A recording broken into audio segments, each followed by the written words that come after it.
Hi guys, welcome back to my channel. I am Jess, and in this video we'll be looking into what lies are you feeding yourself. So to say it a little differently, we'll be looking into what exactly you're telling yourself. What do you either consciously or subconsciously believe to be true about yourself that is actually not true at all, and how is that impacting you? So I just want to give a little update about myself and this channel in a sec. For the ones who immediately want to skip to the readings, that's absolutely fine. Timestamps are in the description below this video, and I'll be seeing you there. Now, hi, my lovely intro friendsies. I'm feeling quite cozy right now. So it's honestly been such a long while since I've been in a kind of good mind space like I am at the moment. Like, I'm actually in such a I'm in a good mood right now. Like, I'm not used to this. Come on, let's manifest and pray together that good moods will happen more often. Like, for you too. Anyway, in case you haven't seen my community posts over the past few months, I have been and still am taking my time to do whatever I want and trying not to force myself to stick to, well, unrealistic expectations in regard to my mental health, and doing these pick a card readings and whatever else takes a lot of focus and the right kind of energy, you know. It's the only way to be able to take better care of myself and to be able to do anything without feeling strained at the moment, and to, of course, also not give out these strained vibes in the readings and have that impact the readings in any way. I just hope that it's not too noticeable to the outside. So to whoever stuck around and has been commenting on my posts, giving such kind, like my community posts, giving me such, commenting such kind, sweet, and encouraging messages, responses, I am so extremely frippin' grateful that you're here, and for just being so empathetic and understanding of my situation and the importance of me doing whatever I need to do for my mental health, even though that may mean less frequent content, if at all. But yeah, that's just the way things are right now, whether I agree with it or not. Like, believe me, I had such a hard time because, like, accepting that, because yeah, I was constantly fighting against it. I wanted to be busy. Also, listen, to the ones who know me a bit the ones who know me a bit will probably know that yes, I am literally reading a script at this very moment to mostly spare my precious energy and to not take too long, you know, get to the point. But as I typed this all down, I got a teensy, a little bit infected with warm and cozy feelings, and even getting a tiny bit teary just from remembering your lovely comments. For the ones who have done so, you know I'm talking to you. So anyway, with all that being said, I'm gonna move forward to the readings now. So thank you so much for your kindness and for taking the time to listen to this, like, to the intro at all, to my blabbering. No, but also if you listen to the entire intro, I'd love it if you let me know by commenting something like intro frenzies, or something like that, you know. And yeah, I guess I'll see you in your reading.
Hi group 1, welcome to your reading. So we're going to get started with some oracle cards, not this one, these are not oracle cards, and find out what lies are you feeding yourself. So where are you? All right, I have a few cards here. I'm still in a good mood. I'm still in a good mood. That's really nice. Where do we start? What card? Where do we start? Let me put this to the side. Put this to the side somewhere here. Okay, maybe not. Let's put this here. I've rearranged my desk and everything feels so much better right now. Let's see. Okay. No, I get it. Okay. So, these cards are more about what lies you are telling yourself. I'll be picking up on that. And this card is going to represent the truth about you. Coughing. Something that you need to be reminded of more. So we have stinging nettle. Stinging nettle. I have the guidebooks right next to me. And I'm going to take my time because I'm allowed to. Let's see. Which one is it? What's this? Oh, food.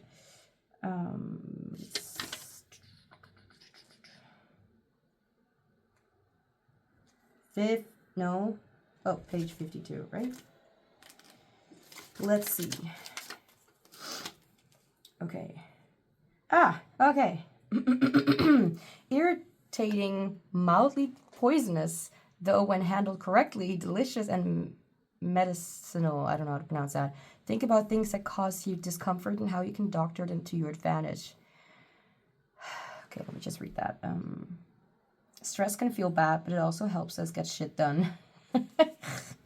I love this I don't give a fuck, let me just speak the way I want kind of vibe here.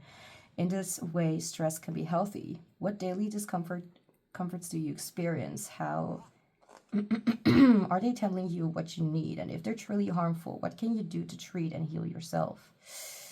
Nice. Starting off nice. This card suggests you advocate for your bodily and mental health. Find the medicine that is right for you. This could be herbal, could be prescription, it could be cuddling, nighttime skinny dipping, ooh, nice, or it could be Prozac.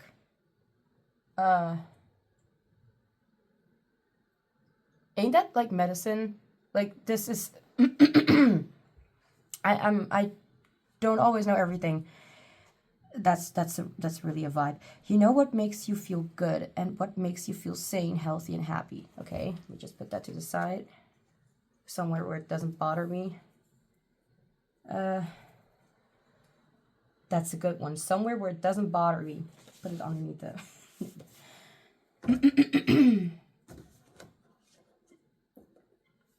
Okay, then we have lovers. Okay.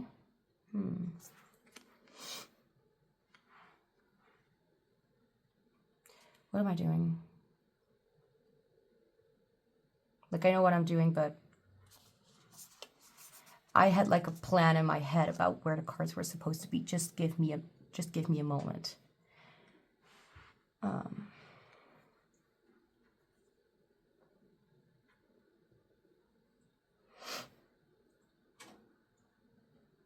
just lay it out and we'll see. I hereby grant you the power to make me unhappy. Number 23, okay. Number 4 as well. Number 23, number 4, number 5. Put 2 and 3 together. The 0 of fucks. Like, that was kind of the vibe that I was getting with the message with this card, the stinging nettle. Let's see. Okay, so what lies are you telling yourself? Just so you know, I might not necessarily literally get to the point right at the get-go. I need to find a balance here. And we have number 43, anchor. You are firmly grounded in the new earth dimensional plane. I hereby grant you the power to make me unhappy. Okay. I think it's hilarious. Okay, lovers. Oh, wait, okay. 4. The lovers cling to one's was had. Loss, reflection, regret, apprehension, love, self. Wow, you would not expect that with the lovers in the tarot deck. Loss, reflection, regret, apprehension, love, and self. Okay. Okay, please listen to a different song right now. I'm not feeling that one. All right. I'm hearing the song Lost on You, like in my head by LP.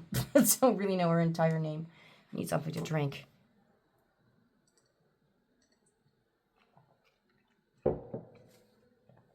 That drink is heaven right now. I don't drink alcohol. Way too bitter for me. You have good suggestions about wine that actually is not, that doesn't feel like you're drinking. Well, that's a little bit of a disgusting way of putting it, but that you don't really feel like it's barely wine, not something bitter. Please, beer, horrible. Yeah, whatever. I digress. But that's the way it is with me. I hereby grant you the power to make me unhappy, stinging nettle. I think I am, I need a little more than just the oracle cards. So I'm immediately going to go towards the tarot deck to see what this is talking about. Like, get a little bit of a story here so I understand. Yeah, the story. Story. The layout. Something feels off about the way that it's put. Like here, maybe. Not feeling that one. Okay. That one wants to stay there. The Zero of Fucks. This is, I'm hearing that this is something that you have, like, okay, okay, I understand now. Because I tend to forget, well, I don't know whether I tend to forget, but this time I forgot. That my own responses to the cards can really mean a lot about the reading itself. So this felt off, and this felt also a little bit off, as if there it's not really, like, as if there is not really the, I mean, obviously it's not the truth. The reading is what lies are you feeding yourself? And if I would start off with something, then I feel like what you are definitely trying to just kind of accept about life, about yourself, is with one thing, definitely that you are happy with things that you are not happy with. The reason why I'm laughing is because it feels so true and simplistic, as if that could just be the reading for a lot of people. Like, okay, I think I've heard enough. Not because you're unhappy, but because it's just, I don't need to say anything else to convince you about what you're actually lying about. So acting like you're happy with things that you're not happy with, or acting like the world is a beautiful place when you don't really even believe in that yourself, or not even understanding or being that grounded in reality, or, well, you are grounded, but not wanting to connect with being grounded, so to speak. And I do have the tendency, I do notice a lot of the time, whenever I do a reading or whenever I say something to someone, that they take it a little bit too literally. So if I'm saying something that you may be offended by, well, first off, note that, because it could be saying something about what you're, triggered by.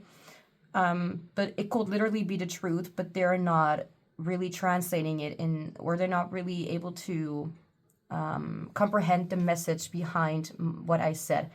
And I just want to say that, like, I am a little bit more aware that a lot of people who are here, who actually are watching this, you guys actually are very open-minded, and I mean, you wouldn't be here if you actually wouldn't want to listen. And if you don't, vibe with this group, you can also choose another one. Like, who am I to say that you can only choose one? And yeah. But if you felt called to this group, like maybe there's something in this reading that you, that I may not have mentioned yet, but will mention, I don't know, and that will make a lot more sense. Not every single thing that I say will align, okay? Just know that.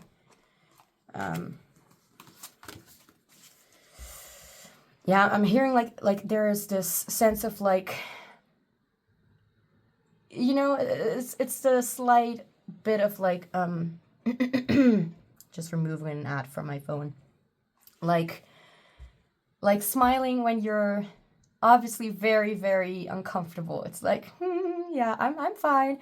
But at the same time, like, yeah, you're not fine. Like, come on, let's just be real. Like, let's just sit with that emotion for a moment. Like, I've heard this from Esoterra, okay? So, and she ain't telling lies. I mean, you know what? Fuck it. It's just a truth. She ain't telling lies. She's awesome. But in a reading I watched, she said something about like really sitting with your emotions and to me it translated into like maybe I really need to be a little more honest about what I'm feeling and not just try to be like, oh, I'm fine, or like to really accept, like, you know what, fuck it, I'm not fine. Like to kind of steer away from your own expectations of what you want to be instead of what you know, and to not go toward that direction, to not steer toward what you want to be, what you really are. Not in like, like as if in everything in life, like just because you want to become something doesn't mean that you're not able to go there. But to be truthful toward yourself about what you're feeling and what you're experiencing and how you just don't, like, you are trying to tell yourself that you want to. Like, I hereby grant you the power to make me unhappy. But honestly, you just want it all to stop. Sounds really depressing. You just want it all to you're saying the opposite of what you want. Like, yeah, sure, I like being alone, but actually you want company. Actually, you want to be reassured and have people around you. You know, something like that. It's just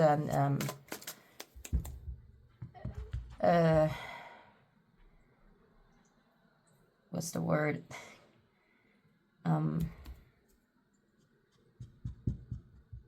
Come on, translate into English. No, not possible. I'm not in a mood to take 10 minutes to think of a word that I'm like thinking about it, and I will be like, what did I even want to know? Let's see. Example. Thank you, brain. No, honestly, my brain does a lot for me. Gotta respect and accept it more and appreciate it more. Like you guys do. Let's see. I'm hearing like this desire for acceptance, even though, yeah, okay, with the 0 fucks and like you have to grant the power to make me unhappy, it gives me the vibes of like, okay, you obviously, honestly, you may even think that in order to be more fulfilled, in order to get what you want, you need to act like you don't want it. Does that make sense? Yeah, it does. It does to me. The 0 fucks, like, let me just look into that guidebook. Now what? Okay, everything's fine. Number 0. Oh, the 0 fucks. 0, zilch, nada, not. This is how many fucks I give. Repeat after me. I'm no longer available to the energetic vampires around me. What you think of me is none of my business. Yeah, like, that's what you wish. You wish to be an uncaring person. You wish to prioritize yourself, to prioritize your health, your emotional well-being above anything else at this time. And that's, it's a lie.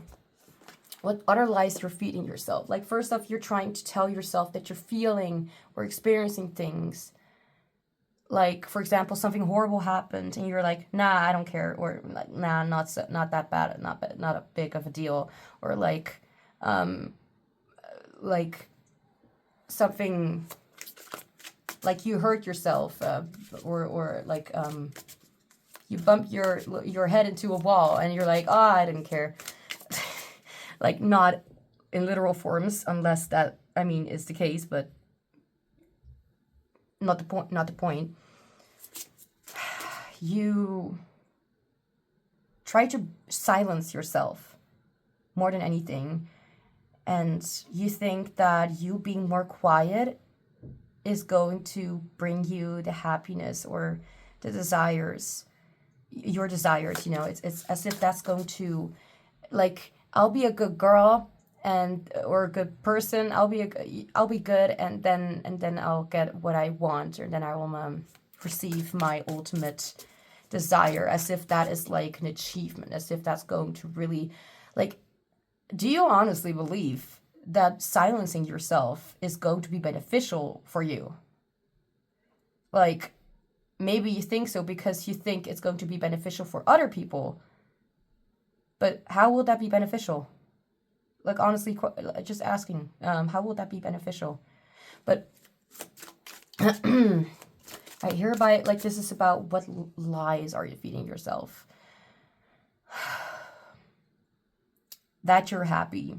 You're telling yourself you're happy, or at least, I mean, I'm not saying you're unhappy, but you're definitely trying to fake being happy with the things that you are unhappy with.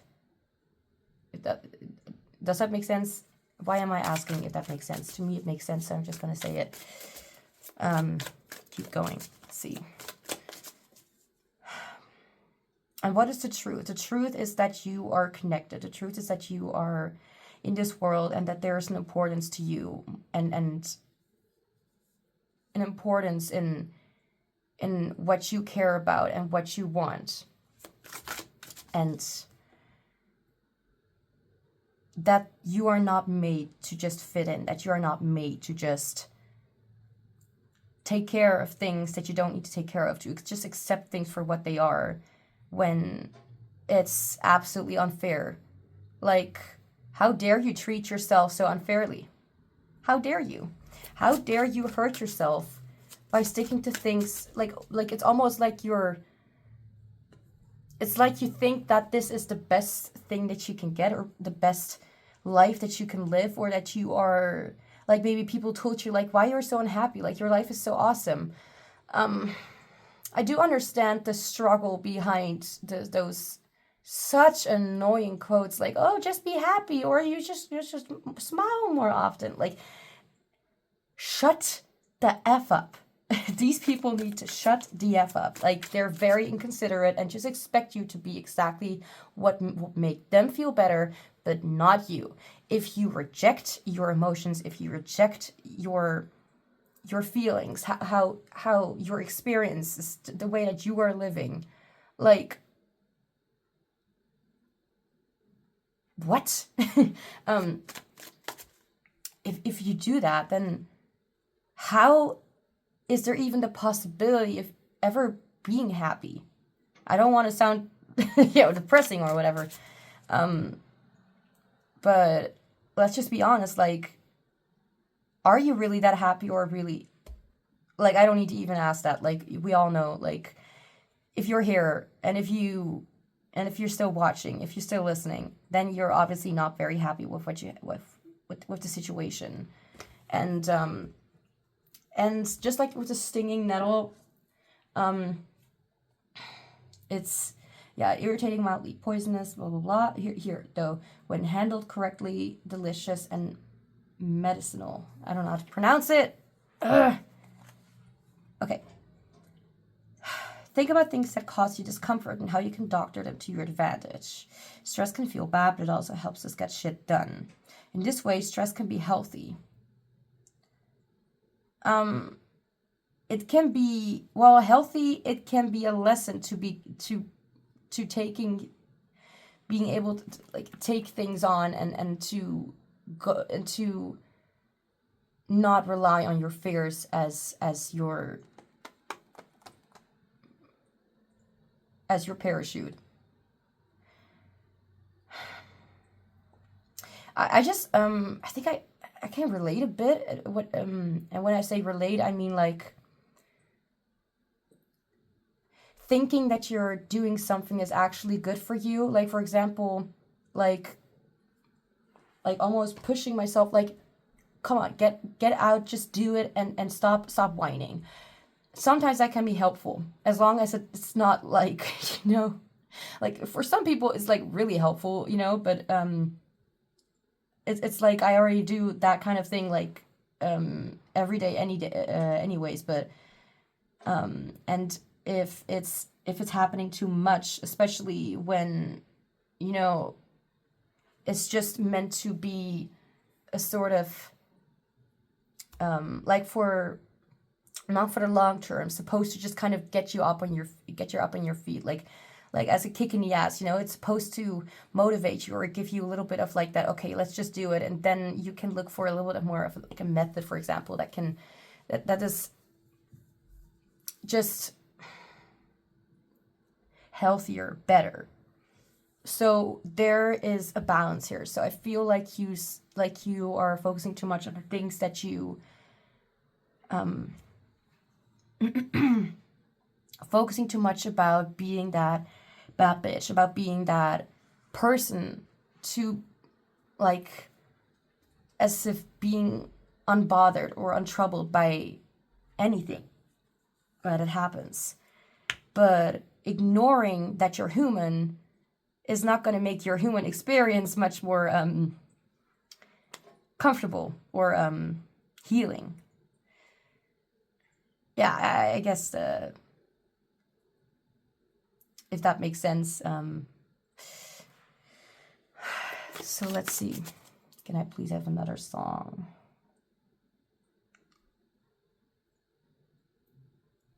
Like I feel there that like I almost got back, like, well, almost like I got distracted by these, you know, like well, I don't want to say negativity, but by vibes that can be better. So it's like you have the situation and you don't need to beat yourself up for not knowing in the past what you know now. That's a quote that I feel like I wanted to use. That's also something that I'm working on to just try and not over remind myself of all the failures or all the little things that I need to do, to just take it easy and just be like fuck it. Like even if people will be bothered by me saying swear words, like, just fuck it. Like I'm not like I'm doing it again. I'm reminding myself of the thing that could happen, that could go wrong or something. Like that's my little struggle. I don't know whether you relate with that or not, but that's at least my little struggle. Well, I think you can relate at least a little bit. Because otherwise you wouldn't be here. What I'm saying always has an impact in some way. And what you're saying also has an impact. And what you're not saying also has a lot of impact on your situation, on your life. So if you're trying to dehumanize yourself, then you're also taking away the beautiful things, the joy you can feel, or the relaxation, trying to be a robot, trying to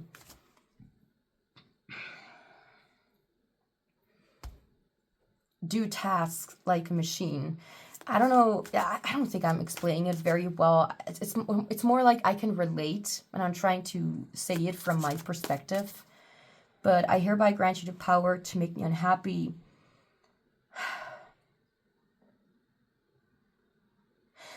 I feel like there's also an element here of you allowing yourself to make yourself unhappy.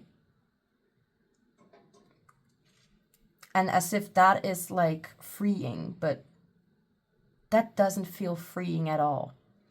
That doesn't even feel right saying it. Okay, not this song. Come on. Listening to music on my headphone.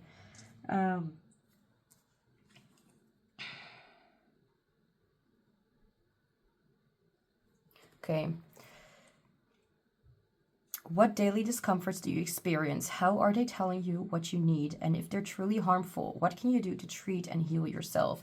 So something that I'm trying to focus on more these days is to, instead of just keep reminding myself of the pessimistic things, to kind of mix it up with some more positive things, to be like, oh dude, let's balance it out, okay? Let's not try to bring ourselves down, because that's kind of what we're doing. So if there's something, if you notice that things are kind of, that your mind is kind of negative, or that your mood is kind of this or that, like, instead of just trying to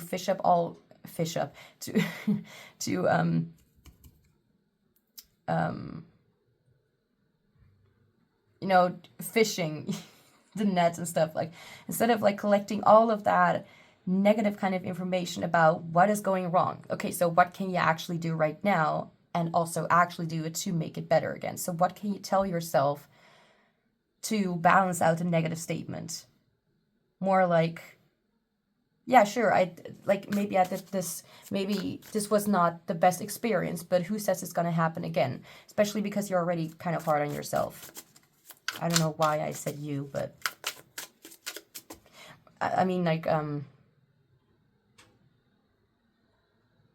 it was almost like I was, for a moment, it was almost like I was talking to myself instead of, yeah, so probably also a message for you.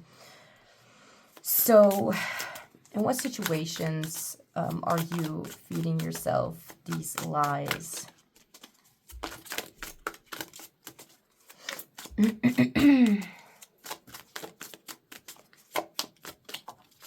No.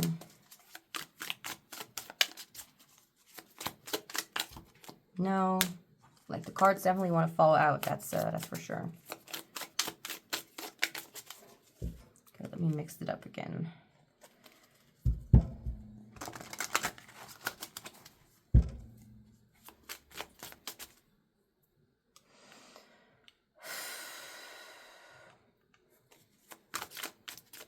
Why is the music so annoying? Just put that on repeat. And with the Lovers, okay, I do want to look into that, even if just a little bit. Like, it doesn't necessarily have to do with, like, lovers, but if I'm thinking about this, like, what comes up could be is that this has happened ever since you have broken up with somebody. Someone is gone, and now it's like there's like this teensy tiny bit of like of the vibe of like, I'm gonna prove you wrong, or like, I'm not affected by you being gone, like, I don't miss you, or something like that. Like, you don't need to actively believe in that, but there is like this element of like, since a certain, like, and it doesn't have to be like a romantic kind of whatever, since this people were gone, you had the tendency to act like everything's fine, or as if you're strong enough to handle any kind of burden. I mean, you're strong, but that doesn't mean that you need to handle it. Like, would you, for example, go to the gym like 24/7 and not stop practicing, you know, those training thing for like to grow your muscles and stuff like that? Like, that's why we need breaks. And I'm not saying that burdens come like waiting, no, doing these, no, that's not the word, but I wanted to say push-ups, but to train, like, that's what training is about. Like, you don't need to burden yourself with tasks, and with doing something, or with challenging something, or treating yourself like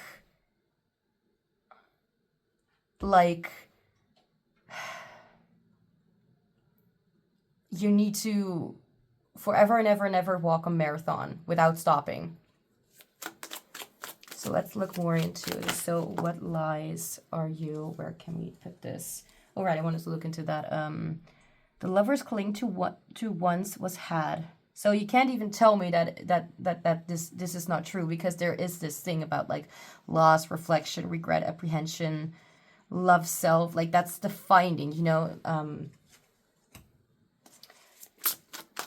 That's the message. And as you can see, she's clinging on to like an like a skull, and not a living human.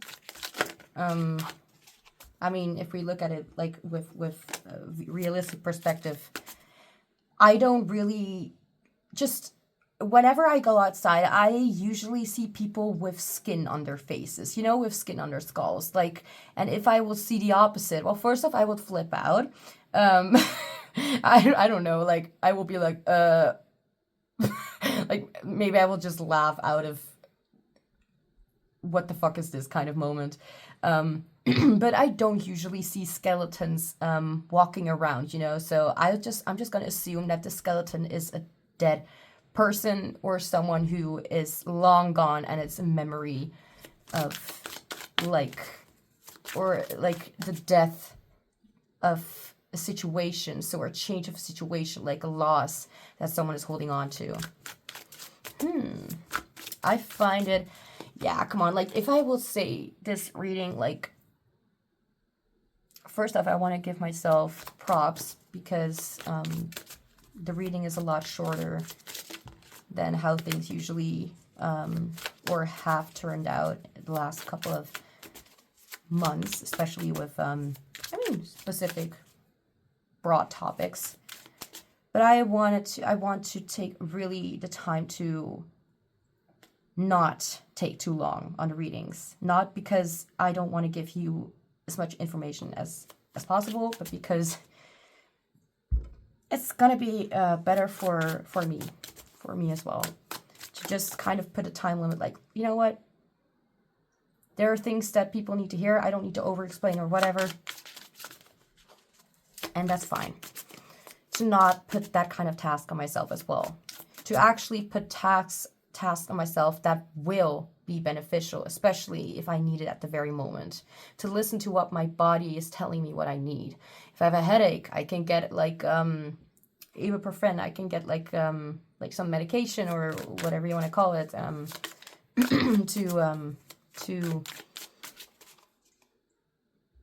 to not have to carry that burden myself, but have something help my body to deal with that, so I don't need to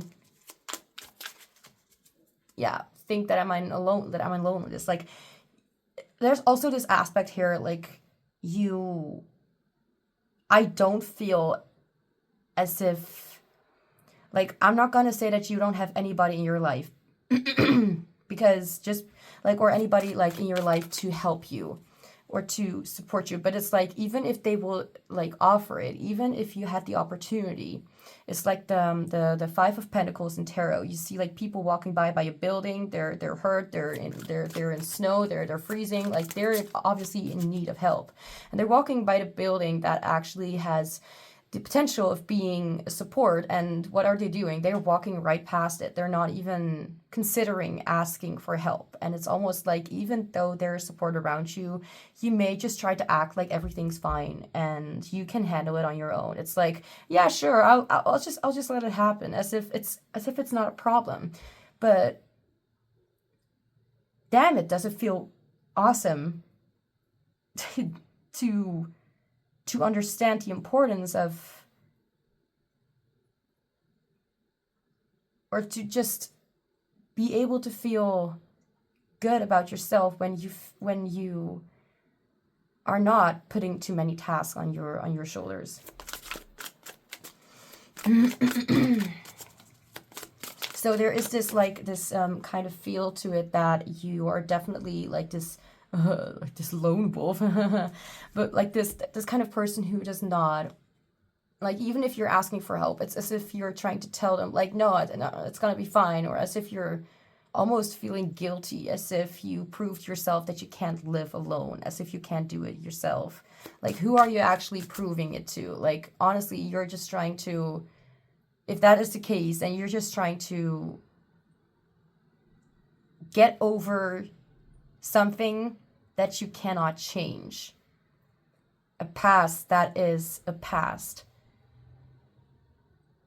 But it's almost like people can be clinging to a certain shaping of how things turned out, as if that's gonna follow them the rest of their life. I mean, can be, but that doesn't mean that that just because it's a memory and it's precious or it's difficult, that doesn't mean that you need to cling to the burden.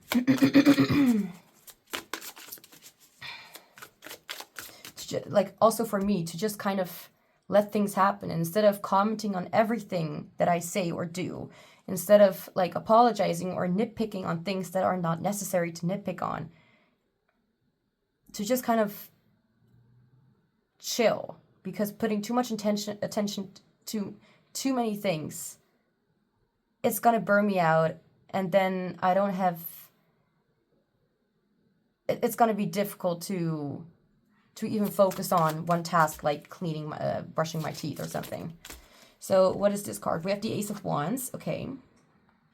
So can I please have a card? Ace of Wands. As in, what lies are you feeding yourself? Death. Oh, that's interesting, because we were just talking about, I mean, like, I was talking about the Lovers, and like, as this loss and this change that happened, it's gone, and it has happened, and you can't change it. That's happened. Like, and I get that, because just because something happened, like I realized that I've been really hurting myself and just keeping myself in some sort of fantasy land for a long, long time.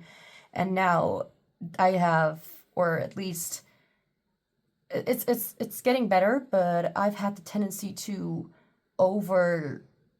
be overly strict on myself. Like, no, you can't do that. You can't think about this person or whatever, because then you will get stuck in fantasy land again.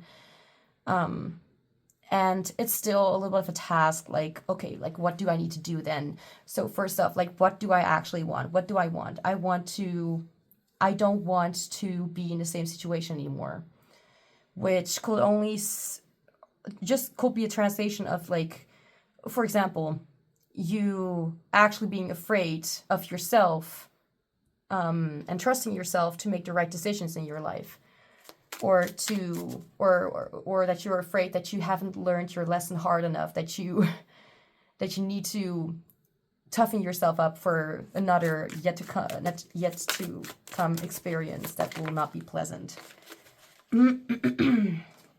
Okay, so Death with the Ace of Wands. There's a little bit of like this, it's not really, oh, you can see it, but I was like, it's kind of going against, it's like not, it's not smooth, like, as if you have two sides of you. One side wants this and one side wants this. And it's like, for example,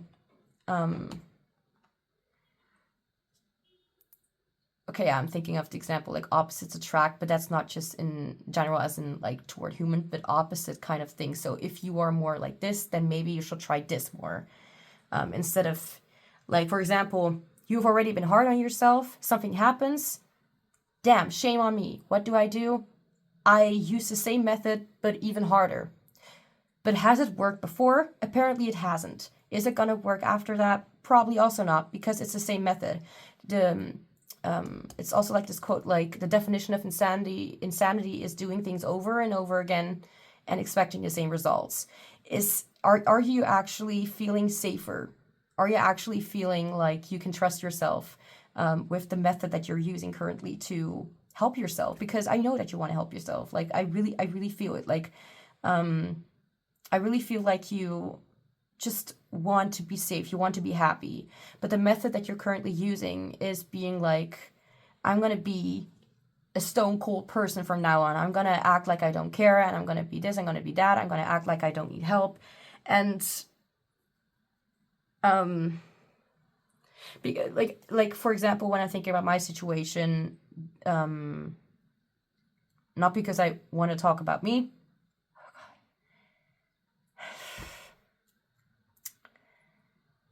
I have the tendency to sometimes just kind of blurt out little anxious thoughts to make sure that people won't get the wrong idea of what I'm saying. Translation is, I'm afraid of misunderstandings between me and other people. And that makes, and what am I doing now? I was already hard on myself because it is hard to communicate in certain ways, especially if you have difficulty communicating, or even for yourself to understand what you even want. But then you make the mission, the task even harder by putting a lot more weight on it. Like, you couldn't carry it before, so it didn't work before, so why use the same method? Like, not everything, it's not, there's not only one way to work at this. Maybe other things haven't worked before, but that doesn't mean that you should throw out the options of what the options that are left. The door, just because one door closes, maybe there's another one that opens. Maybe not a door, but with a window, and that's also an option. Different one, but it's an option. It's kind of controversial, like these two cards, because the Ace of Wands, it's like, well, not necessarily starting all new, but having like this idea, this plan, like a spark of inspiration that you want to do. Like me, for example, coming up with this reading. But then we have Death, and the Death card is about like an irreversible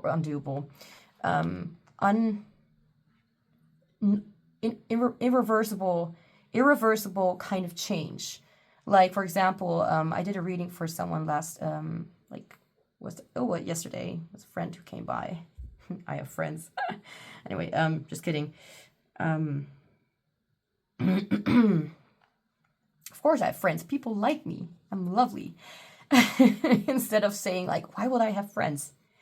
You know, like, because I'm so quiet or whatever. Turn it around. And that was not easy for me to understand about that method that I could use. Instead of being so skeptical or pessimistic, negative, I can also try a different method of like, well, what? So if you're just, for example, looking into the reason of why something would not work, try thinking of like the opposite. Well, but if there could be a reason for something, you know, if it, like we may have thought about like the option of like what if it doesn't work, but what if it does? Ever thought about that? My mind, and that's apparently a statement that a lot of INTJs resonated with or resonate with or whatever, but my mind, the way how I look at the world, it's like a giant chessboard. It's like thinking 10 steps ahead. You don't know how difficult it is to not get paranoid with your own thoughts. The Death card, Ace of Wands. I always get back to topic. Let's just reaffirm that. They're just kind of conflicting with each other. Just like me having ADHD and being autistic. It's a curse and a blessing because it's the complete opposite of each other. But the Ace of Wands is about sort of like a new beginning, like inspiration, about like an idea of like what you like of a desire, like a wish, a passion, you know, like inspiration, dopamine. I love dopamine, lovely feeling. Also serotonin or something like that, lovely. And Death is like a change has happened. What I mentioned to the friend, I apologize, was that just because Death is here, I'm like, let me just explain first what Death is about. I told her, and I said, like, Death is about like a change, for example, and this is actually also kind of what the reading was about, but I didn't even notice it until I mentioned it. But for example, like being in a relationship and suddenly being married, or suddenly being married, like it's not really a big change other than paper and like the feeling of like being more stuck on each other. But or having a child or like a pet, like, and if you have never had that before, especially in your relationship, then the relationship has changed definitely, and you're suddenly with a new kind of challenge, a new kind of task. And that doesn't mean a negative change. It's just a change. There's nothing negative, positive about it. It just is a change. That's all it is.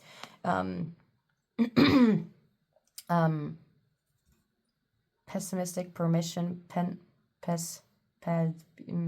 what's the word? Yeah, now I don't know what I wanted to say anymore. But that is about like this change. It's all about perception. That's the word, what I want to say. So everything's fine unless you're telling yourself that it's not, because then you're making it not fine for yourself. And it's not about being delusional or fantasizing or just saying things that are not true, lying to yourself, because I feel like you making your situation worse for yourself, it is a lie. Whether it has to do with you not being able to see the big picture, nothing, like it's more about you reflecting on that idea. Like, is there something that, in case there is something that you are not noticing about your life or your situation, so what could there be that's still missing? What is something that's still bothering you? And why is it still bothering you? So, with the Ace of Wands and Death as in what lies you are feeding yourself, I feel like there is this tendency or this... I'm hearing also reluctance, resistance to like sticking to a certain kind of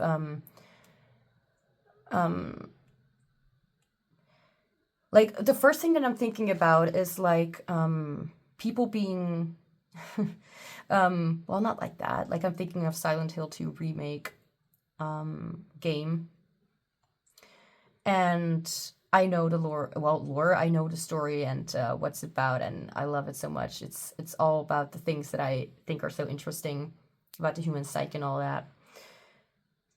But there's a character, or multiple characters, who just stay inside their little, well, land of horror. And that's their own mind and memories. And it's almost their willingness to stick around with that. And I can kind of relate just a little bit. Like, it's almost like putting some sort of romanticizing the past and the endings. You know, I don't even want to talk about it, but there are some people that just kind of trigger me. I mean, obviously we all have that, but people like celebrities, or like I know a certain, celebrity have... and that's no hate or shame, but it's just the way that I experience it, and I'm allowed to speak. It's a singer called Beth Crowley, and the most things that I hear from her is those sad love songs, like, oh, it never worked out, or this and that, and fine, go ahead. And now this is something that I'm doing right now. And this is not very specific or maybe relevant, but I do want to mention it, how I'm immediately saying, yeah, it's fine. Even though my heart, my brain, my everything is like, I hate it. You know, I'm literally saying like, oh, just do whatever you want. And I'm not going to say that people should just adjust to your standards or to your likings, but it's something that I dislike. And you can allow yourself to just, for example, like just say, I hate that too. And just kind of sit with that. Just say, yeah, I don't like it, period. Because that doesn't say anything bad about you. It just is the way it is. You just don't like it, period. I don't like that that emo stuff, that sad emo stuff about sticking like, oh, we never worked out and blah, blah, blah. It's like romanticizing the past. That's kind of what I was talking about. And there could be an element of that in here as well. And if you don't vibe with the word romanticizing, then it's like being very nostalgic and seeing it as almost like a beautiful experience. And depending on like the meaning of that kind of well, a way of looking at it. Some look at it because of a toxic kind of perspective that is hurting themselves, but some people actually look at it, you know what, it taught me a lot. Like, some people just stick to it because the pain hurts so nice. And because that's what they're comfortable with, you know, with laying in shit and thinking that they need to be a pig and just roll around in that stuff every day. But then when you realize that you can get out of that and feel even better than before and not be in that situation anymore, like, maybe you find yourself being a little bit like struggling, like, do I even want this or do I not want this? But first thing that I do want to mention is the first thing that I heard is you don't want this. At least part of it, because there's a part of it that you absolutely adored, but there's a part of it that you also did not like at all. Fill in the gaps. I have no idea what I'm exactly talking about, but I do feel like, you know, an experience, like, I'm not gonna, like, my childhood, my life has been a fucking nightmare. I'm not gonna, like, I'm just, like, I don't even need to be too specific or logical or realistic with what is or what is not bad. Just because someone has experienced something slightly bad, let's just say someone is experiencing depression, but other people have experienced childhood trauma and are feeling anxiety. Let's just say, like, they're both, the thing is, they're both still horrible. Both are still painful. Both are still valid. So, for example, I don't even know whether you have this or not, but the tendency to look at other people's experiences or something like that. Like, I definitely have that a lot, and I am trying to actively, consciously be more right. Like, what the fuck does it matter? Both are valid. Their experience is bad. My experience is bad. Maybe I'm even overanalyzing things, and both experiences are actually, I mean, definitely just as bad, just as painful, just as impactful. Like, maybe I'm taking, like, sometimes I take things too literally, like, oh, this didn't happen to me, so that doesn't mean that I had that bad. I have that tendency.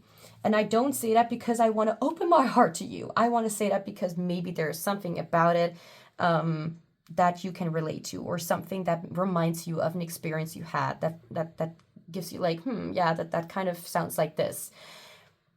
There could be something like that, but sticking to something like an idea or a wish, like, this immediately reminded me of my tendency to stick to staying in fantasy land. And the thing is, I still need to remind myself actively that not every single part of it, like, I'm treating myself very unfairly. As if everything I did to myself, whatever, is bad, as if it's my fault, as if I'm to blame, as if, and even if I were to blame, like, I mean, obviously a lot of things that we get hurt by is ourselves, because we are always so overly beautiful and kind to ourselves. But what we may find out later is that actually something has happened to make us feel that way, that triggers us with those feelings that we used to feel.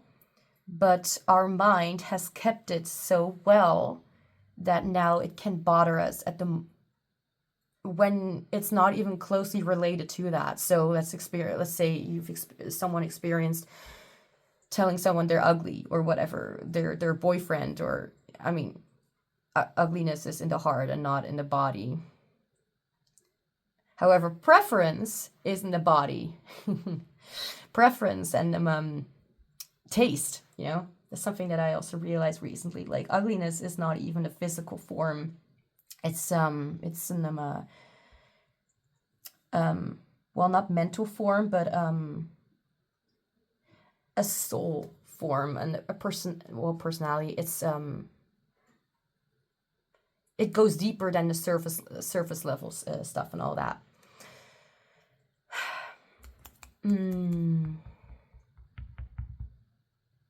For whatever reason, number 23 keeps. It almost felt as if for a moment I thought that there were two cards with number 23, but no, only 43, 4, 1, and X13. So let's see.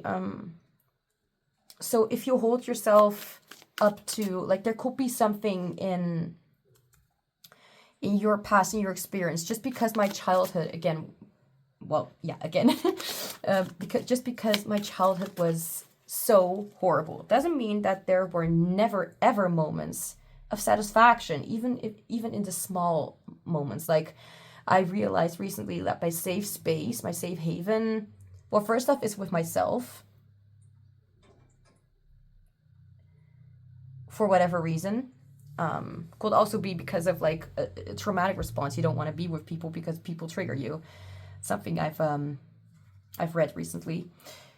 But a safe space is, or a very nostalgic place, is a place where we used to go on vacation every summer, and that used to be like a very comfortable space where I felt safe, where I felt happy, where I felt delighted. Every time when we went there, I knew, like, I'm so excited to even go there. It just felt a lot more freeing. So there are things that I can really, like, it's even a struggle to just say, like, the past was good. There were elements that were never nice, but the situation you were in, like, just a moment, I'm trying to collect my thoughts. Right, what I wanted to talk about is that not everything is so horrible, and that maybe something that you're that you're holding on to from your past, or from something that has changed, something is maybe that like either the lesson or something, something that you've learned, or something that you felt where you felt safe. So even if it was built on like something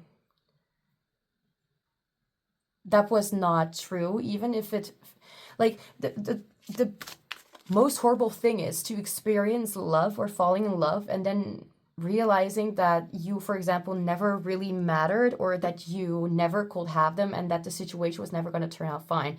And for some people, including me, that can, for example, feel like, oh, now love in general is just a toxic topic. Not literally, like, specifically love, but it feels a lot more threatening, triggering, dangerous. There's something about that. But I did want to talk about it because of the Lovers being here. And so this could be, this definitely has something to do with a loved one, or with someone that you very much trusted, or with a person, both. A situation that felt so good, but at the same time,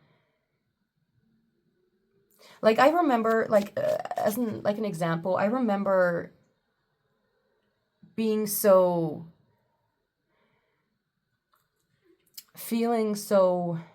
no, not that. that's not the word that I wanted to say. Feeling so happy around a person, but at the same time, that person meant pain. So one thing that was hard to realize, was that happiness had to go because the pain had to leave as well. So not being able, to fully comprehend, because it's, especially when you're growing up and you're just like a child or a teenager or something, it's just difficult. No, I'm not trauma dumping. Come on, I'm just trying to explain things. I'm responding to my mind calmly and saying that everything's fine, because what I'm teaching myself during the readings could also be very beneficial for the ones who are listening.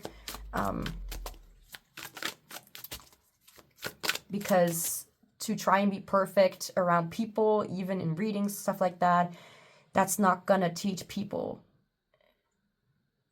to be imperfect. That's going to teach people to be perfect, and I don't want you all to be perfect. I want you all to be perfect in a way, like, you need to be perfect, everything controlled, like, kind, not feel emotions, be inhuman, to just be yourself, and know that mistakes are okay, and that even, like, for example, if there are people who whether I'm aware of this or not, I have no clue, and I'm not trying to think too much about it. But people who, for example, look up to somebody, that it's important for other people to know that these people that they look up to, that they also have struggles, that they also have their things to do. And I know that people can, that you guys can appreciate that. So let's see. I know I'm at the hour. Okay. Let's see what else comes up. Okay, yeah, Two of Cups. I don't really need to go too in depth with the Two of Cups because we literally just talked about it. I mean, with lovers being here and like holding on to something. I do want to just to make sure. Okay. It kind of fell out like this. The Three of Wands in reverse.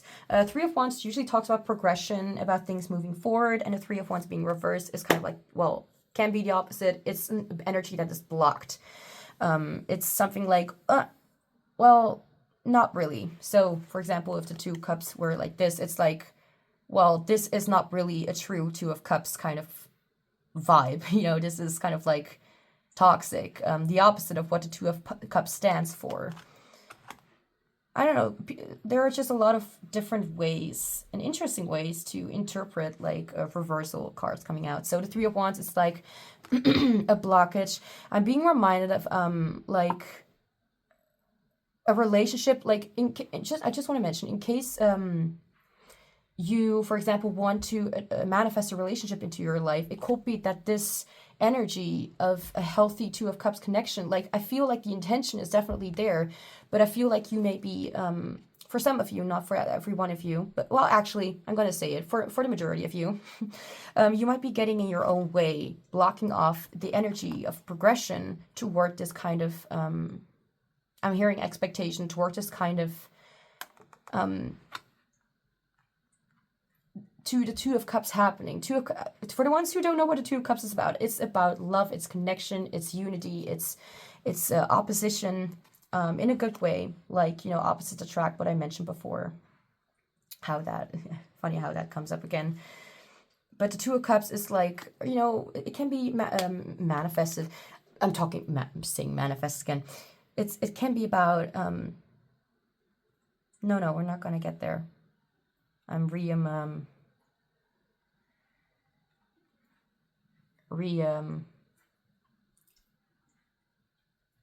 my mind back to the actual topic. Distracted by something, by a bad memory. The Two of Cups is about unity, love, but I mean, for the majority, obviously, we were talking about the lovers, and I did say like the lovers can also be like just, you know, someone you love, or a loving person, loving person. The thing is, it doesn't even have to be that this person was a bad person. And I feel like y'all know that. Because for whatever reason, there's this kind of connection that I even have with you guys, and something that like that I get reminded of, that well, not just connection, but I told Spirit once before, like it actually helps to kind of like get reminders of my past, so it can because it may have like relevance, relevance to this to any of these readings.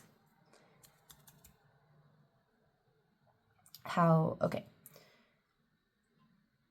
Two of Cups, it's mostly about, you know, like a romantic connection, like as in stereotype, as in expectations in the tarot community, whatever you want to call it.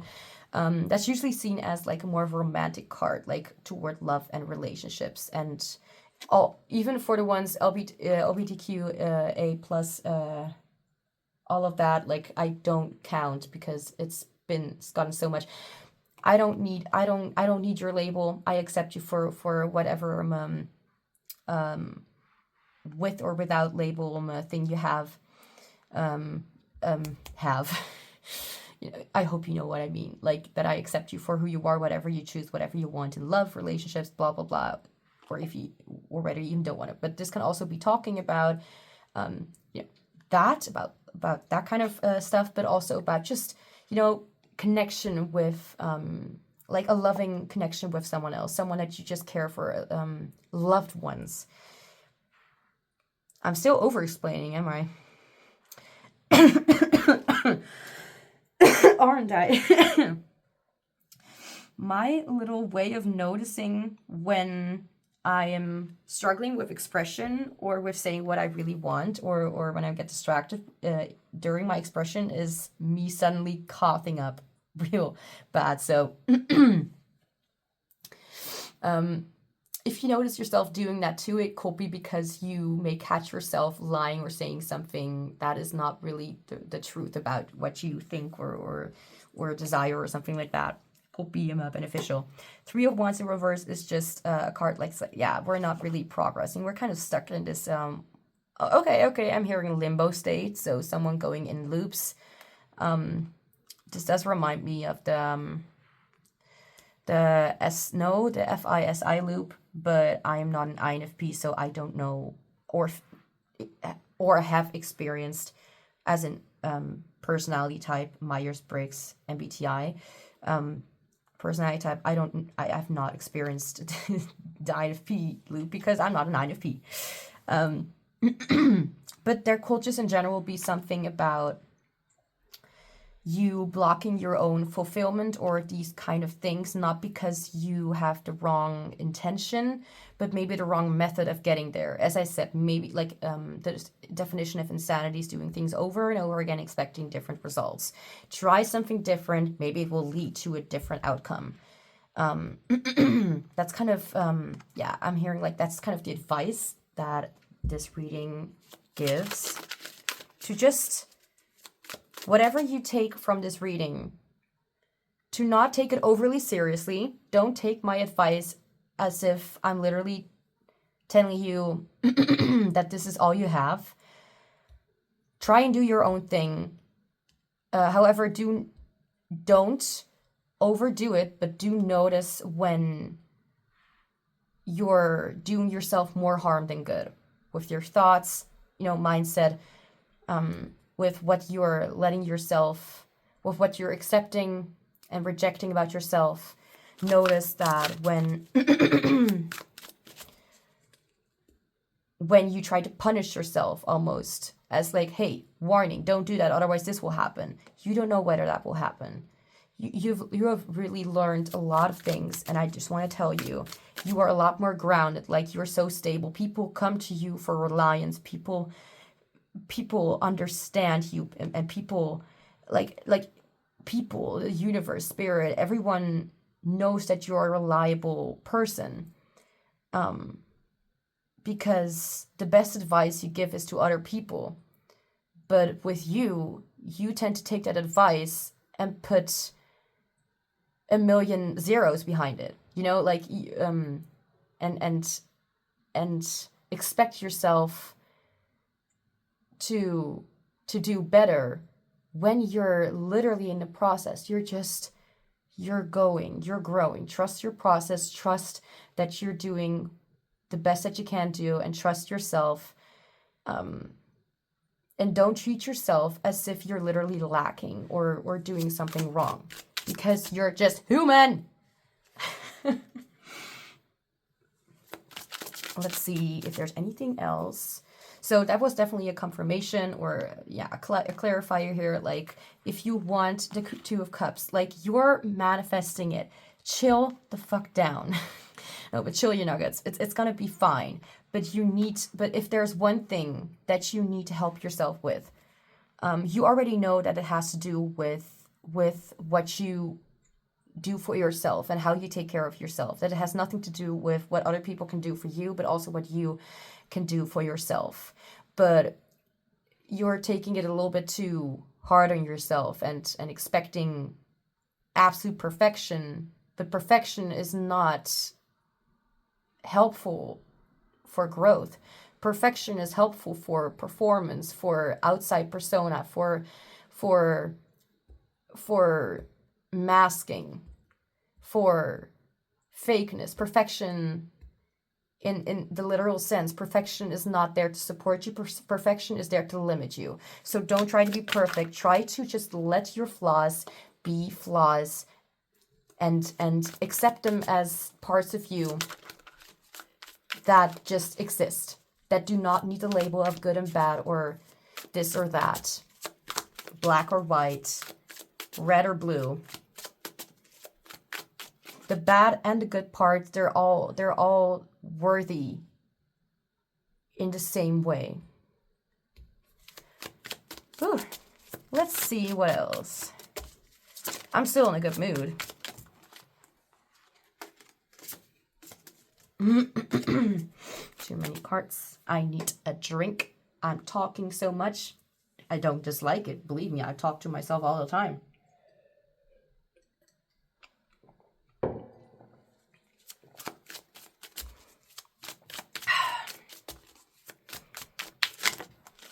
Okay, anything else? We have the Ace of Cups. Ooh. With the Ace of Wands here being as well, my response to that. Ooh. No, the first thing I thought of when I saw the Ace of Cups is, well, we have another ace. And to me, at the moment, it gives me the feeling of like, you are not completely blocked. Like what I said before, you are manifesting whatever you want, especially when it comes to like love relationships, like you are going there. However, you may be limiting yourself by believing that that's a very deep and also depressive kind of statement, depending on how you look at it.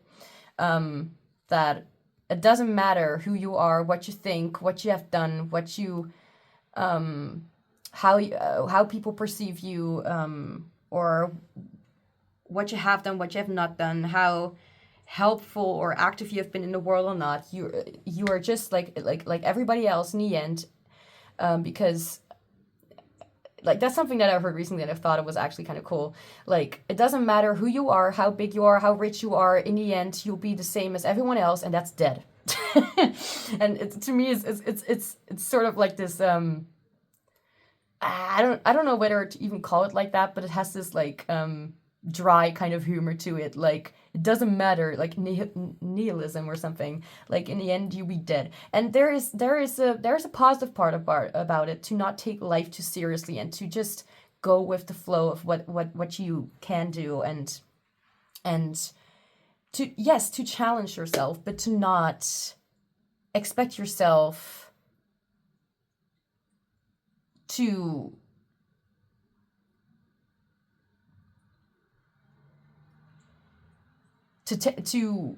think you can take one step and you're already at the other side of the world. You are allowed to take the second step. You are allowed to take 3, 4, 5, 6, or 1,000 or 1,000,000 steps. It doesn't matter. Like as long as you take care of what actually is important. I'm gonna ask another card for the Ace of Cups here as a clarifier. But this reminds me that not only are you manifesting beautiful things, but the only thing that or person that is blocking you right now is your need to, or you're striving for perfection, or striving for everything being as good as it can be, when you still have time to just figure things out, to just go along and just do whatever the first step is, what is necessary, to not immediately expect yourself to have a 10-year plan ahead of you, no matter what the stigma, the stereotype is. Even for INTJs, oh, we're like a robot-like, and we have always like a 10, 20, 30 step plan ahead or whatever. Dude, the best thing I did for myself was to just wake up and be like, okay, so what do I want to do today? Unless I already have something planned, like for example, like an appointment or whatever, but to just kind of take it easy and to not put too much of a strain on that field. Like, dude, you do know that you're literally talking to yourself as if you're some sort of multi-billionaire, like a CEO or whatever, and you have to work day and night or whatever, which is also kind of unfair because we're, again, still human. and I'm one to talk because I don't work at all. Like, I'm disabled. I have, I'm financially supported. So I'm not really one to talk about work or whatever, but I can say that me just getting away from school and all that stuff and just kind of focusing on myself, like, this is right now what I need to focus on. And now I'm able to give people, like, I'm extremely young. Like, I'm above 20, but I'm extremely young, and I don't want to, like, put myself, like, on the spot, in the spotlight or whatever, but I've heard so many times, like, from, like, well, not necessarily heard, but I've noticed so many times, and sometimes even heard from people, like, who were a lot older, that they, like, last week, someone was here, they were helping me with my home, and there was someone new, and I was talking to her a lot. I wish I kind of didn't, because too much talking about not interesting topics. But she has often said, like, you should become a coach or something. Like, what I've learned with, like, being like 46 years old or something, and you're teaching me about life. Like apparently I have that impact on people. The thing is, I just taught myself the importance of me, and there's still a lot to go on. I saw the Empress just now, and that's also, like, not just taking care of other people. Like, if you will hear from somebody that they will do exactly what you will be doing, hustling all the time and never taking a break, and still thinking you're not doing enough, or you're not doing enough, or you're always find some sort of reason what you could be doing better. Like, you first will be looking at the things that they are able to do, like what they are doing. At least a healthy person will. No, well, healthy, unhealthy, like, come on, we are all kind of a mixture of that. But they will, like, you will notice that talking to someone who has the exact same issues as you, and is literally kind of different story but same methods, you notice that they like if you would give your friend advice about how to go forward, you will tell them to take it slowly, or to just take care of themselves. But what about giving yourself that advice? What about trying that? I'm gonna clarify for the Ace of Cups, because the aces do give me a reason to believe that this may be talking about, well, I mean, not just, like, you manifesting something, but also things actually going better. So it could be just like me, that you have, you either have, like, for example, I have very recently come to the conclusion of, like, I really need to take it slower. Like, I need to really be kinder to myself and just change my method, because the one I used before was just not helping me, and that was just almost like a natural thing for me to do. And yeah, I'm hurting myself, like, skin picking. Just a second, I need a band-aid or something. Okay, fixed it. Well, yeah, fixed it, whatever. Ace of Cups, look, there is manifestation happening, but you're not allowing yourself to see it. And I don't care. There could be people who will be like, but I am seeing it. Well, but then why are you so worried about it? You know, why do you keep, like, one thing that I do notice, like, I've told someone, like that person that was here last week, what I was just talking about, she was like, yeah, I don't care about it, but I'm just gonna leave it, I'm just gonna leave that next to me, so if that happens, then it's not with me. But she was talking about it so often. I was like, so you don't care about it, right? But if you don't care about it, then why are you talking about it so often? Then why is it so important for you to keep mentioning it? Why do you try to keep convincing me, like, hey, so if that happens, like, she is worried. she does care, or at least she is made to believe that she should care, even though, like, for example, like, she was supposed to go on vacation, whatever, this week, and I'm like, yeah, fine, that's good, like, and she was kind of like told to kind of take on responsibilities that were never really hers, even though and I'm like, well, if you don't care about it, then why do you talk about it all the time? As if that's literally something that you need to keep reminding me of. Or are you actually reminding me, or do you keep reminding yourself? Like, I don't want to care about this. I don't care about this. I don't. But, well, why do you keep thinking about it? Why do you keep talking about it? Why do you keep worrying about it? Because you do care. You do give a fuck. And that doesn't mean that you're doing something wrong, because you're allowed to give a fuck. But it does give you a little bit of an insight of, like, where your mind really is at that moment. And what something that I will do. So I don't know whether I should mention it or not, but I'm just complicated. So when I notice that something when I notice something about myself, I have the tendency to keep focusing on it, as if I need to keep reminding myself. And that could be just indicating that I don't trust my mind, because I'm very forgetful. And, well, yeah, what can I say? It's a process, right? You can't just click a button and something is healed. That will be a magical kind of experience. And I still wouldn't trust it. You are manifesting it, but you need to put your thoughts into better.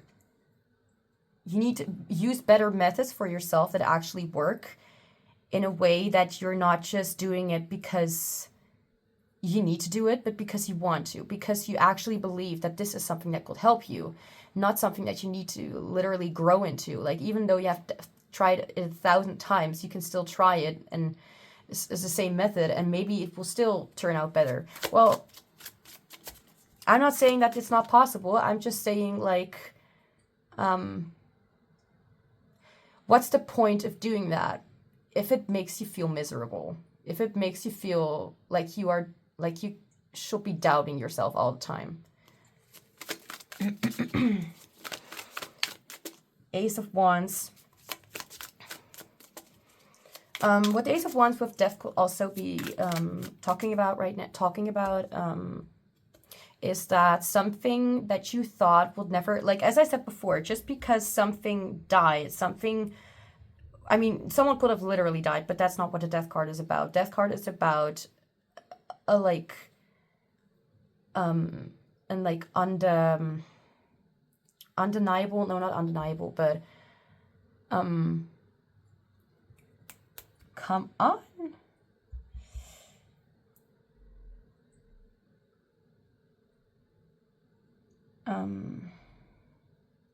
It's a change. It's something that will happen no matter what you do, or what you could have, like, if you watched Life or played Life is Strange, the first game, you will know that no matter what happens, the problems will not suddenly be gone if something would have been different. It's like an my nose is itchy.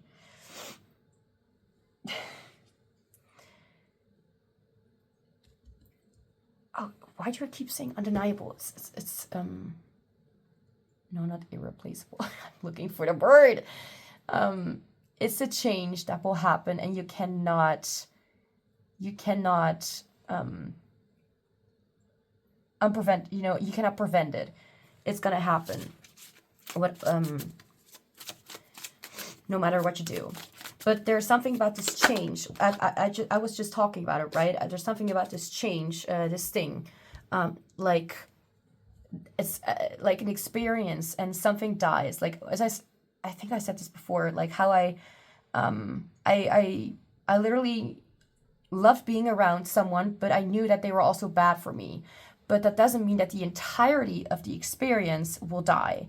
Just because, like, what needed to die is the pain. What needed to change, what needed to leave me was the toxic was me being hurt and me staying in that cycle where I couldn't heal because this person was around. But that doesn't mean that the feeling of love is not going to come back. So I think that this Ace of Wands is indicating that not everything that you think in that situation that happened has died. Not everything. The thing that needed to die has died. The thing that needed, the person that changed, the person that suddenly was gone, a person's situation that left, that pain that needed to leave your life, that has not taken like the joy into its baggage, into its suitcase and left it, or left with it. It's not gonna take the happiness altogether away from you. It's gonna, like, what left was the painful situation, but what is still there and will always be there for you, if you're ready to claim it. And truthfully, it's not about just being or saying yes, like, oh yeah, I'm gonna be happy right now, and you're suddenly happy. It's about a realization. But that is still there. That's not gonna leave you, because that has nothing to do with what has pained you. What has pained you or hurt you, that was supposed to leave. Nothing else. So I feel like what the Ace of Wands is saying here, that the love and joy you felt in a certain experience, it's not gonna not come, like, it's not gone, and it's not something that will never come back. It's gonna come back, but with a different person, with a different situation, in a situation where there is not toxicity. You know, people staying in relationships because they love them, but they're being hurt all the time. It's like, well, you can get so much better, you can do so much better, and you'll be much happier if you're in a better situation. And to also not beat yourself up on the fact that you were wrong, or that, again, you didn't know what you didn't know in the past, but you do know right now. Can I please have a clarifier for the Ace of Cups? So this could be literally talking about, like, I'm not trying to immediately assume things with cards, because they can be about anything. But this could be indicating literally you moving toward that space where you're not just able to fill your own cup, but to understand the importance of it. And I'm hearing the importance of self-respect, the Wheel of Fortune. Okay, this is pretty much just confirming to me that it literally can be anything. The Ace of Cups can, like, whatever you desire, whatever. This to me gives me, I don't really know how to explain major arcana cards most of the time, but the Wheel of Fortune to me, it's about cycles and endings and beginnings, and mostly about extroverted intuition. No, but mostly about the fortune is on your side. Like, you know, like, things are going to be fine. Like, if this were to be, like, reversed, which it's not, and even with the Three of Wands being reversed, like, everything else is upright. Don't you notice that? I just noticed, like, if there's anything that's reversed, then it's you allowing yourself to move forward. Then it's you allowing yourself to grow, to progress, and to not stay stuck in a cycle of not knowing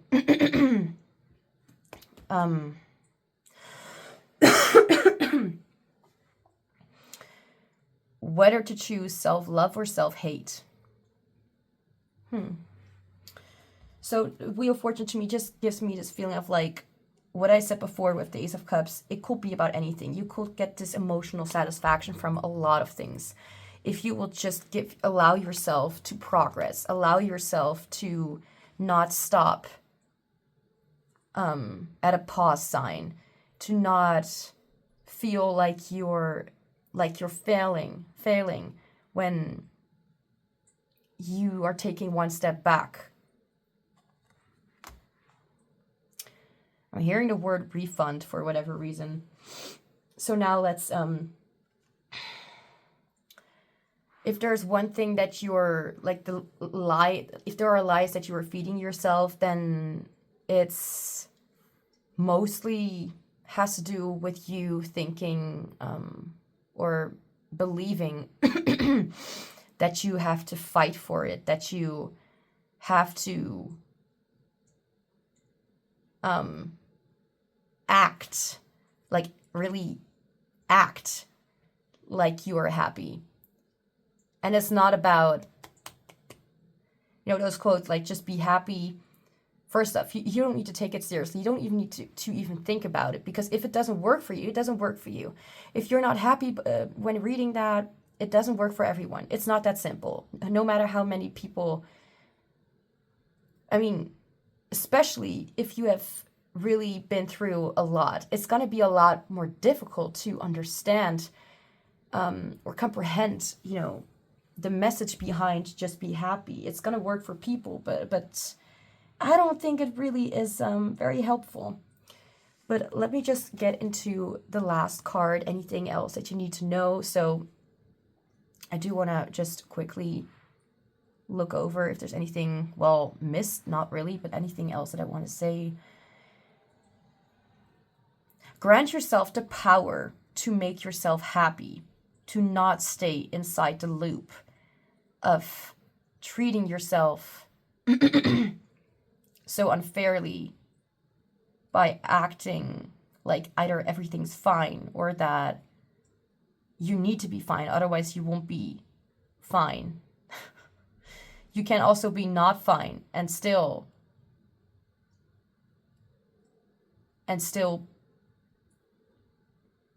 be accepted, still be worthy. Well, now to the last card, we have choose compassion for others and for yourself. That's a very beautiful card. Like literally that card is so, I think it's gorgeous. Oh, also the cards are a little bit out of frame. Yeah, noticing it a little bit too late, but come on. It's not the world ending, so whatever. See? To just kind of be like, whatever, fuck it. Doesn't matter if it wasn't frame. You got the message, and that's good enough. And even if I didn't, still good enough. Doesn't matter what I do or do not achieve. Choose compassion for others and for yourself. Whew, so, I want to say group 3. Group 1, that's all I have for you. So I hope you enjoyed the reading. And if you did, I hope you'll be back for another reading with me soon. Bye. Hi, group 2. Welcome to your reading. So we're going to get started with some oracle cards and find out what lies are you feeding yourself. So start with this. This is going to be pretty much your, well, what's more truth or what you called redirect yourself to. I don't know. Whatever. This comes not now. Later.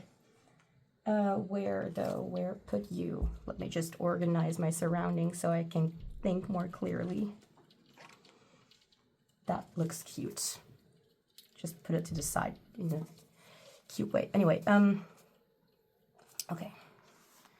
So these are going to be representing the message about the lies that you're feeding, telling yourself.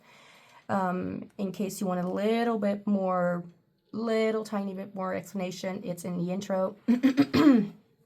What we'll be covering, or what the concept of this kind of reading. Let's get started. Okay, we have okay, is this all? Okay, just wanted to see if all cards were reversed. The shooting star in reverse. Right, which comes where? Let me just quickly look into the guidebook. Okay, number 31 or number 46 could be significant. Doesn't have to be, because whatever, those are just numbers anyways. Shooting star 46. Okay, so let me just see. This one's about wishes, clearly.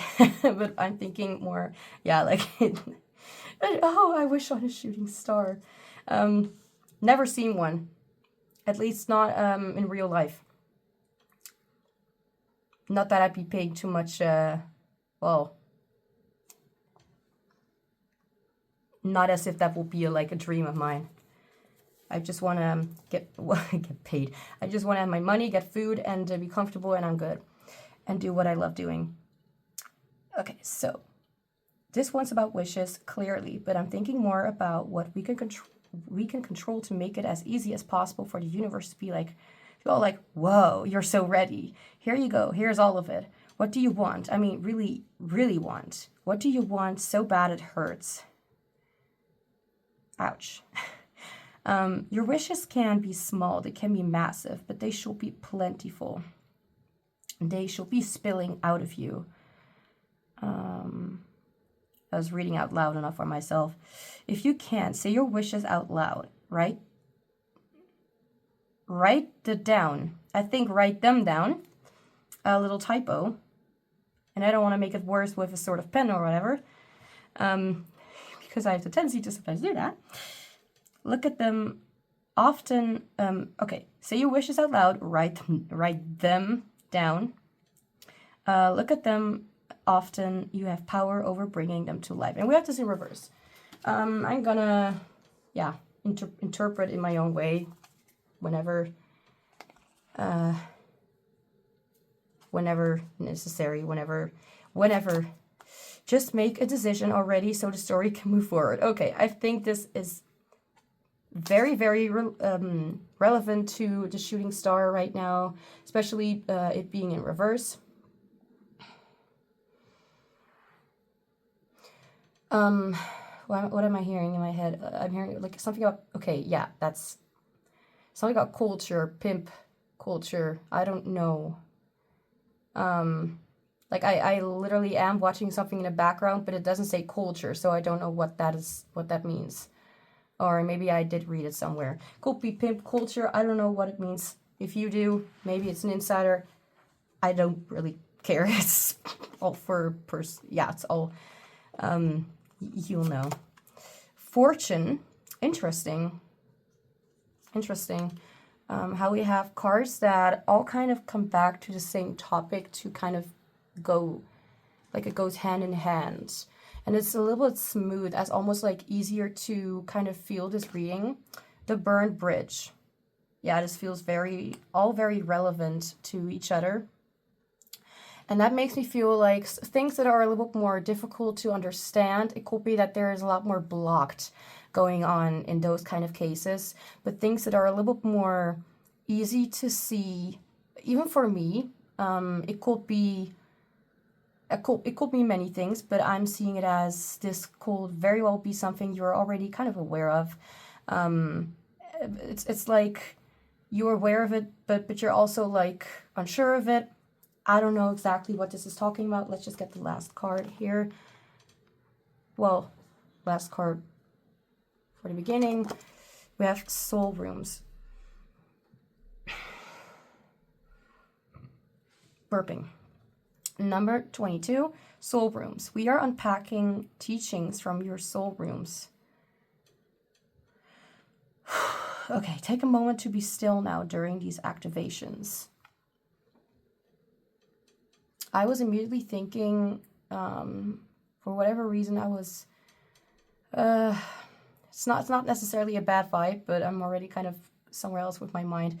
What I'm saying is, I usually get stuck on, it's relevant to this reading, what I'm trying to say. I usually get stuck on like a sort of game or whatever, gameplay, and I kind of, you could call it binge watching, but not like binge watching because my life is so boring and whatever.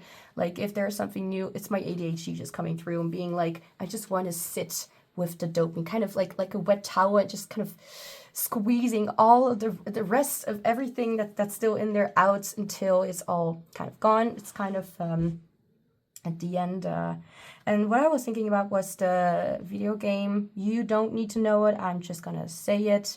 It's no, not this, not that one. Was thinking of A Way Out, like this 2-player game. No, the game after, It Takes Two. For whatever reason, this card made me think about it. I have no idea why. But we have a lot of stars, by the way, here. So that's something I'm noticing.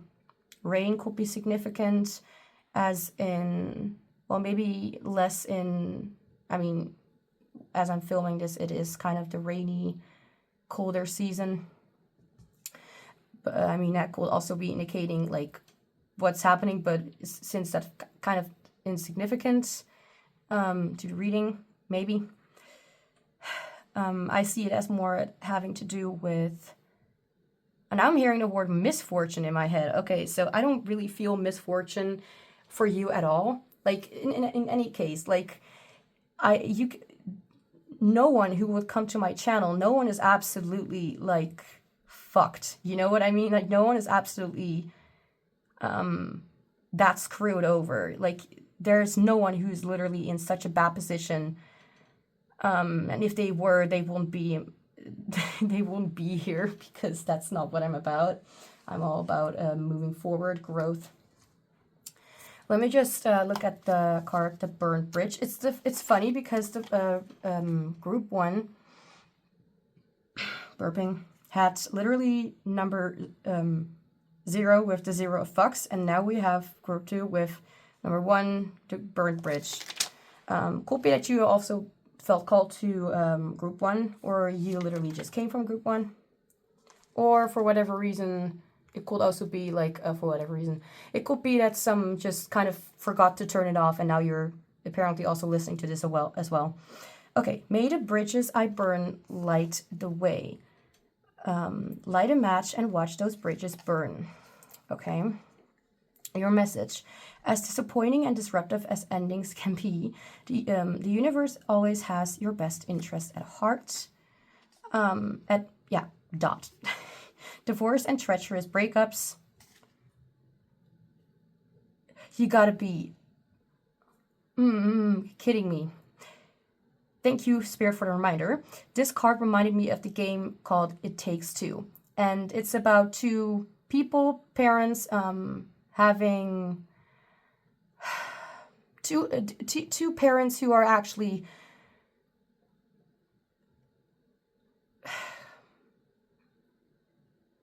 adults with the brains of a child. They are both just, the point of the story is, the beginning is, it's just showing them being quite unwilling, and you see that progressing in the story, how they're both actually quite unwilling to fix their problems, and now they think the easiest way out, the easiest way out is just by getting a divorce. But that's actually not at all going to help their situation with their daughter. They have a child. And suddenly they turn into dolls.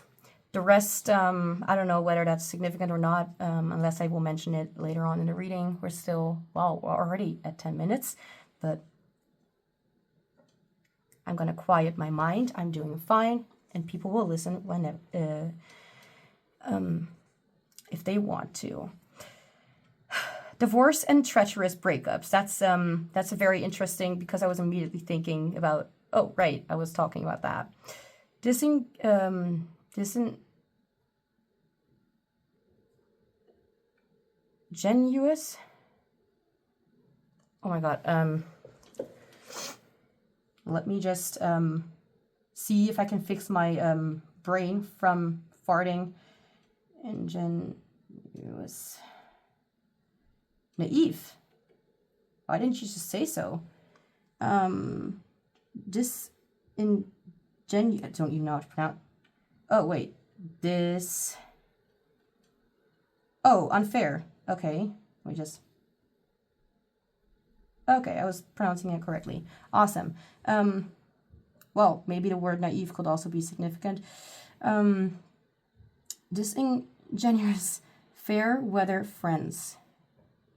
Oh, yeah, the ones who only stay when everything's fine, but when things are going bad, then they are like, no, get the hell out of here.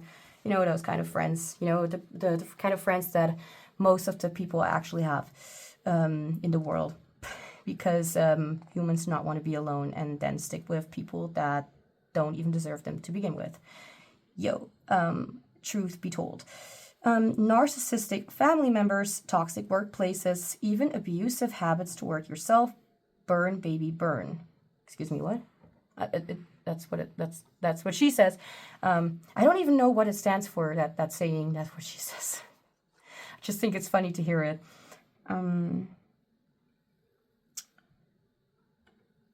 Why is my music stopping? How dare you? Let's, yeah, okay. Okay. I'm gonna see, well, yeah, I'll see what happens in this reading. Fortune number X, 1, 2, 3, X, 10, 13. Oh, group number 1 also had, like, I think the death card come out in tarot, I think. And that also has the number 13. So, yeah, whatever. Yeah, 13. Fortune can visit in many ways. What may be lacking one day may find in abundance in the next. Didn't see I didn't read it correctly. What is had may be squandered. I can't read well today. But this is a little bit hard to read. Destiny, fortune, abundance, luck, changes. Okay, so just make a decision already so the story can move forward. Yeah, number 62. Stalling doesn't... This is confrontation speaking. Stalling doesn't buy you more time. It only wastes the limited time you are given. Aren't you curious what happens next? Let things move at a flowing pace instead of forcing yourself to hit the brakes all the time. Choose wisely, then stop choosing. And yeah, I have nothing to say about that. For whatever reason, I just want to make sure that I don't miss anything.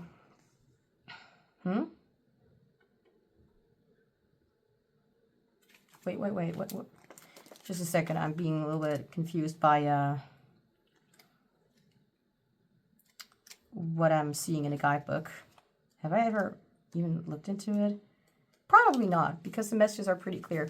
But I'm seeing, I'm hearing the word, the words ripple effect.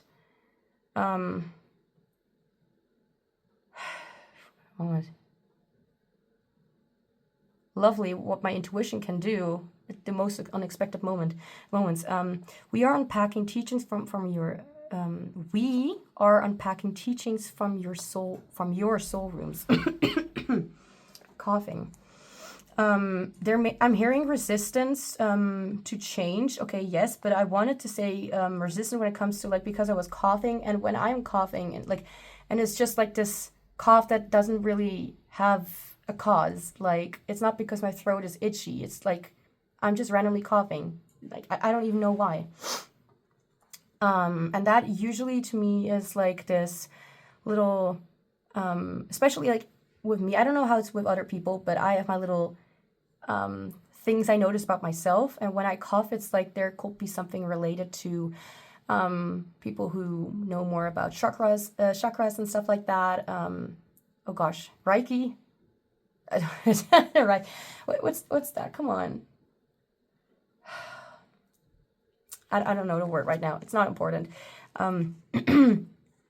But the throat chakra being, for example, blocked, and with the resistance that I heard, I feel like it could have to do with, it's not necessarily completely blocked, but you're resisting, choosing, resisting, voicing your opinion. Don't really know, but it could be more specific, like this could be more related to the topic of,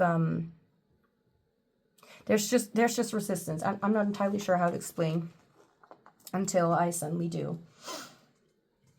Soul rooms, number 22. So 22 could be a specific number. I'm mentioning a lot of numbers today. So if that is significant, because I don't think I did that with group. Well, I think I did it a little bit with group 1, but not where I was so consciously aware of it.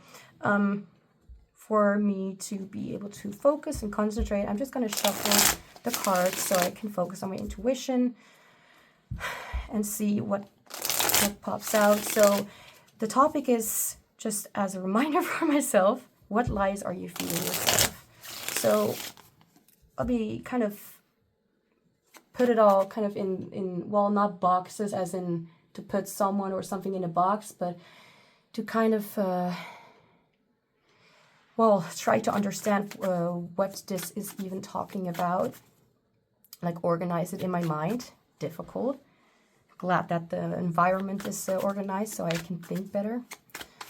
Just make a decision already. So the shooting star is in reverse. It keeps coming back to always this card being like very specific, or like also with group 1, like this card from this deck is, for whatever reason, very deep.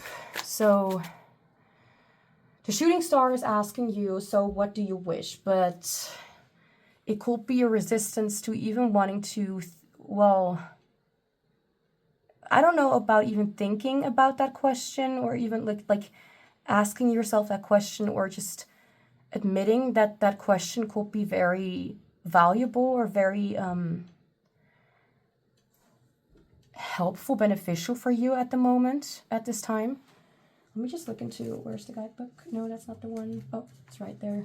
I'm blind, but that's fine. 31, 62, 13, 1, 22. 1, 2.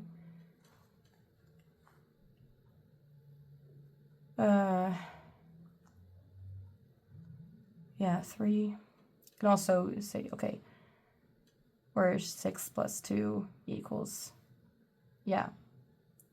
I don't have trouble that bad with math. I have trouble with math in English. I did not learn that in English. Shooting star. This one's about wishes. If you can, say your wishes out loud.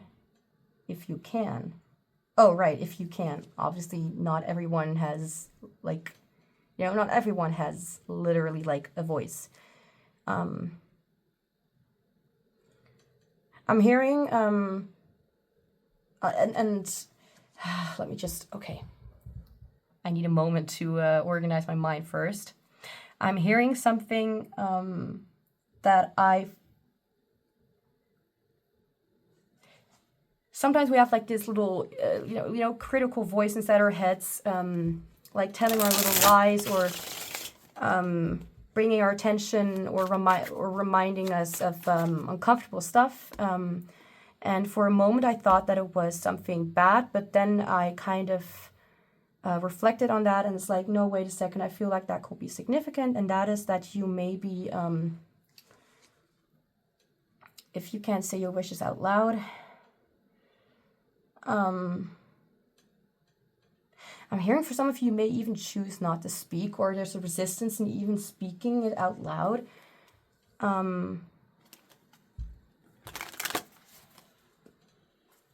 Something like that. I was thinking something just now, but I kind of forgot what I was talking about, or what I was thinking about. There's definitely something here about, I just want to explain my method of doing these readings. Like, for some of you, you may already know, but I try to kind of first think about it, like let it kind of sink in, and then I can really, so I'm kind of thinking out loud right now, to not take the entire evening, which not really much evening, just a few hours and then it's night. Okay, whatever, it doesn't matter.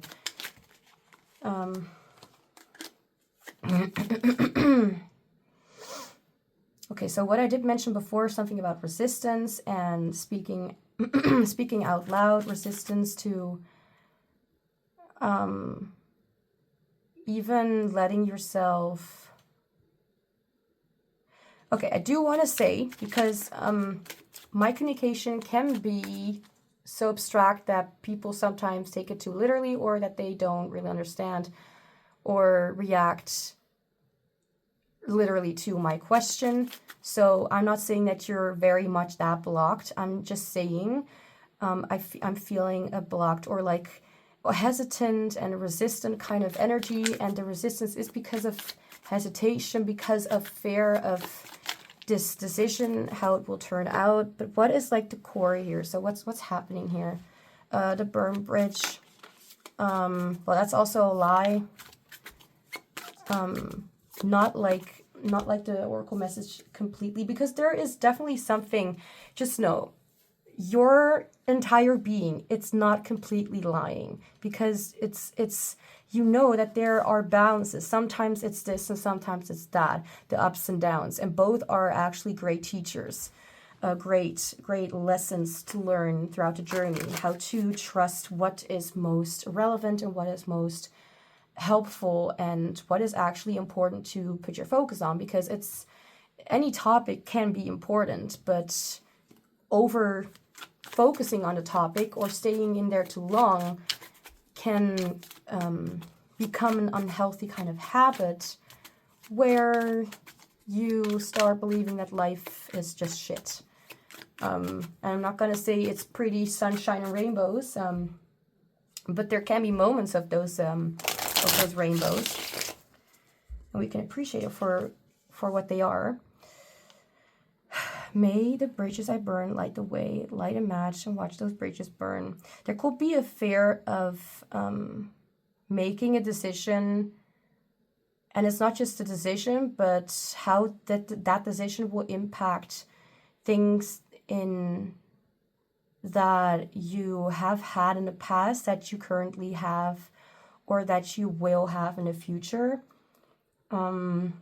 There could also be a focus on loss, about what you could lose if you make that decision. Everything for, everyone. So for some people it's going to be this, for some people it's going to be that. Just take whatever message resonates and leave the rest. Okay, so fortune. Okay, let me just put on a different song on my headphone. Okay, different song.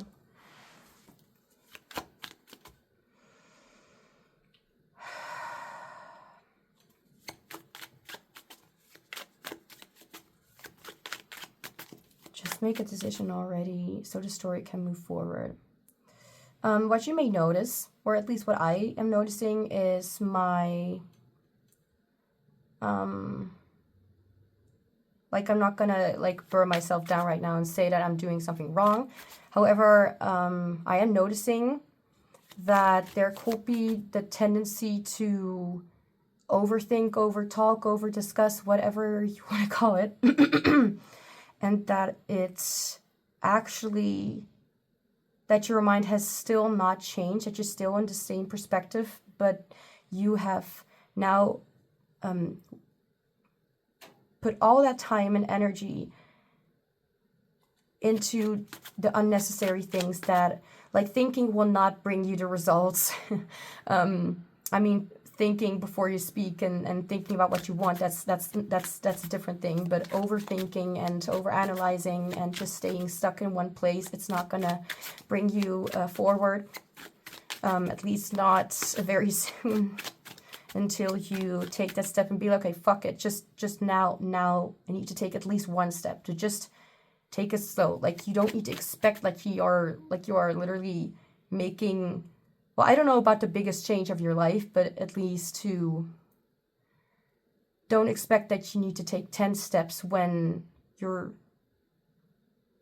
you can also just take the chill road and just take one step at a time, and feel comfort with going toward where you want to go toward. Shooting star reversed, you might be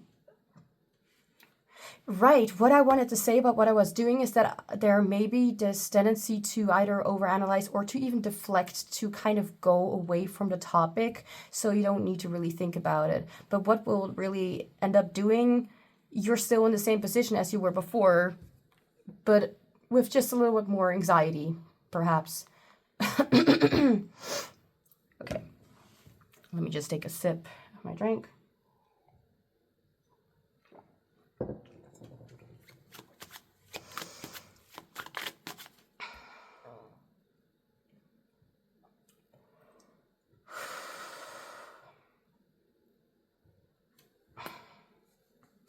So let me just continue with what I was talking about here, and with the burnt bridge with like divorce or something like that. There could be something significant about a partner or about partnership, friendship, whatever you may be divorcing or burning the bridge from, like something. And with that, I'm already coughing again, and it's like this. There's not even something in my throat, but it's like, I don't even know how to explain. I don't even know.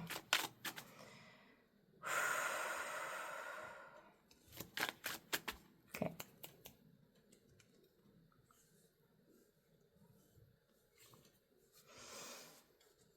Okay, just rubbed my eyes, kind of tried to wake myself up.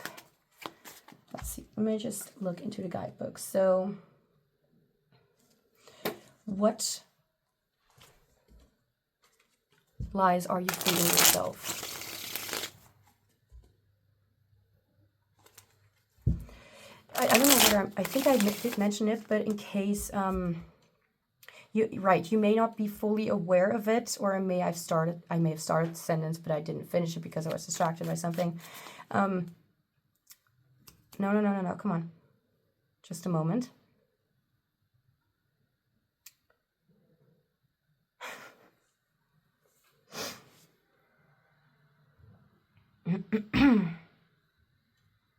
I have all the time.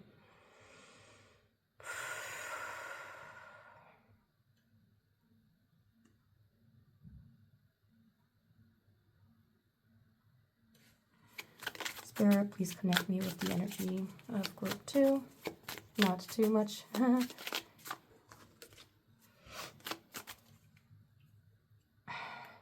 I'm even hearing a song that's called Stars. There's something about stars. So there could be something about like fitting in a world where you feel like you are, like, where there is this like, or has been a topic of like wanting to fit into a world where everyone is just kind of like, where you feel like you're just going to be the same as everyone else, or you want to be the same as everyone else. I feel like there could also be something about you having an option to change your life into something different, either slightly or completely different, just something that you do not seem as usual, or something that a lot of people do or have or experience, and you may subconsciously fear what that will bring you or what that life will be like, and feeling disconnected from other people or from society in general because you may be living a life that's completely against what either you thought your life will be, or what other people have told you to, or how other people, what other people's expectations were when it comes to your life. Bullshit things. Like, it's your life, it's your choice, not theirs. No matter how much they yeah, don't want to admit that. There's a stupid fly here.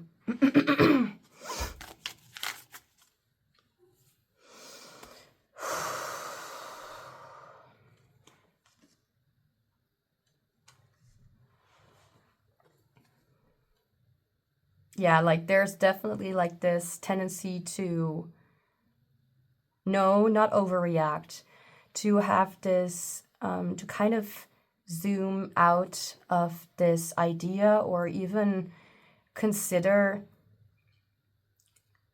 zooming in to something that you feel called to zoom into. So something like you have like a lifelong wish, or you just felt like called to something more distant from what you currently have in your life. And it's almost like you're trying to tell yourself that it's like, it's almost like you're willingly disconnecting from this option, this choice, this decision being an option as what your reality can become if you make the choice. That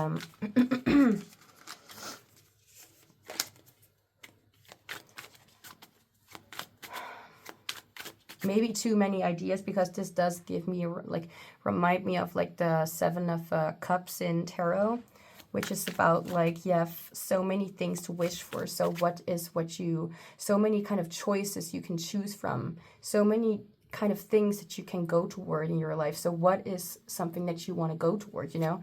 So what does this have to do, like, what does this boil down to when it comes to like what lies you're feeding yourself?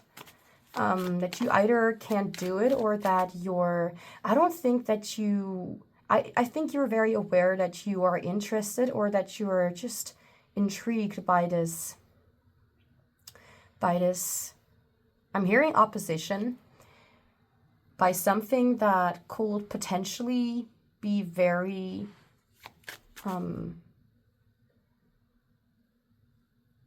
filling for your life, something that you feel is missing, but it's also almost like trying to tell yourself that you're fine with it, or that it's okay, or that you don't want it. Gives me this feeling of like Moana, the Disney movie, and her feeling called to the water all the time and wanting to go there, and all the time like she was being kind of redirected back to what she needed to focus on, which was like being a leader, or being what's that? I don't even know whether it has to do with princesses, kings, queens, whatever, but being like the daughter of the, leader of the, I don't know the correct words for it, but her taking care of, you can see it as like you being prepared all your life for a specific goal, but then you actually get distracted because that's not what you want. So something is calling out for you, and it's definitely distracting you, and it's not a bad thing.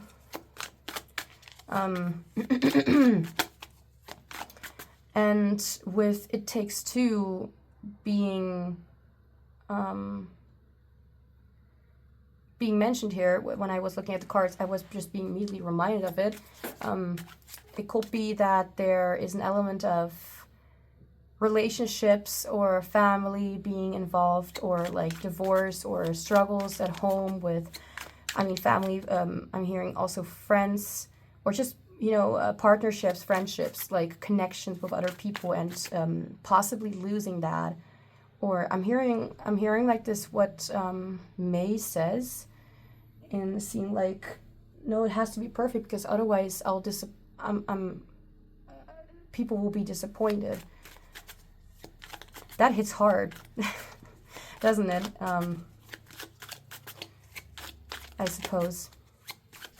But it could be like, because there is a scene where like a character asks her like, what is your passion? And she's like, me? I don't have one. And the character's like laughing like, everyone has a passion. And then the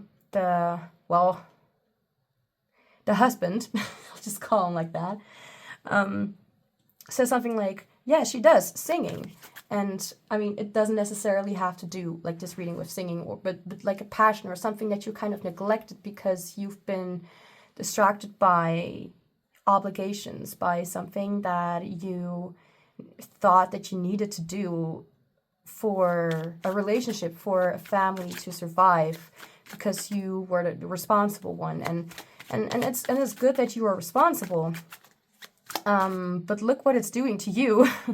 Look how this kind of responsibility and not paying attention to what you want is doing to your self-awareness, to your surroundings, could even be to you, how it's impacting your life in this way. And like, just by wishing it away, like maybe you have a wish, but instead of wishing or being guided by that wish, you wish that wish will just wish itself away. Like, it's almost like you're trying to neglect and reject the part that wants to be seen. But I'm gonna already give you a little bit of spoiler of what this will do, and I think that you already kind of know the consequence of this. And the more you do it, the more it's gonna bother you, the more it's gonna show up in your life and do the exact opposite of what you are trying to do, which is pushing it away. So I think we've already come to a place like, what lies are you feeding yourself? Well, first off, you're telling yourself that you are too this or too that, like that your life is not meant to be that way, or that you cannot do this, which for some of you it's more intense, and for others of you, you already are kind of in the process of that. Like some zippers, like some are already like opening, like this world of possibility. These worlds of possibilities that you've had are closing in, and you cannot escape because it's a part of you. If you what a character in that story said to the husband, what's Cody, and I think it was something with to do with being a gardener. And when he was in his garden and actually saw how his garden has turned out, because he had neglected that passion of him as well, because he was too focused on other things, he noticed that his garden was infected. And suddenly his little alarm bells of passion were ringing, and he was like, May, let's fix this, and let's take care of this. And he actually did take care of it. I mean, I don't know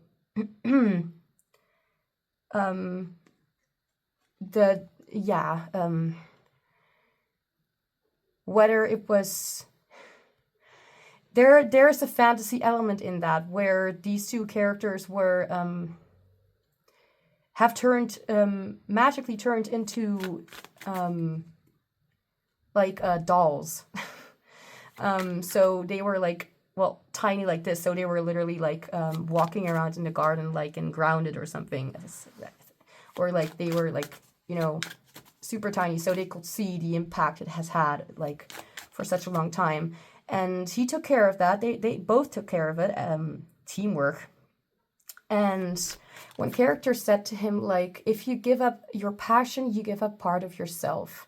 And that's very, very, I think that's definitely a very specific, and like, to me it feels very like this will be something I'd remember, a very important quote like that will help me, remind me, like, if you give up what you are longing for, then you give up a part of yourself. Remember that. I do hope that the majority of you will also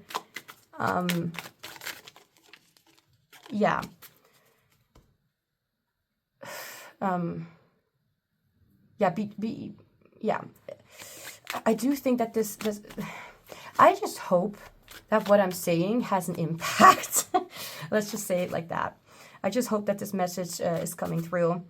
But yeah, that it's very important, like, you give up a part of yourself, and then you're not living your life to the fullest. So think about it, like, what would be a decision that you think you will benefit from if you made? And I'm hearing without hesitation, without doing all of that to push it away. It's almost like you're putting bars around you as if you're in a prison. Oh my God, a way out. Bars around you as if you're in a prison, and lock yourself away from your full potential, from what you could achieve. Now, I don't know if there even is in actuality like this real like this kind of blockage around you, as in difficult things like that that are not, like, for someone who has literally everything they need to just do it, and they're literally free to do whatever they want and still stick to this, then it's a lot easier. Not saying it is completely easy. It's always going to be difficult, especially if you have never done this before, or for the first time, like, are putting giving yourself and your your passion a priority. Like, it's going to be difficult, of course, but it's going to be easier for the ones who literally have the means and can do pretty much anything they want, which is not going to be the majority of the people who are watching this. But that doesn't mean that just because situations make it a little bit difficult, that doesn't mean that it's impossible. Like, you're possibly making things more you are making it look more impossible for yourself, because what you are looking at is not really the situation, as in what's happening. Like, for example, you have family, partner, whatever, but if there will be a way to have this be done, where will you start? And what you're actually looking at, the thing that you actually think is a blockage in your surroundings, like the life, like in real life and stuff, that is actually none other than your fears being in your way and presenting you everything that could go wrong, or that there is no way out.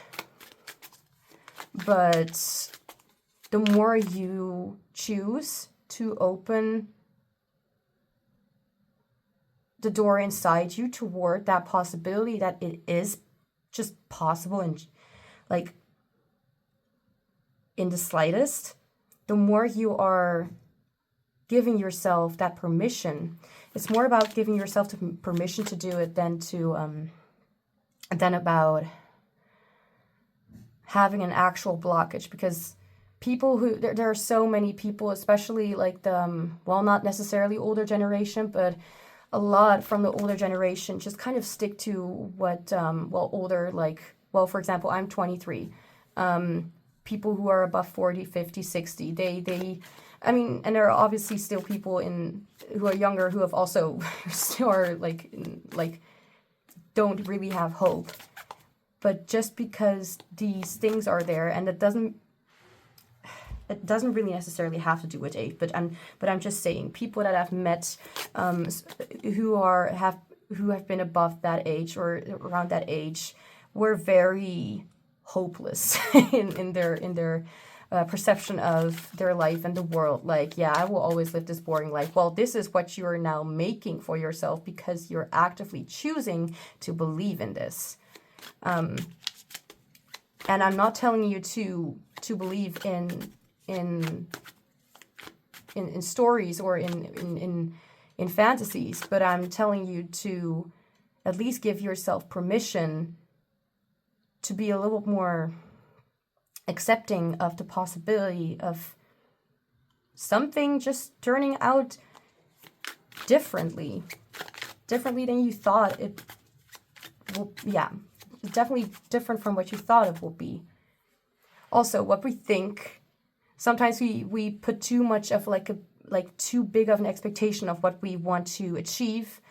But what about something, again, like what I said before, don't put the bar too high. Like, first take the first and the second step, like focus on the first step and then focus on the second step, not focus on all the 10 steps ahead. Like you can have a plan, but you can act on it patiently. no need to make the experience even worse for yourself, and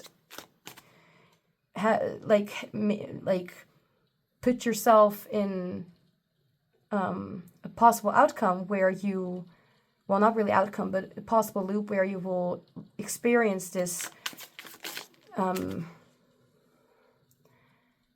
experience yourself putting too many expectations on what you want to achieve, and then failing, and then thinking that it's not achievable because you have that you have put the bar too high.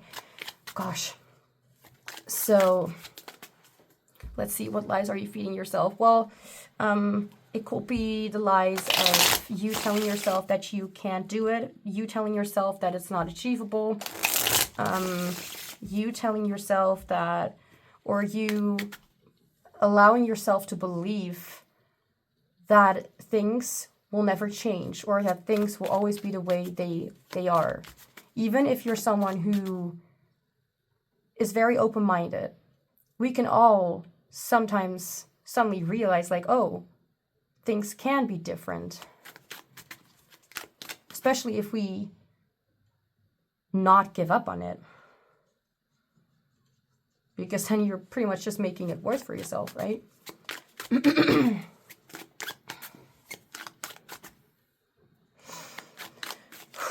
So, can I have anything else here for group 2 about what lies they are feeding themselves?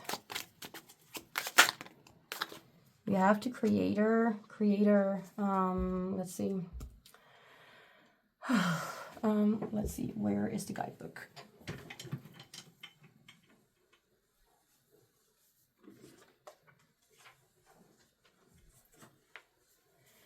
Forgot to put it next to me.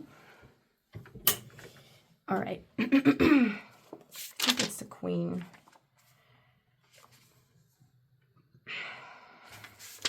Let's see. Okay, we have Dreamer, Explorer, Creator, Mystic. Creator, Bells, Swords.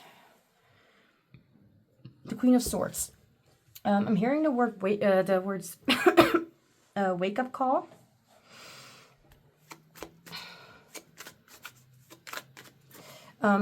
There could also be something here about you allowing yourself to say things that you align with, instead of, this is just the reality of the situation, this is just the way it is, and I need to deal with it, because that's not going to make it easier for you to accept it, or to really actually align with it. I mean, you can respect a certain belief, but that doesn't mean that you need to believe it.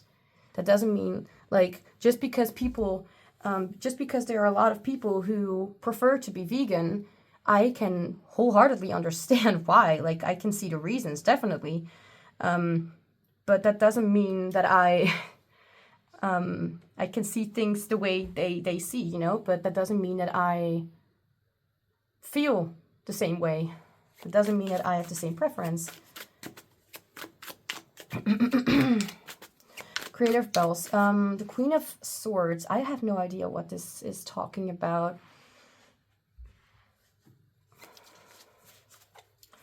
I feel like this is giving me this it's giving me it makes me feel like you need to definitely take yourself and how you're treating yourself a little more seriously, and definitely with a lot of more respect and kindness, and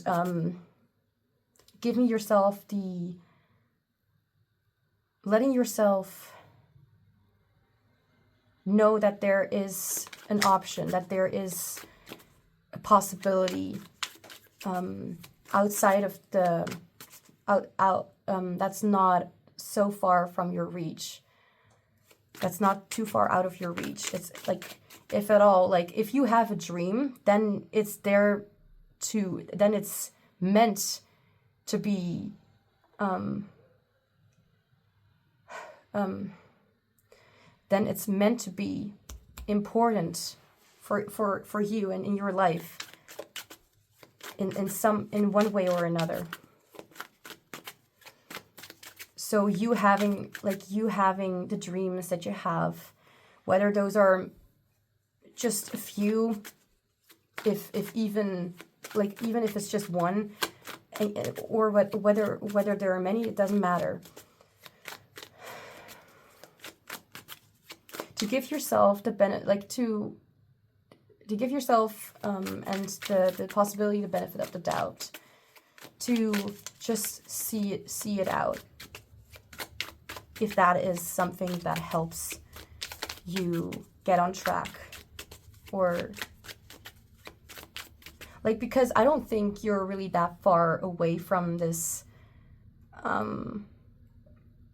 possibility, from like the fact that you recognize, and that you're, whether you are aware of it or not, that you are slowly allowing it more into your life.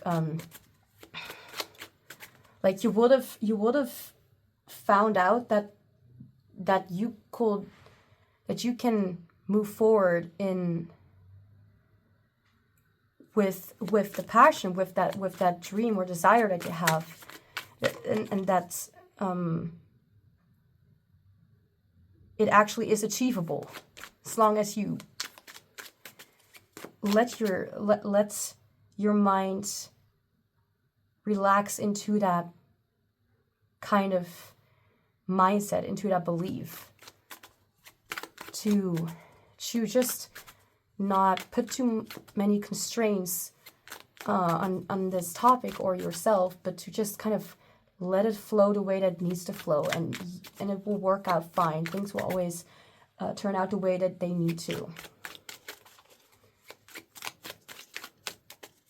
And maybe there are circumstances that make it hard to put your everything right now into it. So that's also fine. Like, you don't need to literally, like, you need to take the time that you need to reach the fact that you're considering it, whether you're aware of it or not, that's already improving your chances, so to speak. Can I please have a clarifier for the Queen of Swords? This card is giving me the vibes that it's like it's telling me that you need to face the truth about who you are and what is important to you. We have the Two of Bells. The Two of Bells, also Swords cards. And since we already have like a lot of like Swords cards, look, so like air cards, so you also air signs could be significant. But this is a lot about truth and opinion and thoughts and logic and truth and reality. And I feel like this is also a little bit of an indication how this has a lot more to do with your mindset instead of the actual obstacles around you, and how you will really benefit and from and move forward if you would allow yourself to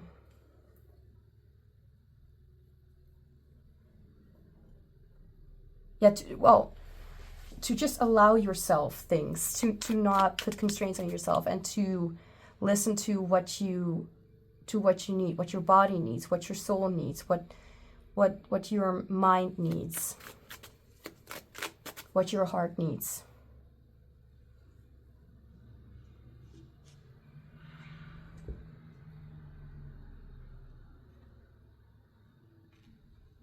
Saw food in the, whoa. What's this? Carpet thing, whatever. Kind of lost for words. Two of Bells is a card about contemplation, about I first thought that it had to do all with about making a decision, but this is not necessarily about making a decision. and I mean, this is literally okay, it has to do with making a decision. Just make a decision already so the story can move forward. even if you choose to let it rest for now and come back to this later, as long as you understand that there is importance in this topic, so don't again brush it off as if it's not important. But this card has a lot to do with, okay, so what do I need to kind of meditate on? What is actually what I want? What is it that what decision do I want to make? Where do I feel called, like I need to go? And the thing is, what I have already heard quite often, and I do think it's true, is that, I mean, I'm very certain that it's true, that no matter what option, what decision you make, it's just like this card says, just make a decision already so the story can move forward. It's not about making the best decision. It's about making a decision, just moving forward and just not letting yourself stay stuck on whether or not you should even consider it being an option, whether or not this is something you should push away. Because whether you'd like to admit it or not, the more, like, you are catching yourself having these moments of just contemplating, but the fact that you are constantly thinking about it says something about where your mind is, about where what is important to you and what keeps coming back to you, even if it's subtle. Like your mind, your body, your soul is giving you like those hints about what it actually wants, but you're trying to push it away. So what can I say about like what lies you are feeding yourself? Well,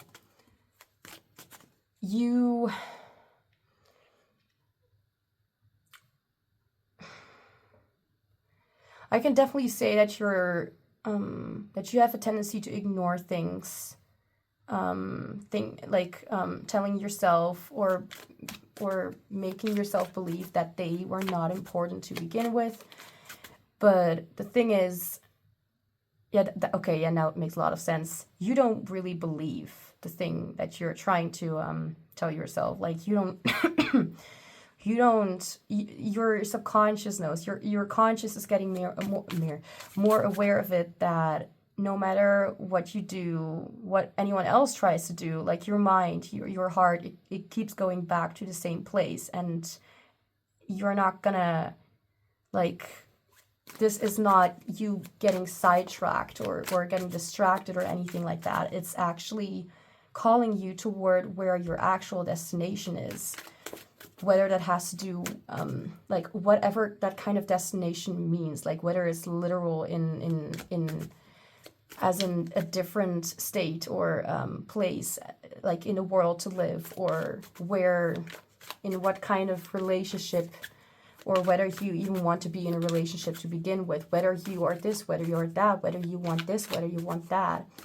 Like, to make a decision and to let yourself, and to give yourself permission, time, and space to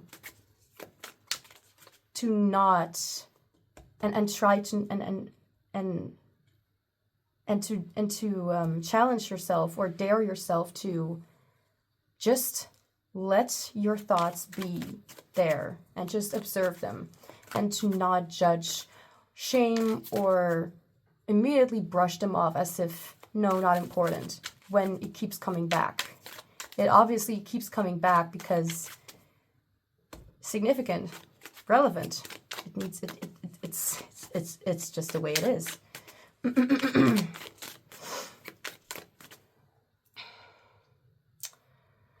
So I feel like this creator of bells feels a lot more shamanic, more in their world, as if like telling you like, what is your heart telling you? What is your subconscious trying to make you understand? What is and what lies, like the lies you're feeding yourself, you don't even believe them yourself. You're just trying to go along with what you think you need to do or what you're told to do or to want. What I already mentioned some of these things earlier in the reading. So let's see, what else do we have? What lies are you feeding yourself? We have, oh, okay, one card. We have, kind of felt weird, the Chariot. Okay. I don't necessarily feel like the Chariot is the lie, because the Chariot is about forward movement, about being determined and not letting anyone get in their way to reach their goals. Like this is, oh, just noticed something. Oops. I'm a little bit wounded on my side of my thumb, and whatever. Let me just, if I don't do something about it, like put a band-aid on it, then it will distract me and bother me the entire, well, however long this is going to take, this reading. Okay.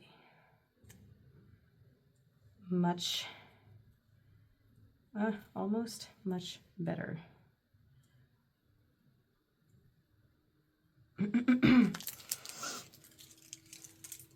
Also, I do want to say, like, it is absolutely okay to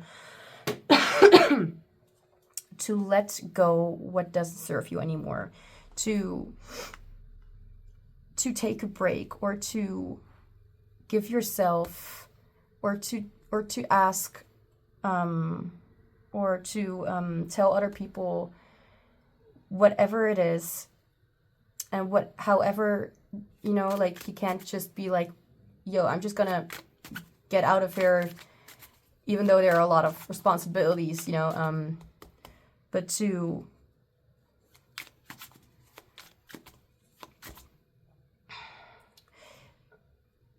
act cautiously with the advice you're being that you're getting right now, to not be too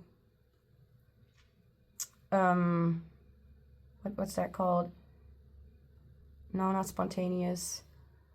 No, not random. What's the word?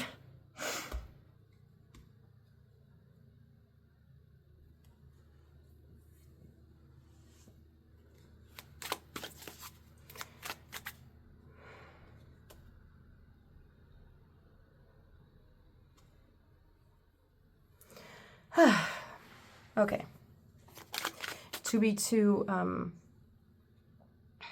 fast with making rash decisions. But that's just for some of you, to make sure that to keep this balance. I don't know, whatever. I trust you, you do you. But as long as you trust yourself to know what's right. The Chariot is a card about forward movement, and about, like, certainty and confidence, and just going, like, running right through the challenges, through the blockages, as if like you're not gonna stand in my way. You're not gonna keep me from going where I want to go. Like, don't, like, this is something, especially underneath the Soul Rooms card.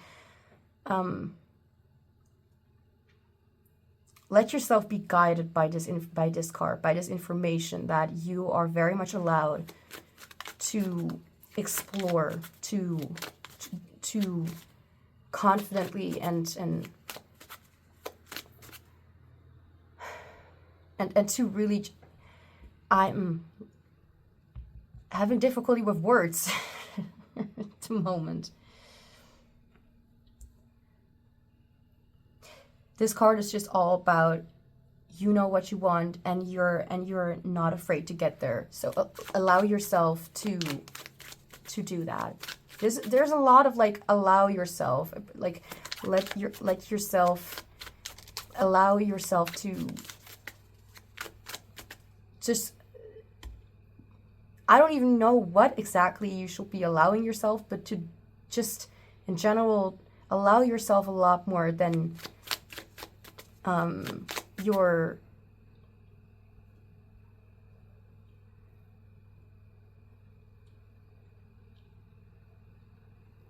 trying to make yourself believe. I don't even know how to finish sentences anymore. Allow yourself to explore, allow yourself to go forward and to do whatever you want to do and to follow your heart, to follow your passion. Can I please have a clarifier for the Chariot? Okay, we have the Eight of Bells. Okay, in reverse. This is a very clear card, because as I was saying here with the fortune, well, not necessarily with these, but I was thinking about how you're like putting like bars beside you, almost to like limit your space, even the space of like possibility of not letting yourself go toward different directions. And we have the Eight of Swords. And the Eight of Swords is all about like self-entrapment. I'm not even kidding. Look it up. Eight of Swords is all about like locking yourself into this kind of perspective that you're trapped, that you cannot get out. But this is the Eight of Swords in reverse. So what the Chariot right now is talking about, to even free yourself, and like the first step to do, like you don't even need to necessarily go toward that goal, but the first step could be to just give yourself the permission to allow yourself to just get out of that like box of like what you may do or what you're allowed to do, to remove the limits that you've put on yourself, or that you have always thought that were that limitations that you always, or that have been put on you. And if the thing is, if people, whoever, if there's a situation and they are unwilling to understand that you're a human being who very much has the right to, like, this world is not just to work in, but also to live in and to explore and to have fun in. Like, if they can't deal with that, if they can't accept that says more about them than about you. And then it's more of their problem instead of your problem. I don't know how,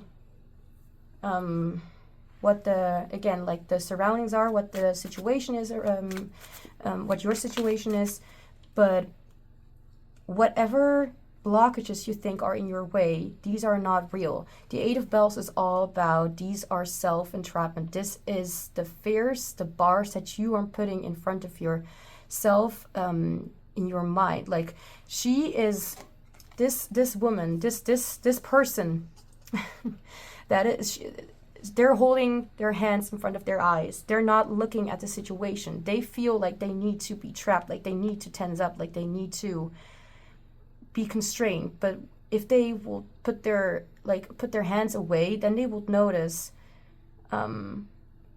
take their hands off their eyes, then they will notice, like, oh, those are just bells. Like, and bells, it's all about thoughts, right? Of thoughts, logic, what's happening in the mind. And then they will notice, like, oh, it's actually all just the worst nightmare that I've put in front of, like projected outward. But actually, if you take the step forward to ask for a little more space to gain freedom, then you will notice, like, this is in reverse. So this is right now a little more the message of, like, this is actually more of a blocked energy, and right now this is kind of unblocking. So no, I was thinking about something, but that's not a very good example. But this is the moment where she's like opening up her eyes. So you're being asked to what I'm also thinking here is that the Eight of Bells, this right now gives me the feeling of how you may think that everything that you want to happen is only a fantasy, or how that only can be possible in your mind but not in reality, how that also is limiting your mindset, and how that is keeping you stuck in this kind of prison that you've created all on your own. So let me see if there's anything else that you need to know about, like what lies you're feeding yourself. So you're definitely you're imprisoning yourself. You're telling yourself that what is happening inside of you is also happening outside of you. So, and that's not true. Like, we are mostly just projecting our experience, expectations, thoughts, feelings. We often project that onto the outside world, and then we get stuck in thinking that this is just the way things are, when in reality, the acceptance of limitation being present and you not being able to do anything about it is just an acceptance of hopelessness, and that life is just not for you, and that happiness cannot be achieved. Just think about it.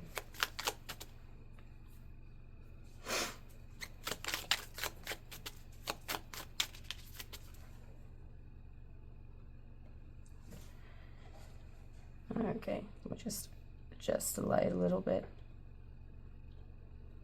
Okay.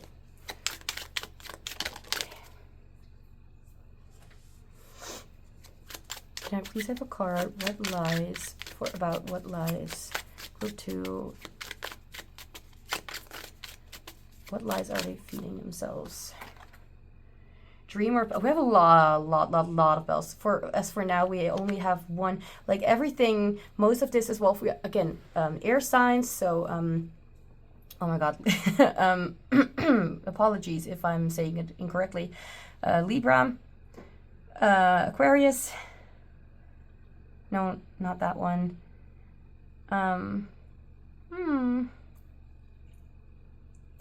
Libra, Aquarius.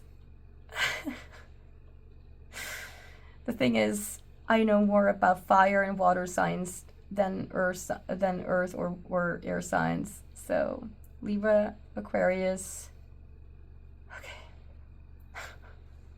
Okay, it's gonna be easy if I just look it up real quick. Air signs. Okay, we have Gemini. Keep forgetting Gemini. Okay, wait. No, wrong button.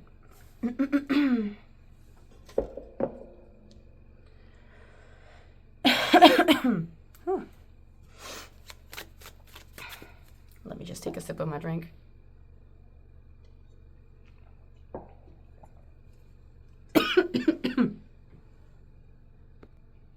Ooh, like I suddenly got needed to cough a little bit more. Put it on pause. Okay.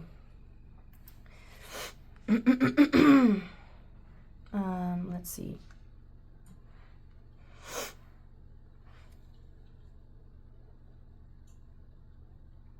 I thought I heard a quote in my head. Just a second.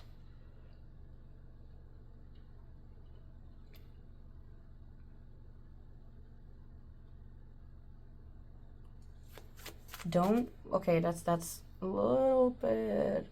Okay, don't limit yourself by, like, I didn't really know the end of the quote, so I kind of thought of something that sounded similar to what it was about. Don't limit yourself by. Oh right, don't limit yourself by trapping the road or something. But what I was thinking of, like, don't limit yourself by nailing down doors or something like that, so you can't open the door. So, like, the more you deny it, I mean, it's gonna come back even more.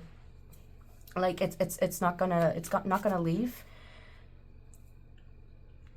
But however, the opportunity may get more difficult if you prolong this silence, this indecisiveness. If you keep yourself stuck in the loop of like, well, yeah, not taking action.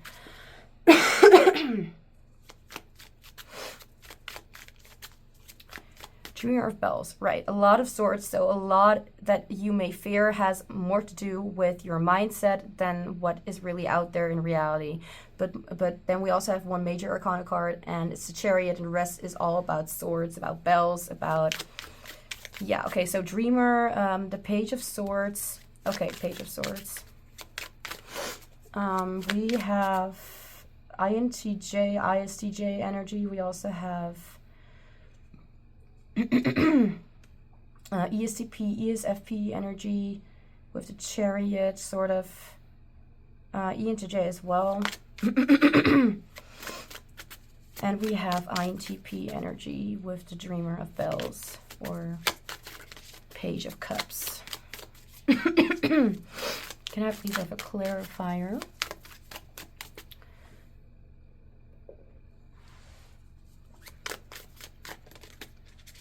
And we have Justice. Okay. Yeah, this is giving me the first message that I thought that I heard sort of was how this is talking about you giving yourself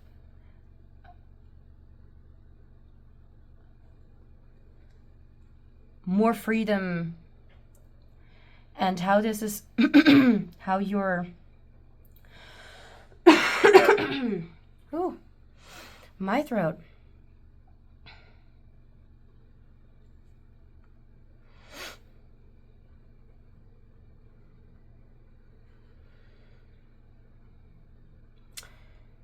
How you should give yourself, how you should give yourself the opportunity to be truthful and just toward yourself, to be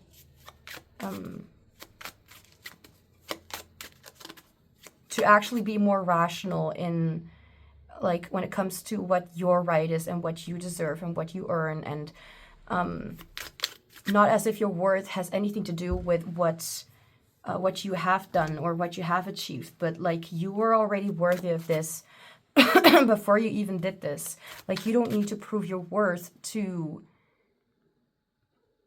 go towards something that you love. Like, how does that work? No, the Justice card is like saying, it's giving me the message of like everything is fine, and like possibly also the like saying that this is what, like, that you definitely deserve to chase your dreams, that you definitely deserve to give this limited mindset the benefit of the doubt,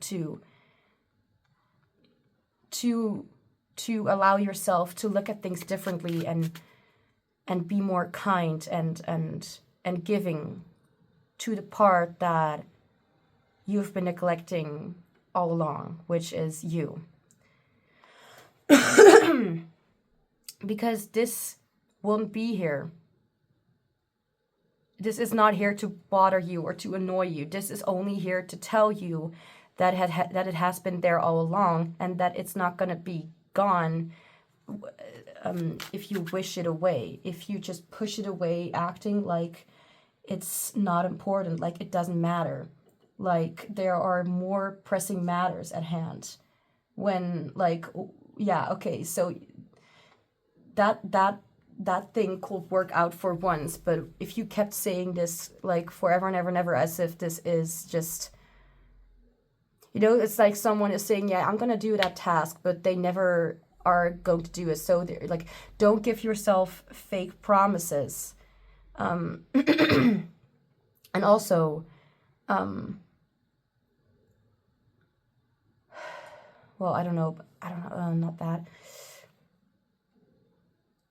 Don't give yourself fake promises if your intention is not even there, but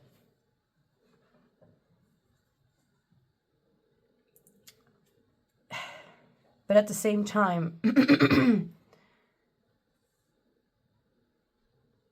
fact that you have not been able to let this go means that there's definitely like still part of you that is not willing to give this up.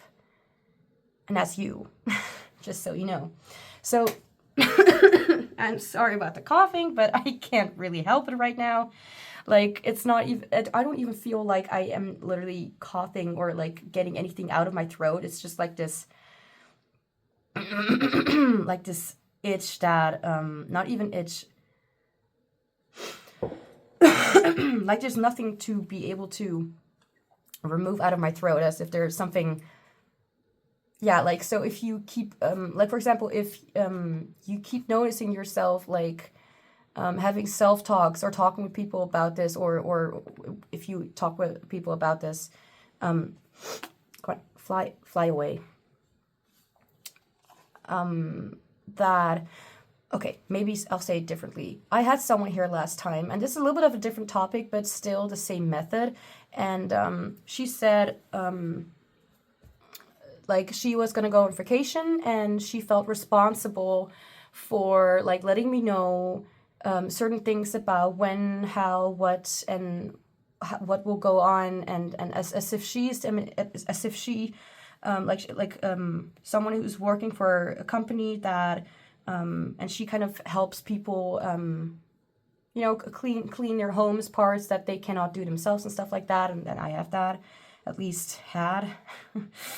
I don't want to talk about it. And she kept mentioning, like when I'm on vacation, it's like you don't exist. It's like not in a bad way, but it's like, I'm gonna forget your name. I'm gonna forget who you are. It's gonna be vacation. She was literally speaking to herself. She said it like almost like 3 or 4 times that she was here, and it was like maybe 2 hours or so. Maybe even more than that. And eventually I told her, and since this woman this person, well, I already said it's a woman, but this person already said many times that that she thinks that I was very wise, and said things that she, like, you know, people, I told her things apparently that for her were like this eye-opening kind of, wow, like she has so much wisdom. Anyway, that's not the point. The point is that I eventually told her that, well, if you really didn't, like, she told me, like, I don't care about this is not my responsibility. But the thing is, I told her, like, so if you really don't care about it, if it's really not your responsibility, then why do you keep bringing it up? And she immediately understood the message. She immediately understood, like, the reason, like, she is trying to tell herself, or not tell, like, she immediately understood that she was kind of talking to herself, trying to convince herself that she believed that, but actually she felt so possibly nervous, anxious, and a little bit like she was, like the expectations were on her, you know.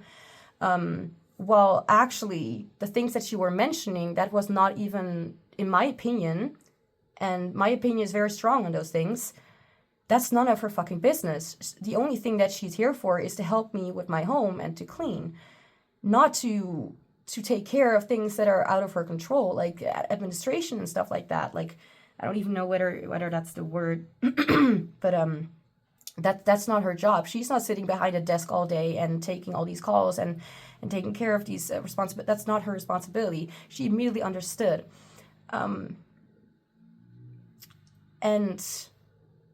yeah, like the message, the point is, trying to help myself remember what my point even was to begin with, that it like whatever you think is your responsibility, like maybe it's not even your responsibility at all. Maybe let me just think for a moment, because I don't want to say shit that I don't mean. All right, I remember. The point is that if you really, she kept telling herself that she was not responsible for it. But in the end, it turned out that she, like, I noticed these things. Like if someone says that once, also with the right kind of, I suppose, like body language or something, or attitude, whatever you want to call it, then I would have believed her. But she's mentioned it so many times and she kept talking about it.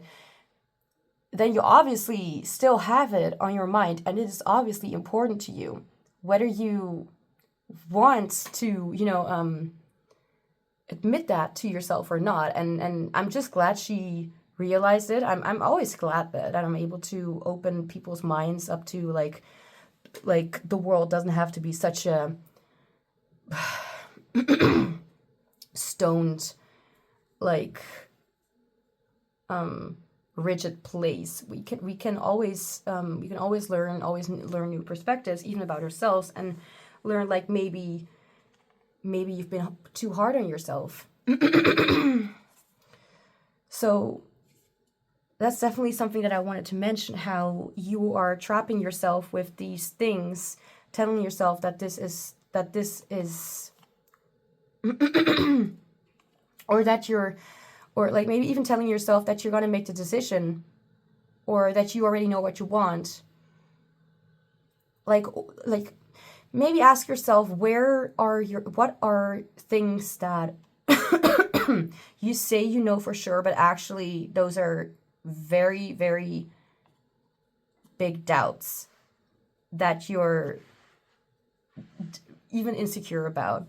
I really don't know the point, what I really meant with this, but how you also need to look at yourself, like, look at your own behavior, look at what you're saying, and whether you even believe what you're saying, or whether you're just saying it because that's kind of like the script that goes on in your mind. Like, this is what I need to do, this is what I need to say. I'm going to move forward to the last card before we end this reading, and we have, you deserve to feel good for being exactly who you are. Like, this is something, this is what I mentioned before, like, you don't need to have done many things. Like, you don't need to earn your right to live a lovely life. But there's also, again, like this mentioning of like you allowing yourself to even receive that, to open your hands, to open your arms for that experience, for you to receive more than just the minimum. You deserve, all right, you deserve to feel good for being exactly who you are. And you deserve to to not just dream, but to also live your dream. And you also deserve to be more truthful about yourself and about your wishes and desires, and to not brush them off or act like they're just little dysfunctions distracting you from your actual mission or task. Because you're human, and like, what else am I supposed to say? You're deserving of it, no matter how much you try to push it away. Like, even still, like, even if you like appreciate this reading, even if you already like feel more confident in that, like, there still needs to be more confidence. And that's not just like a way to just push, like, hey, you need to be more confident, but take things step by step and allow yourself to do more than what you think you're capable of, and reach out to help, and reach out to the beautiful and nice things in life. And they could also be small, but your life doesn't necessarily need to be the same as everyone else. Everyone has their own enjoyment. You don't need to fit anyone else's perception of what good is. You can choose that for yourself, and you are definitely allowed to choose, make the decision for yourself, so you can move forward and not stay stuck in someone else's perception, also not your own perception. So, yeah, that was definitely the reading. So, group 2, that's all I have for you. So, I just saw the time that I'm filming this. Okay, yeah, 1.5 hour, but 22. So 22 again could be a significant number, like here with soul rooms. I'm hearing also like something about exploring your soul. Maybe that could be significant. Yeah, but that's all I have for you. So I definitely hope you enjoyed the reading. And if you did, I hope you'll be back for another reading with me soon. Bye. Hi, group 3. Welcome to your reading. So we're gonna get started with some oracle cards and find out what lies are you feeding yourself. I'm already feeling a quiet kind of vibe. And I know that from my own energy, even though the first 2 were pretty alright. Could be relevant or not. I don't know whether this is even significant to the reading, but could be for some. So I'm gonna look into these cards. These are gonna be these 4 cards are gonna represent the lies you're feeding yourself. So anything like the message that I need to not literally necessarily what the card is saying, but the message of what the lies are. And this is going to represent the truth, or, well, the truth and also what you could tap into more, possibly. So first, these. Let's see. Okay. First, we have map. I'm feeling a confusion, as like distraction could be the case.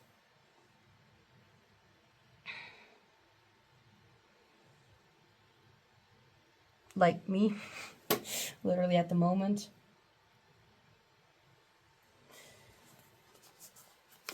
Then we have the work is whatever uncomfortable thing that is in front of you right now at this moment.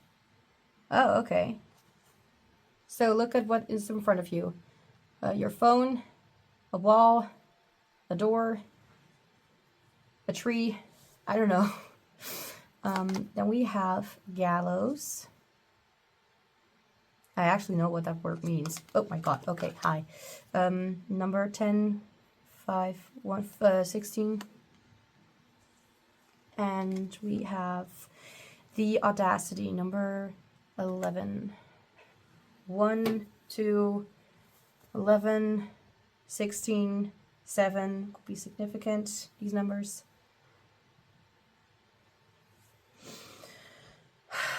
Okay, and then we have this card, which I already said, the truth. So we have number 17 with the shapeshifter.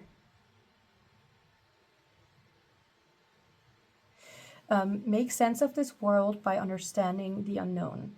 Leave fear behind and shift your perspective, for this is where you will find a new state of awareness. Okay.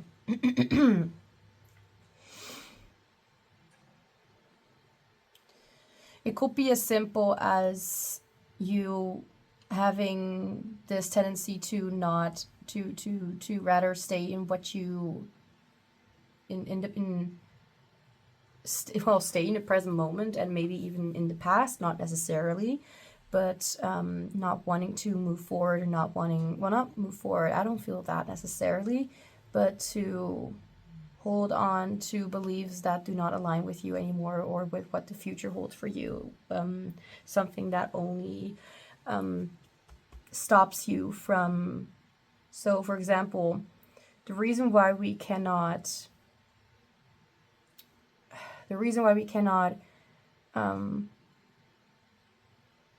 have something that we want at the very moment is because there's a likeliness that we are not able to handle the weight of what that kind of thing is, and what it represents, and what it holds. So for example, you would not give a baby, you would not hand a baby to a baby. You know what I mean? You would not let a baby hold another baby because that's too heavy for a baby to wear, or just anything too heavy. But if they grow and learn and become stronger, they will be able to handle that a lot better, or at least have that kind of power to hold a baby carefully, or something like that. So the reason why it's not easy to go forward is because there's definitely something about that there, and the work that needs to be done. So I'm just, in case you, well, I don't really care whether someone's wondering, but I just want to say it out loud. I usually kind of see what's coming through in general, and even though I don't necessarily have an answer yet about to the question. So what lies are you feeding yourself? I'm kind of just getting the information, and then we'll see what that could mean. Gallows, I do want to look at that card's description, what it says. Wait a second. 10, 15, 16. The gallows are at a standstill. Selfishness, upheaval, change, decisions, trial. So this does remind me of another group. I think it was group 2, but this is a little bit more. This feels a little bit more. I don't want to say it like this, but rigid. This feels a little. The group 2 feels a little more like, you know, there's a lot more acceptance and actually like understanding and knowing that is something that needs to be done. But here is still a little bit of the resistance about like moving forward in some way. So this does say something about change, decisions, trials. The gallows are at a standstill. Yeah, standstill. The audacity. I do want to read that card. Message. The audacity. Which one? XI11. Almost there. Book. A skeleton rose into the serene, rainbow-filled sky, announcing his presence. Your bright, sunshiny day has been suddenly and unabashedly disturbed by the ultimate storm cloud. I have no idea what anything of this said. I kind of read over it, if I'm being honest. Anyway, your message. Just when you thought it was safe to smell the roses. This is interesting because I did mention something about like wanting to stay in the present, or think that. I don't know whether I mentioned it, but I definitely thought that. Just when you thought it was safe to smell the roses, the utter audacity of someone or something is coming to rain on your parade. This is the ultimate wake-up call card. The card to end all cards. Give the boot to cheaters, users, coach surfers, energy vampires, fair weather friends, oh yeah, toxic bosses, oh, lovely. And last week's rotten produce that And last week's rotten produce that has the audacity to mold.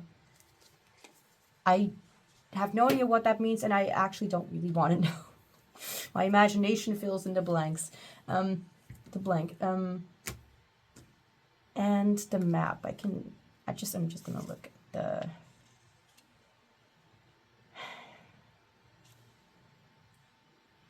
I do want to say that this is a sort of reading where I am more, or it's a lot easier for me to, assume, honestly, that maybe there are people who do not even want to hear this message. So if you, whatever you're gonna do, that's of course your choice. But I do expect patience here, because I'm also trying to do the reading for you in the best way possible. Map, of course, where is it? Number 30. Number 18 or number 30 could be significant. Okay, on what resources are you basing your decisions? What tools and rulers are you using to measure progress and to track your way? Map makers are only human, and as such, while often brilliant, also have been known to make mistakes. Maybe your map needs to be updated, maybe not. Who do you listen to for guidance? What foundations hold your beliefs? Vigorously audit and question your teachers and gods. You are a victim of the rules you live by. That's a beautiful quote. Like, honestly, it's mostly, to me, it's a very beautiful, beautiful quote. I will definitely forget this after the reading, but maybe, just maybe, I will save this to my phone, in my phone. You are a victim of the rules you live by. Yeah, it's the kind of gel cells that we are putting around ourselves to limit ourselves from what we can and what we are allowed to do, what we can and can't do, and what we can and can't be. And there's something about that here, which, yeah, what I said earlier about this having, reminding me of group 2. I literally just thought of like this having like an 8 of Swords energy as in tarot, and 8 of Swords is a card about like being trapped by your own illusions. So if you felt called to group 2, could also be a message in there. Let's see, number 2, huh? No, that's number 10. Number 1, number 2. For whatever reason, I'm looking at almost every message in every guidebook. So, the cave you fear to enter holds the treasure you seek. Huh? Wait a second. Oh, I was somewhere else. A simple but difficult message. A simple but difficult message. It is time to confront the uncomfortable and engage in whatever you're working so hard to avoid. Yeah, instead of working with the work that's in front of you, you work against the work and make the task even more difficult and mind driving yourself insane. Remember, even though you may know what you need to do, you can't always know all the rewards waiting on the other side.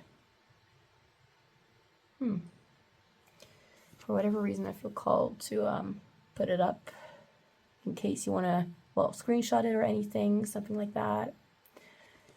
But I do understand, you know, the difficulty in changing something that has been used for such a long time to protect yourself or to feel safe.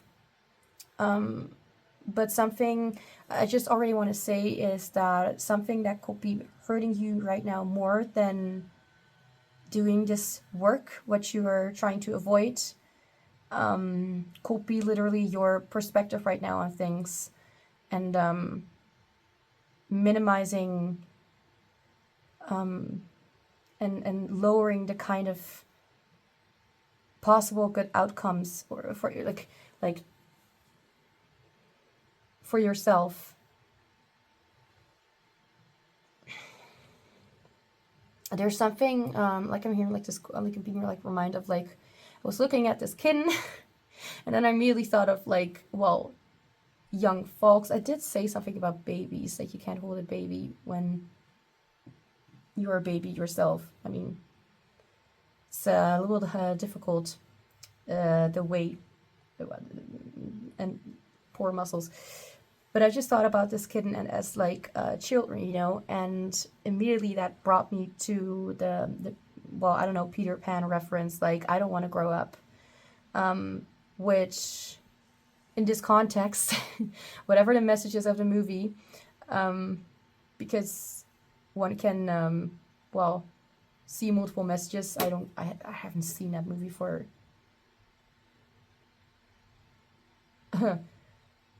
well, definitely more than 3, 4, 5 years, whatever. but there's something about like, I don't want to grow up, and it's not like you really don't want to grow, but it's scary. Like, just like when I think of Peter, I think he thought it was scary to grow up, as if that would mean he will lose everything that he loves at the moment, you know, that he has right now. That like his imagination is the play, like as if life will become boring and rigid and serious and well and serious and play and playfulness, everything of that removed.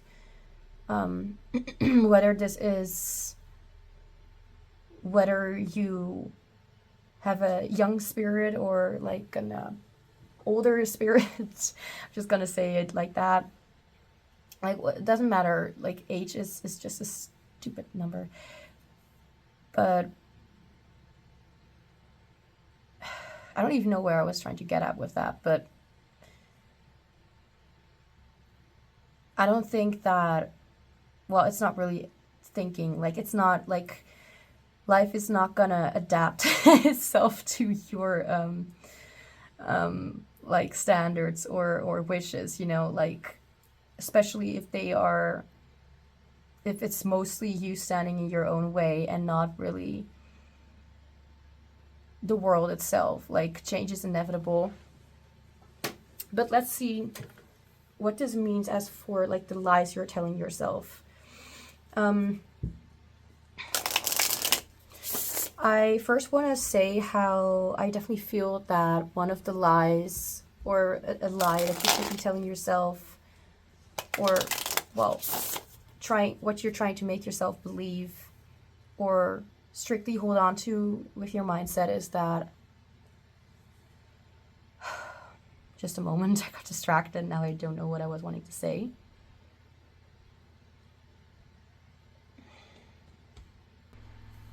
So I actually got a little bit distracted. I thought I would look back on the video, like listen to what I said in the recording. Just pause the recording, stop the recording and listen to it. But it's like my mind is not really wanting to work with me and work with me right now. But that was probably a little bit too difficult to explain. But let's see. What lies are you telling yourself? Are you feeding yourself? What are you making yourself believe? Okay.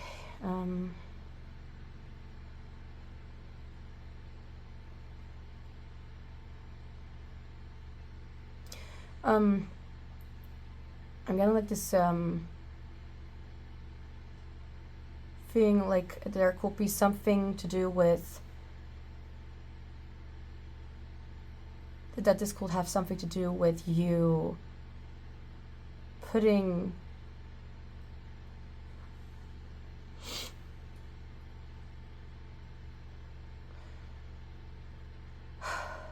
I apologize for distractions, or for the, well, my energy is definitely a little bit different.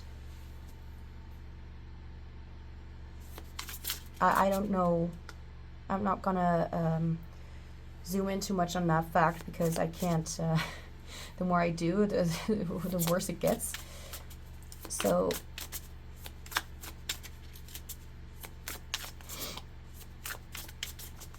there could also be, but that could also just be a projection, but I'm not entirely sure, but see how it fits for you, that you may be a little bit less, that there may be a little bit less tolerance at the moment, like not necessarily in general, but because it's already difficult for you, and I understand that, honestly. It's already, like, I understand that all too well. But because it's a little bit too difficult to handle certain situations that require your attention but are extremely new or different from, you know, like, it's maybe a little bit difficult to focus. Like, it could be that you, yeah, okay. The first thing I'm definitely noticing is that the world, your life is just feeling a little more strained at the moment. Or at least a little more tiring, or feeling less generous, feeling less optimistic, whatever that reason may be, but I feel like it has to do with you kind of pushing away this, well, it's not, you know, the thing is, it's like, I'm really feeling this vibe of like something being like right in front of your door. Like it's not even coming. It's not something that has already happened. It's slowly turning up louder and louder in your life in a way that feels like you're being threatened or as if you're being attacked in some way. But the reason, I do want to say immediately, the reason, the feeling of you being attacked is definitely an illusion. The reason, however, that you're feeling this way, like feeling triggered perhaps, is because you're actively trying to deny that it's there, or that you even pay attention to it in some way.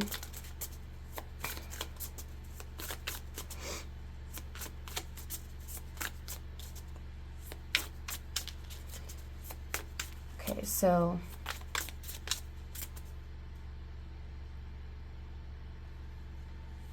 it does feel a little bit blurry.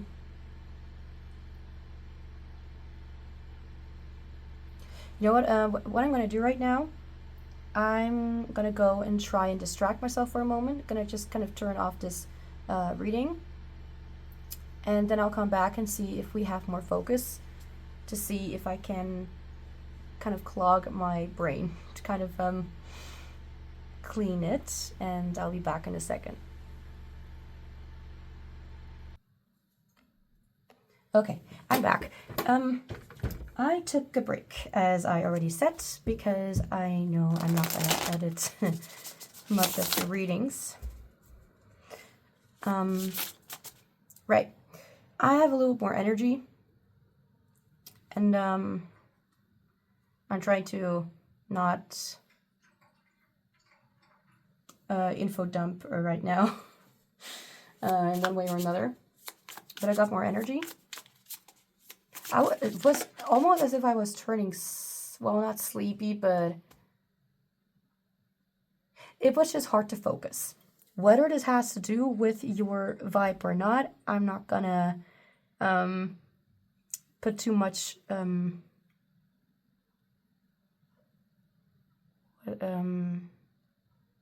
weight on that. You know, I'm not gonna focus so much on that because whatever. Not gonna keep repeating myself. So I'm just the script. I'm just scrolling the script on my phone. So there's definitely also, in case I get drowsy again, I have my guidebook. It's gonna guide me eventually.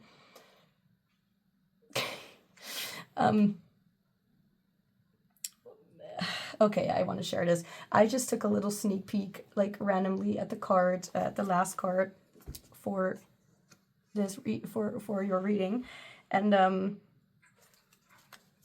yeah, it confirms what I've been talking about. You'll get to hear it soon, because I don't want to spoil things. But this is definitely a topic of choose. Well, I don't. It's difficult to say choosing, because I, as you just heard, it's quite easy for me to say it, but it's not the word that I want to use, because I don't want to get stuck in this negative in this not really effective pep talk. You know. Not literally what I did, but it feels right to say that. Whatever. Sometimes things come out of my mouth and I'm like, I don't even know what I said and why I said it. So with the gallows, guidebook 1, please. The gallows are at a standstill. Selfishness, upheaval, change, decisions, trials. I just want to say, knowing that people will only watch because knowing that only people are going to watch who are actually very patient with me, especially when they're still, well, actually it's not even been, oh yes, it has been 10 minutes. I stopped recording. I totally forgot. Anyway, it hasn't been an hour yet, but I just want to say, these words do not necessarily mean that you are literally selfish, because that's,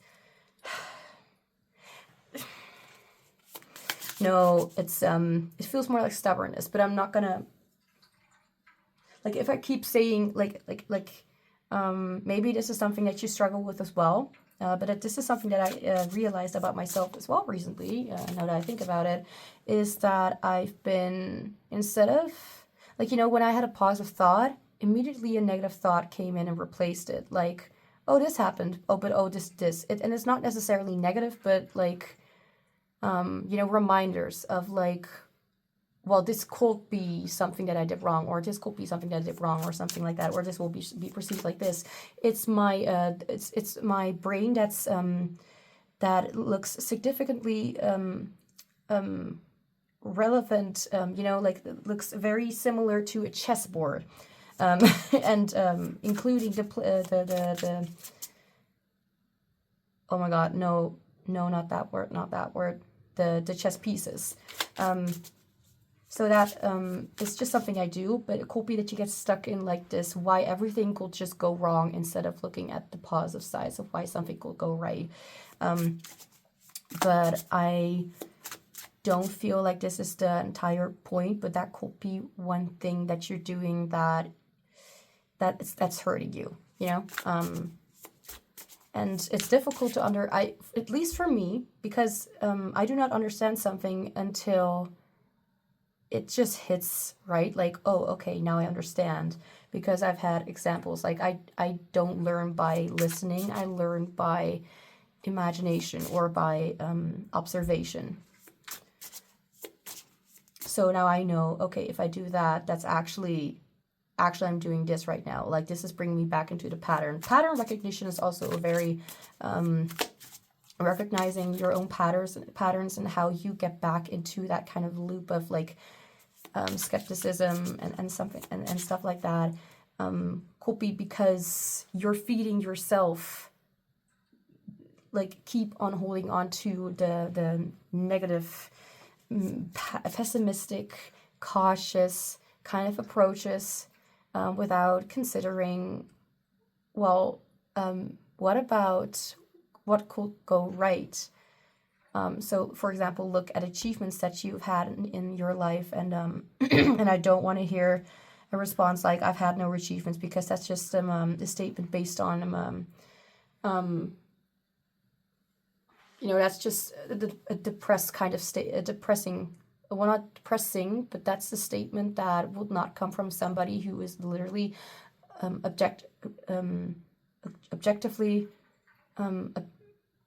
looking in an unbiased or balanced perception.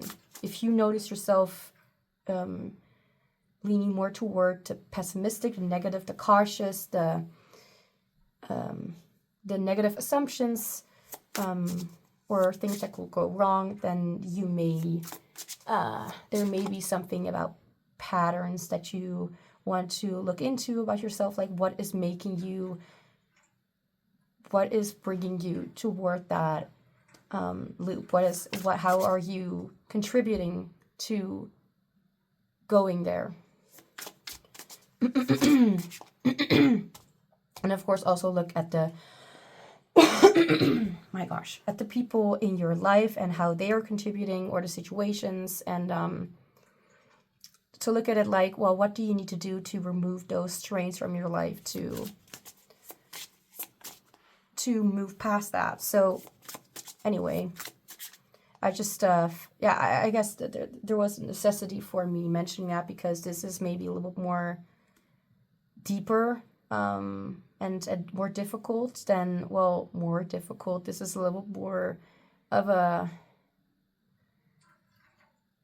an active struggle,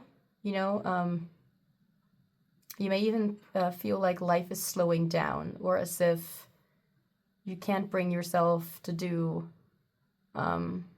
things that you used to love, or something like that. That is not necessarily depression, unless you're, oh God. Depression, not depression, it doesn't matter. Whatever label or no label, it can just be feeling like you're stuck in your life. And the thing is, you are looking at the situation, at least most of the times, or when you're perhaps challenged, as if the future and the things that are new and undeniable, no, that's not the word.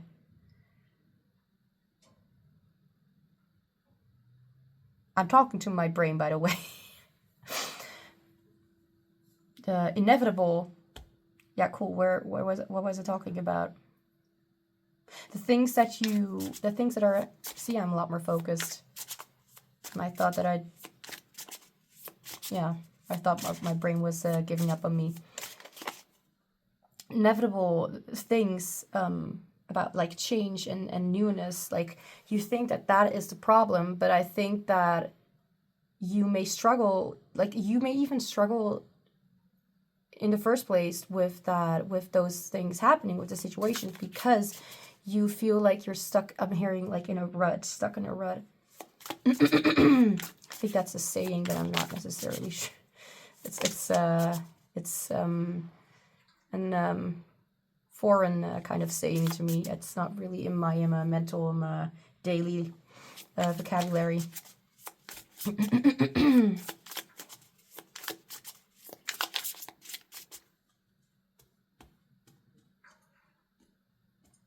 I heard something like wake the spirits or something like that. I'm not entirely sure what that means. Whether it's literal yawning, figurative. I'm not yawning because this reading is always like, readings are always in one way or another, they're challenging, especially when speaking. But it's not that I'm yawning. I do that frequently because I can. And because it's not really that late, depending on what one will perceive as late, but it's already been 9 p.m. Okay, let's see. Okay.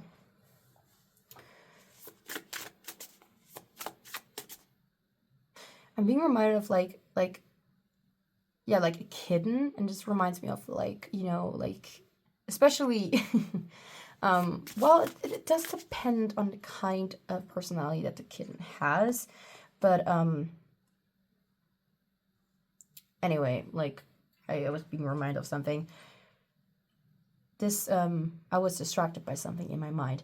The kitten reminds me of this playfulness. Wait, okay, so this could be specific or accurate, I don't know. Midlife crisis could be significant. I don't want to say it and be like, yo, I want to say something to hurt you or whatever. Like, take it, if I say midlife crisis, I'm literally not trying to insult you, whatever, offend you. The fact that I'm even trying to explain this is actually even an added extra to the reading.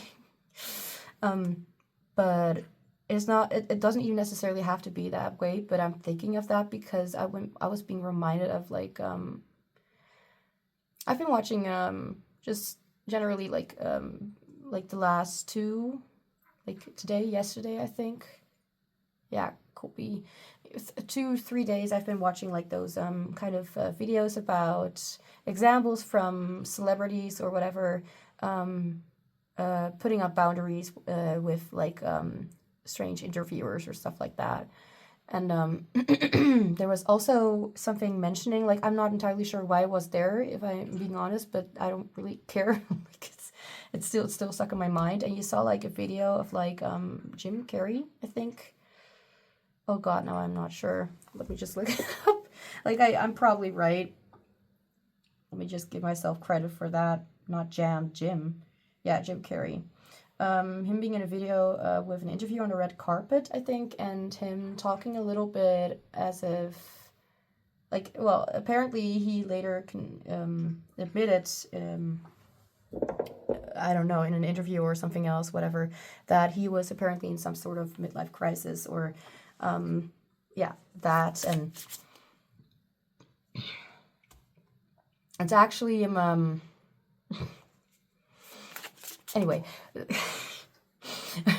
this reminded me of like the NIFI loop from INTJs and stereotypes in personality videos.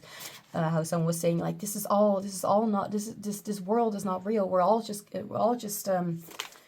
yeah, like little like we're all just fake, as if like, you know, like all NPCs or whatever. something like that. I don't even know if I said that right. Whatever, you know what I mean. But something like that. So it could be that you feel distant from the world, but whether the intensity of this entire what I mentioned, whether that is significant or is relevant or very accurate for you or not, that depends on the individual and their experience, because who knows, it can also of course be something else. But that's what I was been reminded of when I was thinking of this, how yeah, with the cat, like how the cat grows, and the cat is naturally are curious creatures and they want to explore, and how that kind of has to do like with no, I'm not going to do that. I almost wanted to spoil the last card. I'm not going to do that. But there's something, a word that says exploring or explore. So I was thinking about how you do want it. Whether you, like, there's something here, like, that I'm being reminded of, as in maybe you've been putting yourself down in staying too connected with the reality of the situation or whatever situation, that you have been connecting to everything that's happening outside of you, about what you just need to accept about the world or accept about life, but you have not been connecting to yourself. So this could also be indicating that your desire or belief to stick to what you already have and not move forward, that this is actually not really your belief. It could be that you are making yourself sound worse than, or your situation worse than it is, and I don't want to, you know, make yourself or make you look like as if it's invalid. That's not at all what I'm saying. Why am I talking as if I'm expecting someone toxic to be in front of me? Like, I keep over explaining. See? Like, apparently I also have my little tics of sticking to the past and the people that I've known there. Beautiful. Beautiful life. It's like completely irrelevant to or significant to the reading, but it's like this kind of sarcasm that I use, like when me and a friend look outside and it's like snowing, raining, it's horrible weather, and I'm like, oh, let's, like, beautiful weather, like, come on, let's go to the beach and sunbathe or something. Which I hate doing. I don't like sunbathing. You need to have patience for that. Anyway. But there's something here, like, I think you're giving yourself less credit for your efforts. I feel like the fact that you're very aware that you're stuck, like, I feel like you're more aware than you give yourself credit for. And what I mentioned just now about you, for example, like me almost projecting that I'm expecting someone toxic to be in front of me. It's literally based on uncertainty. I mean, this is something that I used to do a lot more in the past. I'm going to move on with the reading, but this could be significant, by the way. Anything that I'm mentioning could be significant. Maybe something that you're doing as well, or catch yourself doing, or have witnessed, or that you have, you know, something like that in your life. But I have the tendency to also expect the worst. I mean, I already mentioned that my brain is has the, well, not necessarily the shape, but the unrelenting, if that's the right word, like the merciless kind of, a merciless kind of way of giving me the worst case scenarios of what could possibly go wrong.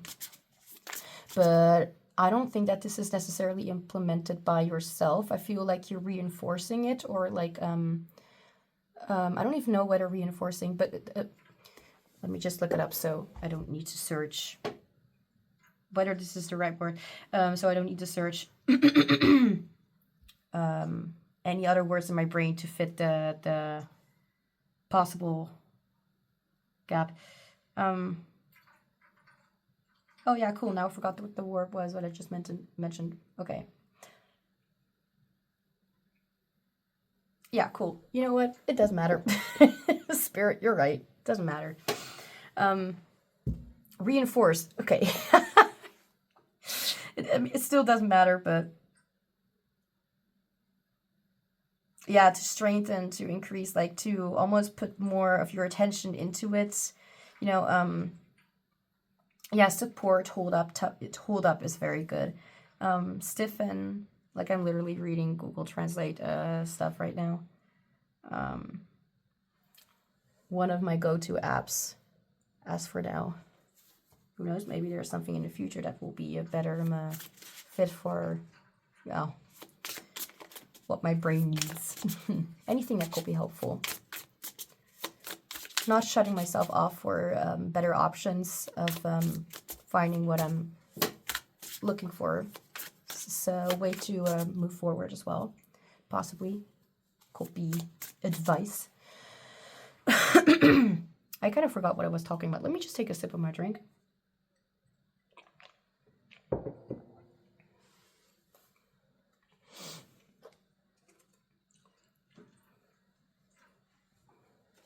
I have this notebook right next to me and not using it. Well, I'm confident, I suppose. Okay, not this song. Let me just put another song on.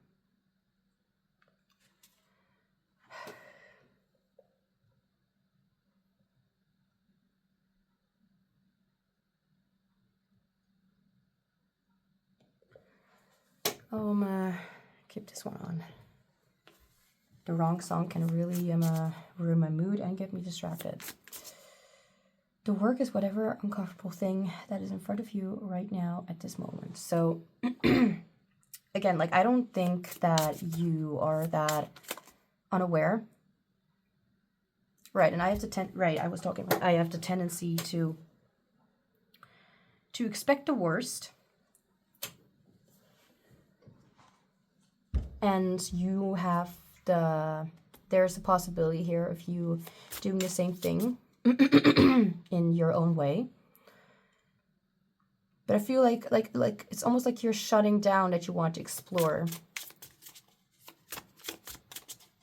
But something's different, because it will be incredibly strange. Well, let me word that differently. I'm just thinking about group 2 and how it is slightly similar, as in the kind of, difficulty with change and what's coming. I don't even remember what group 1 is about anymore.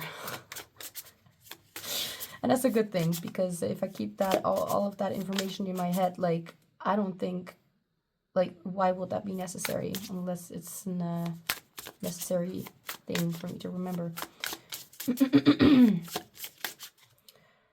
Okay, so let's just get a little closer to what actually the lies are that you're feeding yourself, and what the topic right now is that you may need to zoom into, or may even need to zoom out,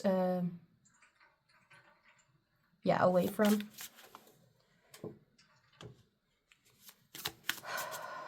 I'm being reminded of ice cream, and I'm not in a mood, so this card, for whatever reason, reminded me of, like, ice cream. Okay, whatever. So, let me just kind of put this all together, sort of, somehow.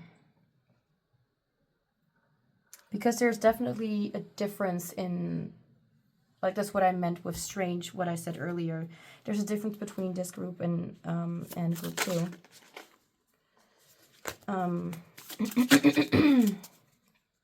And I want to understand the vibe so I can, so my mouth can, yeah, say things according to what's going on.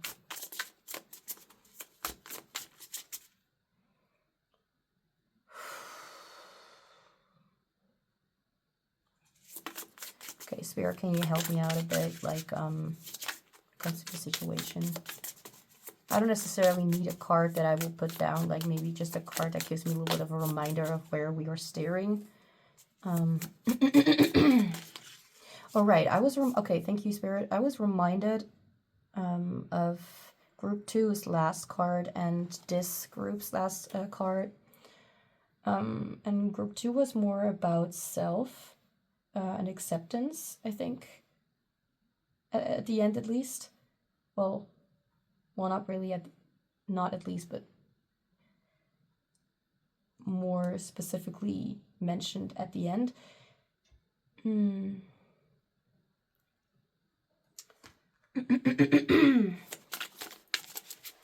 Let's just zoom into that. This says something about like someone is like pissing on your parade or something like that, or did I? Is that also?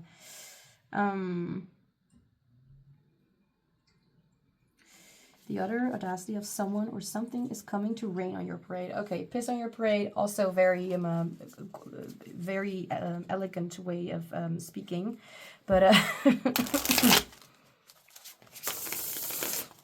yeah, not important. Let's see.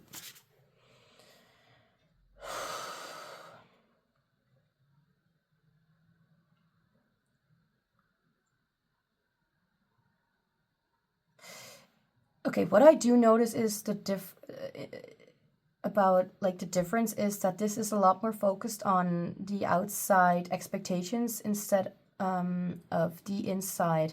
So, for example, group 2 felt a little more like they had, let's just say it like this, like try to keep it short, of course, but it felt a little more like they felt like having responsibilities. Like, for example, just imagine you have a family that you need to take care of because they're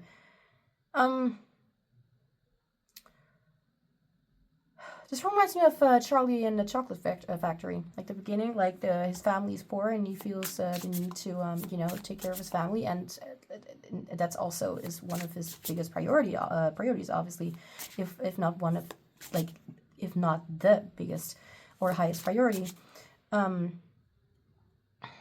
But he did get a chance. Like, I'm also just kind of saying things out loud, just to kind of collect my thoughts.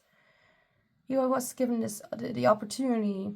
Oh, right, he was given the choice to either sell that ticket and, you know, help his family because they were extremely poor, and there's like a huge family with a lot of I suppose grandparents. I haven't watched that movie since a long time, and honestly, I didn't really notice the little details about the situation that they were in, but definitely not really a very extremely, like, you know, they were just happy with the smallest bit of chocolate that they got. And then he gets the ticket, and he has the choice, like, do I, like his family encourages him to, you know, to just enjoy the experience, even though he feels obligated to throw it away or to, yeah, well, give it away to someone else so he can support his family better. And here it feels a little more like restrictions and these kind of things forced upon you, and you do absolutely not agree with these kind of things. For example, like, not necessarily, but it feels more like it's not your choice to be here, you know, like you want to explore, but it feels like you're being like definitely in the past, I feel like someone has held you, like has been holding you back, or you've been you've been given like, disencouraging kind of messages from your peers, like people around you, your loved ones, whatever, and that has kind of like stuck on you, and now it's limiting your viewpoint. It's giving you the feeling of like resentment or frustration, or just like this strain whenever you try to think for yourself, or try to like, let me just be honest, like maybe you actually did get triggered by the selfishness being mentioned, because it's not necessarily or literally the selfishness, it's maybe you being stuck in thinking that you like, or that people have made you feel that you were selfish, or that doing anything else than what people expect from you, and or what doing anything for yourself and not for other people, that is something bad and something to be shamed for. And well, I hope you understand with when I'm saying this is obviously the biggest kind of bullshit that someone can come up with. Like, obviously we have our lives, and we need to take responsibility for our lives, but we don't need to literally stifle ourselves and put ourselves in either like boxes about what you can be, what you can't be, or like you're this and you can't be someone else, or you have this and you can't have something else. Like, it's obviously, this is to me like, if someone will try to convince me otherwise, I will just look at them like, do you even have a brain to begin with? Like, like, I will not even take them seriously. I would just be like, you're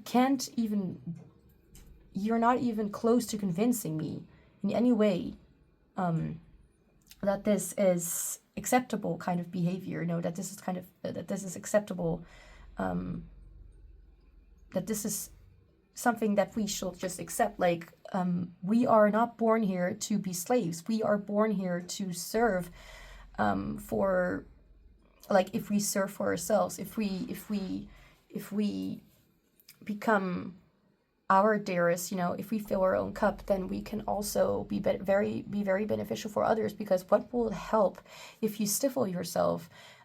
Because the only thing that it will help you with is become,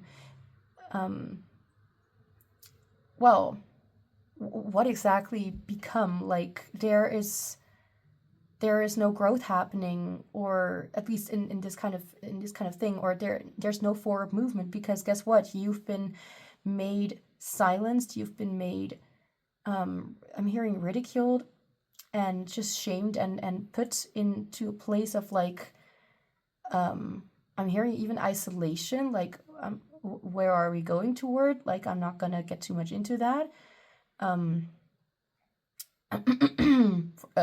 And with that, I mean, like, there could have been like traumatic situations that may not have been as literal as words, or as expressive as words, but definitely the experience still is valid and is still strong enough to affect us in all kinds of ways.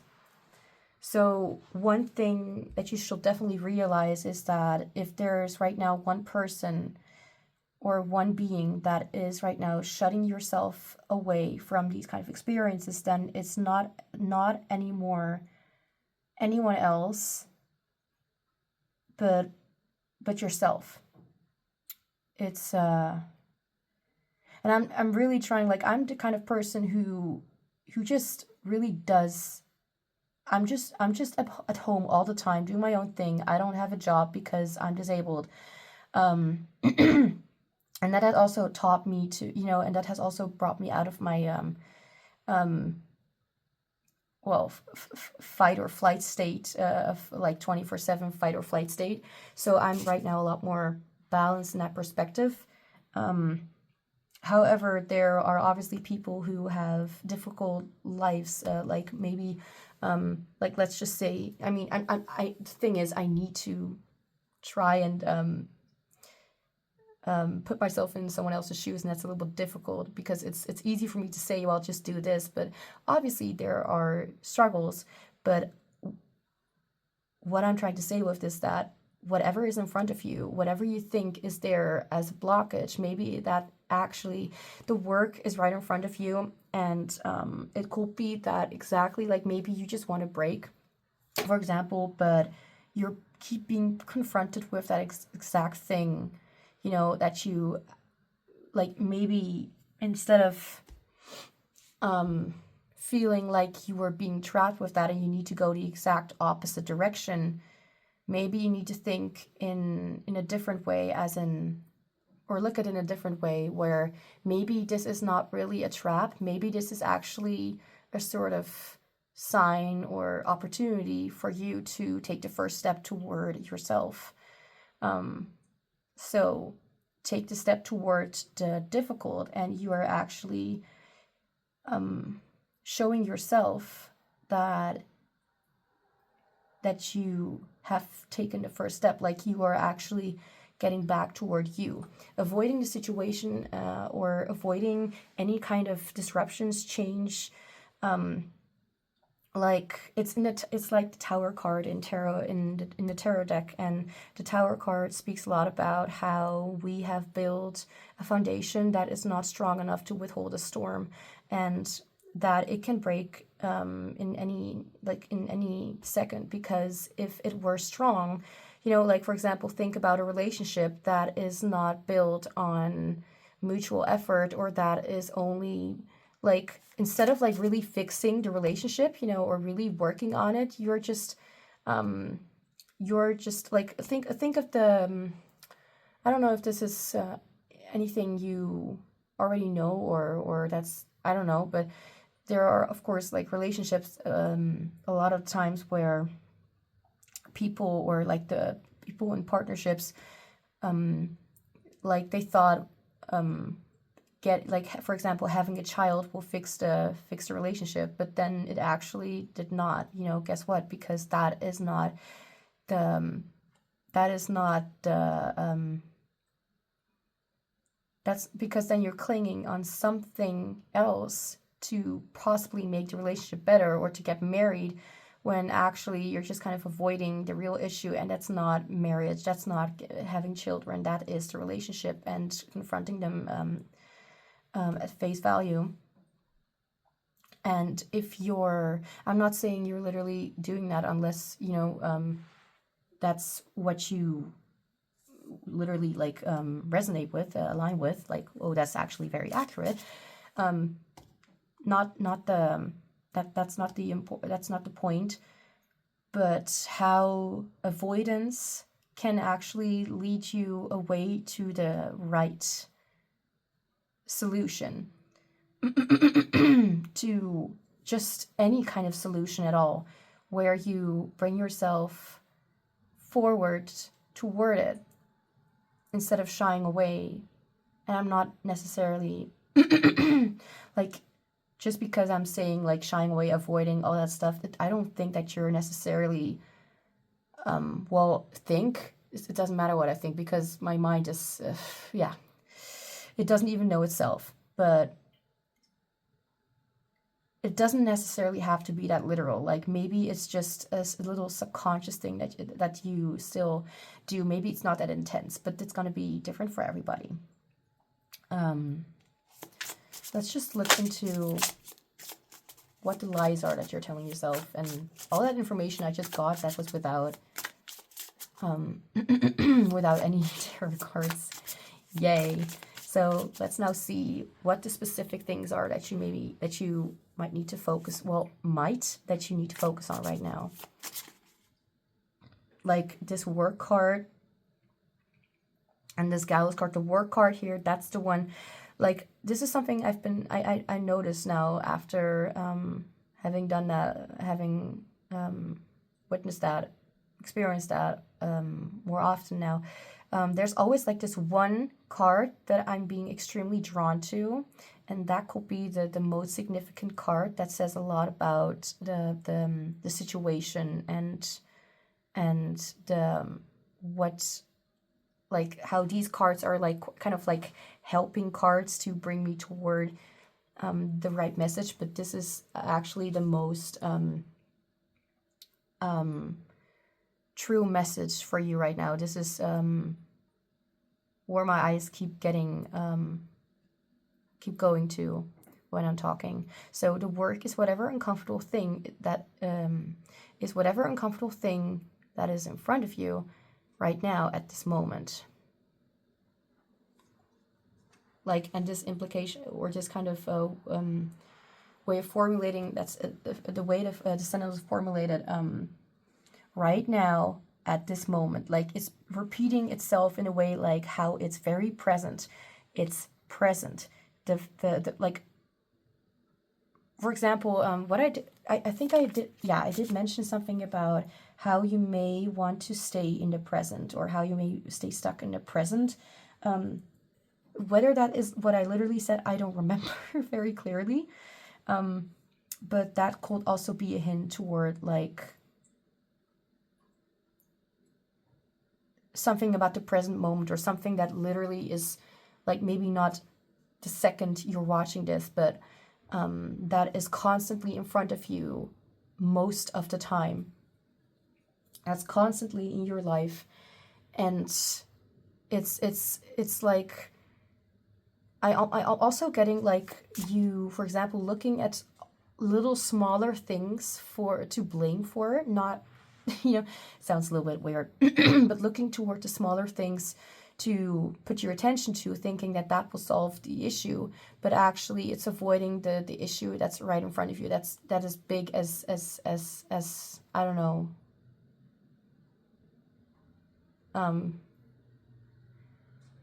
I don't know, as big as what my mind just scrolled down, like what word could I put in here? But the thing that, like, for example, it could be very simple. It could be very in your face, actually, and you don't even notice it because you think it may have to do with anything else but that, or that it starts with you. But maybe it starts with something else. I mean, and if that extremely big thing, not as in like, if that, like, maybe the big thing has nothing to do with outside of you again, but maybe inside of you. So you. So if you've been looking away from yourself, maybe you should look toward yourself. If you've been looking too much into your into like you as if there will be the solution, maybe something else outside. But I think that for most of you, it's trying to look at everything else as what could be the option, what could be the solution, what could be, like, for example, for me, this is a very easy one, kind of, not to explain, but to think of. A friend of mine has dogs, and I don't want to put like him under the bus or something, or like, what's that called, like, to put the spotlight on him. But let's just see it as a person who, for example, has a responsibility, and those are like dogs, kids, children, and the dog, and one of the dogs has like this issue with other dogs, outside, that are unknown to him. The dog is a him, and he, for example, has been using things like, natural kind of medication, as in something that would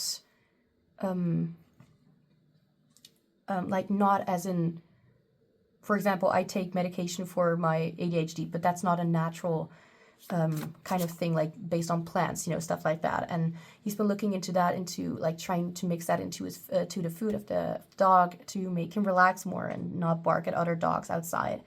But the real issue has nothing to do with him needing to relax more. The real issue is with him being the leader of the dog, showing the dog that he can rely on him. Because what I've noticed, especially with watching more, like, even horse videos, is that stuff about, like, what's that called? Like, it's not a horse trainer, but deeper. Like, understanding the horse, and also being, oh, come on, I don't know. I've heard it so many times. it's not really training, because training is, yeah, it has to do with like being a little bit of a coach, like a very personal coach. They know like this is what is acceptable, this is not. Gotta show the horse that you are the herd leader, that you are the boss, you know, and that will make the horse not just respect you but also trust you, because that is exactly what the horse needs. It's a prey animal, and it will listen to its you know, to its instinct. And yeah, horses do not know what humans know, and that's why it's very important. Like dogs have also this tendency. That's at least what I've very much noticed, because I've been to horse riding things. I'm not an amateur or whatever. I'm an advanced horse rider, actually. Haven't done that for a long time though. But I've also noticed, like with the dog's language, like how the dog really clings to me when I'm there, and has a tendency to come to me, even though I'm a lot harsher. I can see through that dog's bullshit. I know that, and the dog is acting like a baby. Point is, my friend needs to become more of the herd leader. He needs to become that. What he even told me, like, but that's just not me. But I'm like, well, it's not about what you naturally are. It's about who you need to be for the dog to trust you. Like, it's not that like the dog is not his friend, you know, but you need to be more than the dog's or the horse's friend. You need to be their leader, and you need to be the one that they can depend on, that they trust, so that they, like, I've really seen a video of and yeah, of a horse, like, you know, not being in a good situation, but since the rider was on the horse trusted and did nothing, so that the rider, so that horsemanship, that's the word that I was thinking about earlier, instead of a trainer, horsemanship.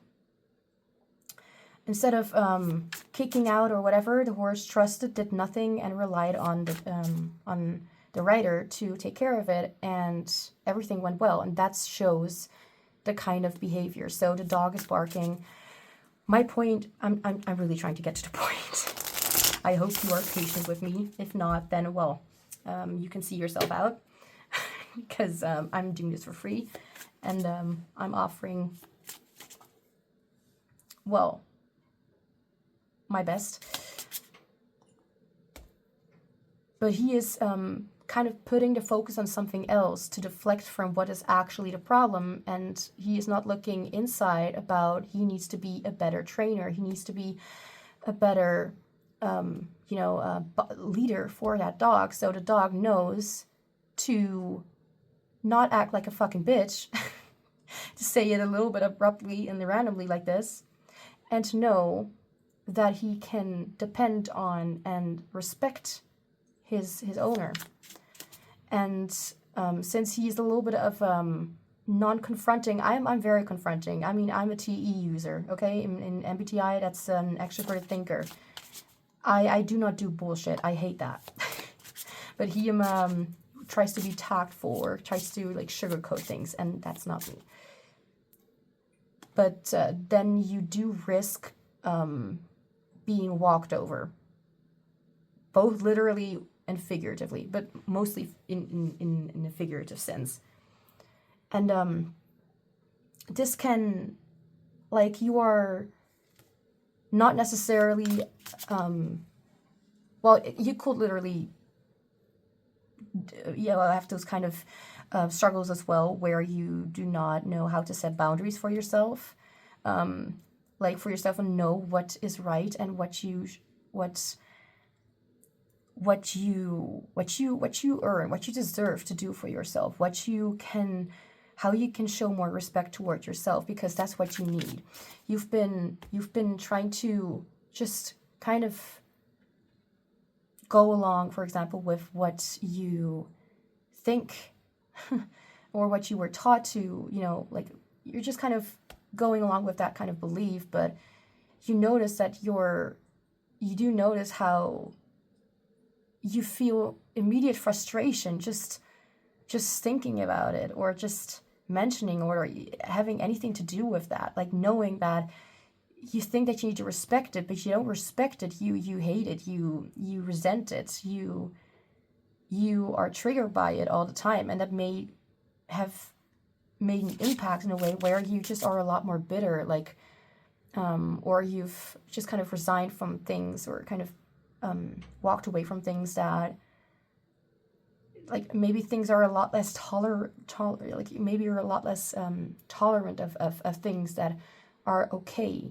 that are actually not that big of an issue. Like, for example, stubbing your toe or whatever, or for example,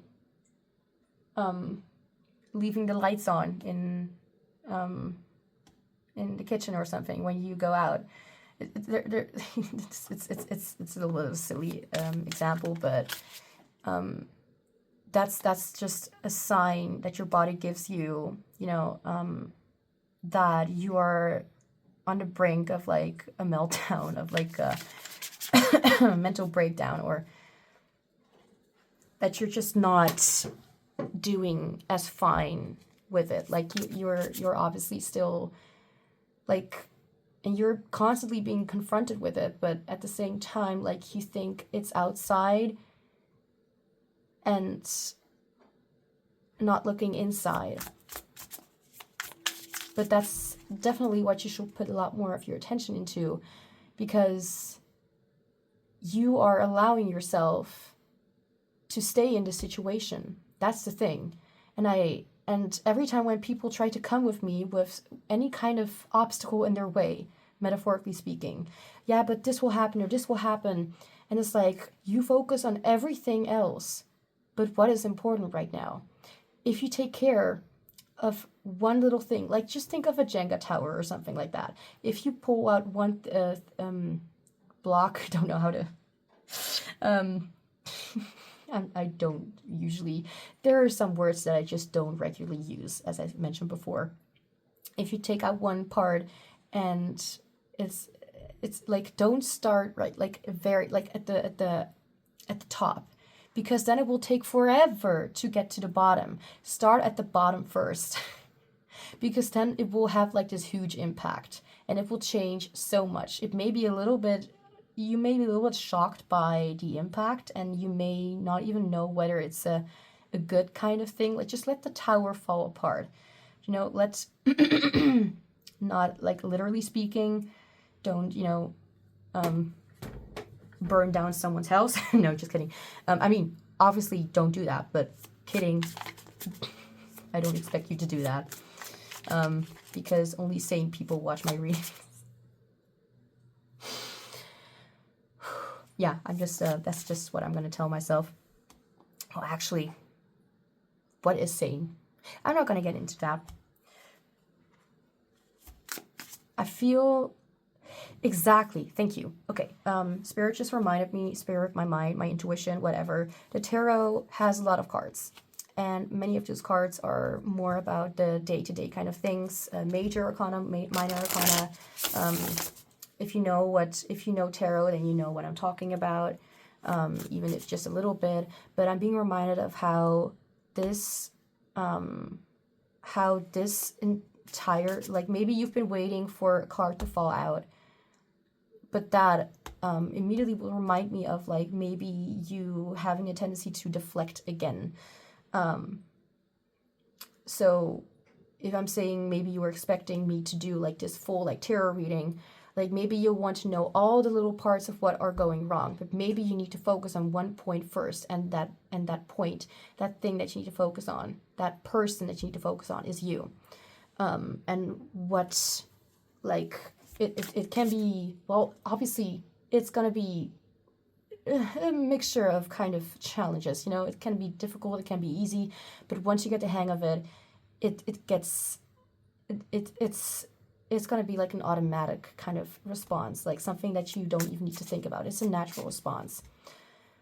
But what I meant with deflecting with the cards, it could be like the cards could be mentioning all kinds of things of what is the problem, what I've been saying before. But maybe not that. Like, maybe this reading wants to really dive into a specific kind of direction and not allow you to steer away from the real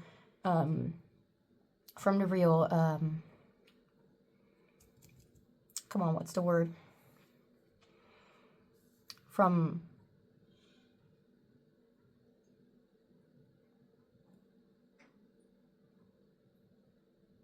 I keep wanting to say like project or something like that. Like, you are where you need to start with. And then anything else in like, you start with you, and things are going to naturally just flow. Like, then it's going to feel a lot easier. Like, I'm like, especially if you have been doing it for a long time, you know, but things will be getting easier because you've already done the most challenging part, and that is yourself. Start there and things will just flow. Like, let's just say if you would have done it differently and first start with the other things, then you are not going to be able to move forward with those things and making a difference, which is what you want to do. I know that very well.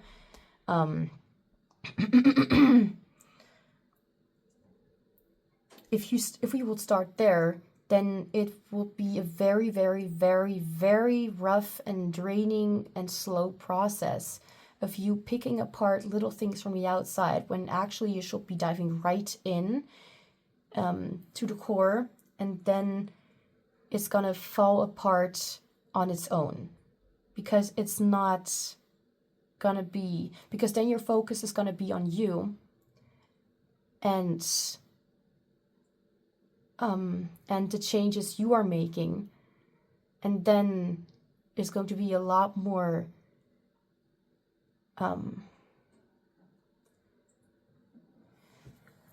you'll just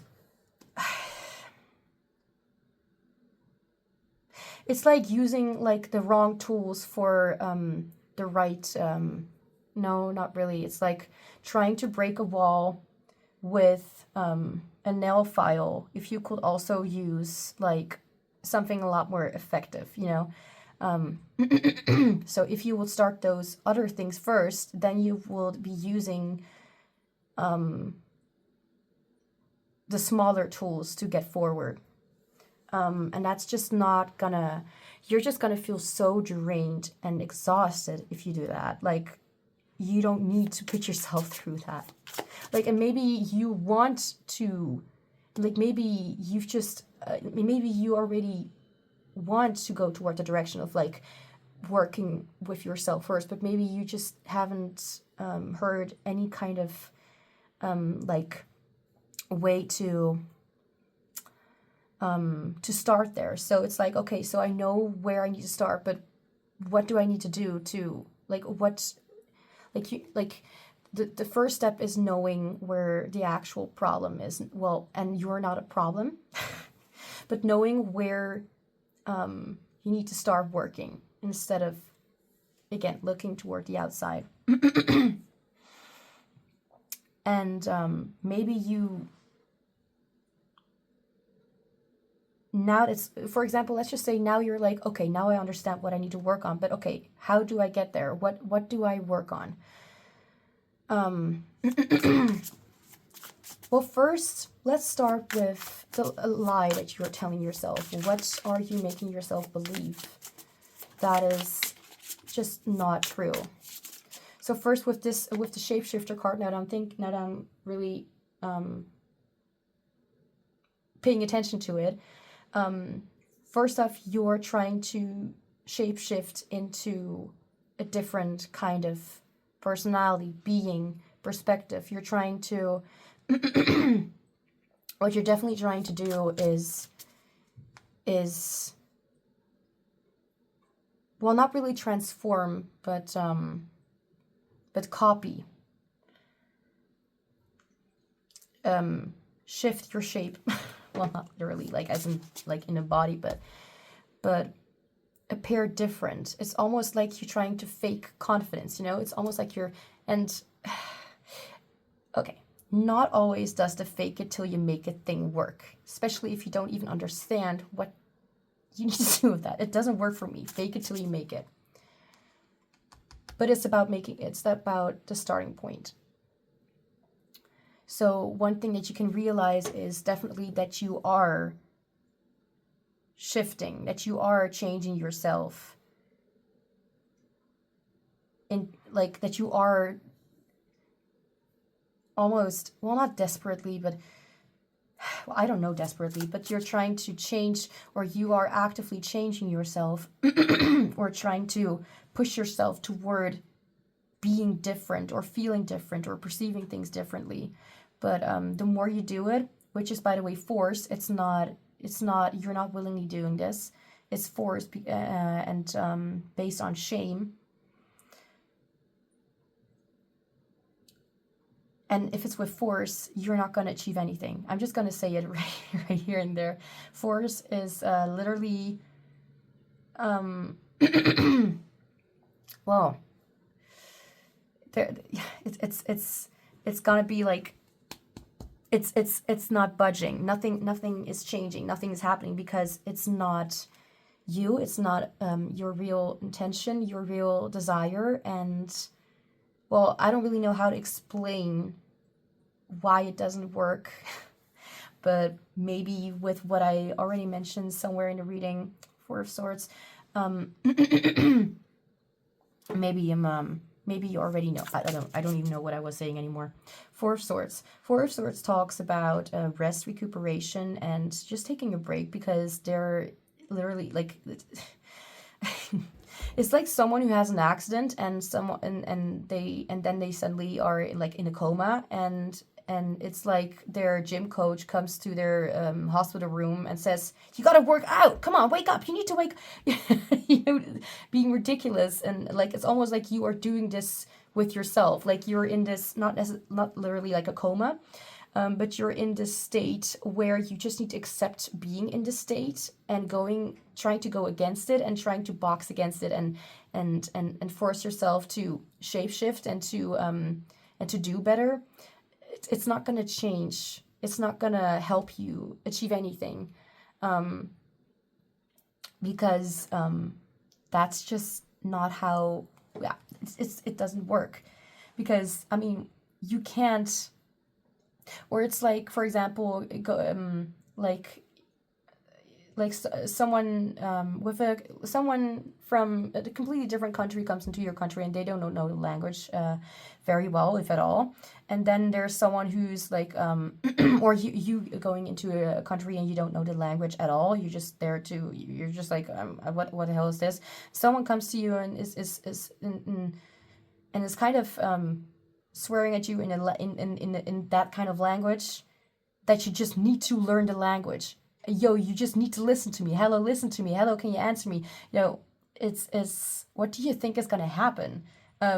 It's not like just because force happens that you're just suddenly gonna change or just understand the message. Like if anything, it makes it even more difficult to learn, because force is just not the answer. Force, abuse, ridicule, shame, it's a recipe for disaster, or for the opposite direction. It's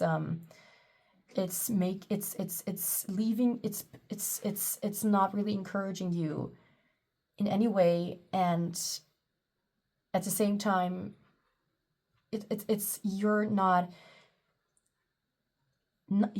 achieving what you want to achieve, and you also feel shitty about it. Because, yeah, it's like expecting a baby to immediately talk after they just gotten out of the stomach. Like, dude.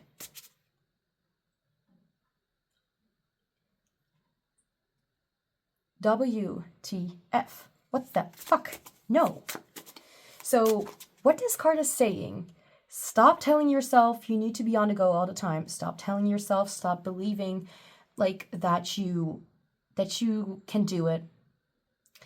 And rest. Rest whatever you need. Take care of yourself and let yourself just, for example, like with the coma thing, what I mentioned, you just have to accept and kind of sit in the present moment and actually just accept, you know what, this is just the way it is. Can't change it, at least not in this moment. So what can I do? I can accept that this is just how it's right now. To not put too many burdens on your shoulders when you're literally in a hospital bed. Like, maybe not literally. That will be a little freaky. And yeah, that will just not be nice. But don't expect yourself to do, or be able to like do something, you know, or just expect something out of yourself that is just not going to happen, because that's just not you, depending on what that is and whether you even want it. It's about expecting an introverted person to just change into an extrovert and vice versa. It's just not going to happen, because that's not the reality. That's not the truth of what they are. That's not authentic. It's bullshit. Can I please have a clarifier for the Four of Swords? Just asking, because maybe we can have a little more of a specific answer to a word like the Four of Swords, what this is talking about.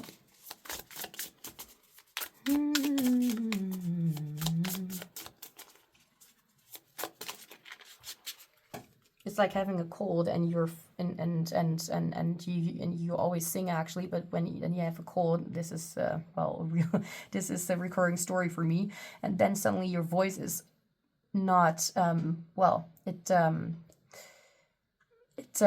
on vacation, and it's gonna come back like maybe a week or two later. And in the meantime, I just have to accept that I'm sick and that I need to first get better, and then I am able to do that again. Or someone who goes to the gym all the time and expects themselves to just be some sort of superhuman who has muscles that grow every second without needing rest. That's not going to happen. Maiden of Cups, which is literally, Maiden of Cups is what I literally heard in my head when I first shuffled the deck. Like maybe half an hour ago, because yeah, time and me, awesome combo. But oh right, thank you Spirit. This is a little bit more of a confirmation. How this is saying this. This is the Page of Cups, and it's saying sit with your emotions, or stand, or lay down, but just be with your emotions. If you feel angry, just be like, I am angry. You know, very simple. Don't judge it in any other way than just letting yourself, like affirming and just accepting and just sit and just being present with you're angry. If you're sad, you're sad. To just allow it to come and go, and to not force it away.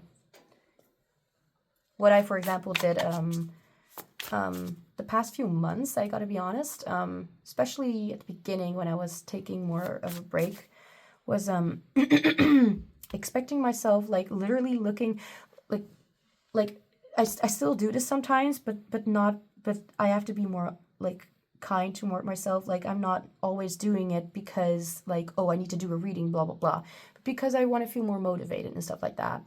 So in the past, I used to like get so frustrated because I'm just kind of reflecting, okay, so how am I feeling? And then I will get mad because I notice, well, I'm actually not really in a mood to do a reading, even though I was kind of waiting for a different answer. And it's still like obviously I can still not be happy with the fact that, you know, that things are just, well, happy. I'm more respectful of like, oh, whatever, okay. And maybe even look at like especially if there's a specific reason. Like, for example, if someone passed away, then you can also not expect yourself to just be on top of the world or something like that, to see stars in your eyes, like see sunshine or rainbows, whatever. But to kind of just be with your emotions, to allow them to be there, and to allow yourself to be present with whatever's happening, whether something is bad, whether something is good, and to not name it or like label it in a certain way and immediately judge it, you know, or judge what you're feeling, judge what's coming through. To just kind of accept whatever is coming. But I definitely, I can definitely relate to the feeling. For example, like what I just said, like, now, no, I want to be happy, so I want to be more motivated. So what can I do? So I keep looking for ways to change that. But what I actually needed to do is respect and accept that I don't always need to just change it. I can also just say, like, I don't need to feel this way right now. Like, it will come to me when I'm ready to feel it, when I'm more rested, and to kind of just let it be. There's also a form of rest, to just meditation. This could literally be meditating on your emotions. That could be a way. But the intention goes toward, I need to feel better, and not I need to keep working, or I need to do what I think I need to do, or like the intention needs to be toward yourself and not toward the other thing. Like, I'm only trying to get better because then I will work better, because then your attention is completely somewhere else and not toward the goal that you actually need to, that actually needs your attention. To be still with the very knowledge that right now the time is, right now it's time to focus on this, and specifically this, not for a certain goal, but to just focus on that.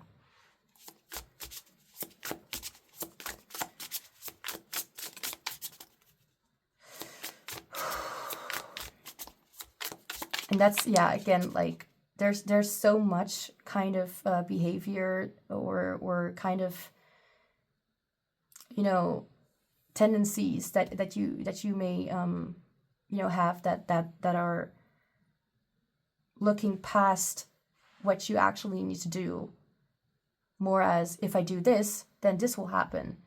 But then you completely,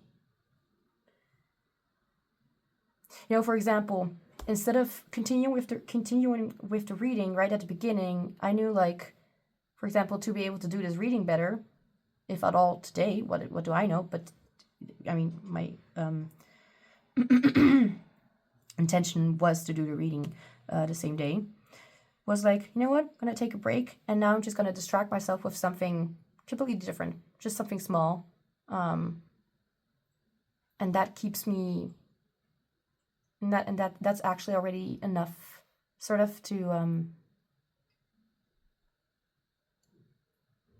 when you're too focused on the goal that you're not really, it's just being too focused on a certain goal and achieving that goal, that you're not really letting yourself be in a moment of the journey toward that goal.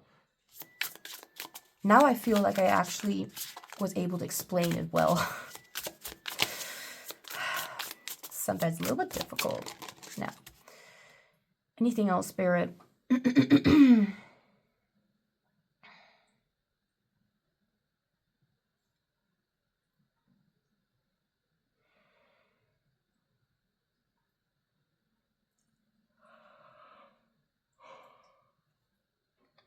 just kind of feeling things out as for where I feel like the needing needs to go.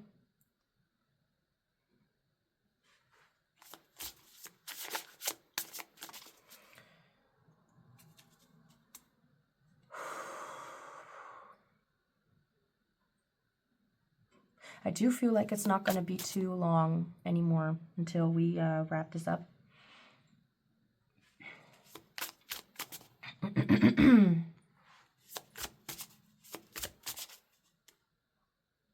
Yeah, so what I already mentioned was the focus needs to be not on the end result, but on the journey.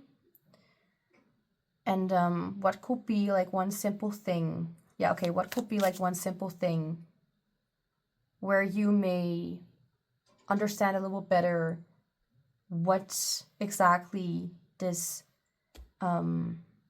message, this advice is about. Like what, like, because in all honesty,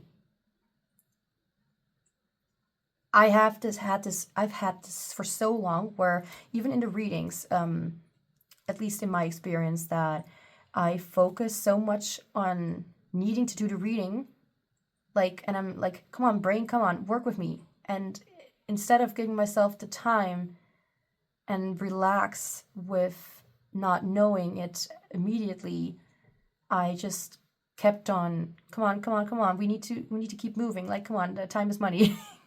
Not that that will be my attitude, but it's more like, when I'm alone, I have a lot more patience, but when I'm with others, or when I feel like people are listening to me, I tend to just keep on, hopping on without, giving myself the space to sometimes even breathe. And now I'm allowing myself to do that a little more. So what could be something, okay, those are a lot, there are way too many. Let's just put that back. What could be something simple about yourself? I'm hearing like focusing on your breathing.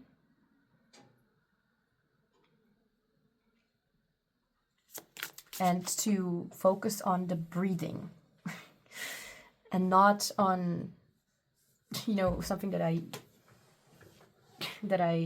said recently, or like that I, something that I just felt myself saying is like how I used to focus on focusing and not on the actual, like on the word I need to focus, or on the expectation, instead of really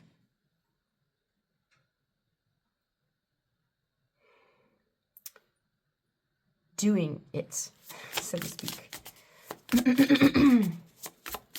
What could be something that you could be starting with? What could be something that you like what could be a simple kind of way to start? And it's okay if you don't necessarily understand the message of what this entails, what this message holds right now, because I think that you, with trial and error or not, no, but trial and error, that's just, that you will learn to understand, like, oh, this is what she meant. This is what this is about. Like, I mean, I'm more the kind of person who really needs to, it sometimes takes a little while with me, not too long. I mean, obviously, for my age and knowing all these things already, it's not that bad of a thing. But to at least just show patience for your perceived shortcomings. And I'm saying perceived because, well, this is what you're believing, right? But not everything that we believe is true.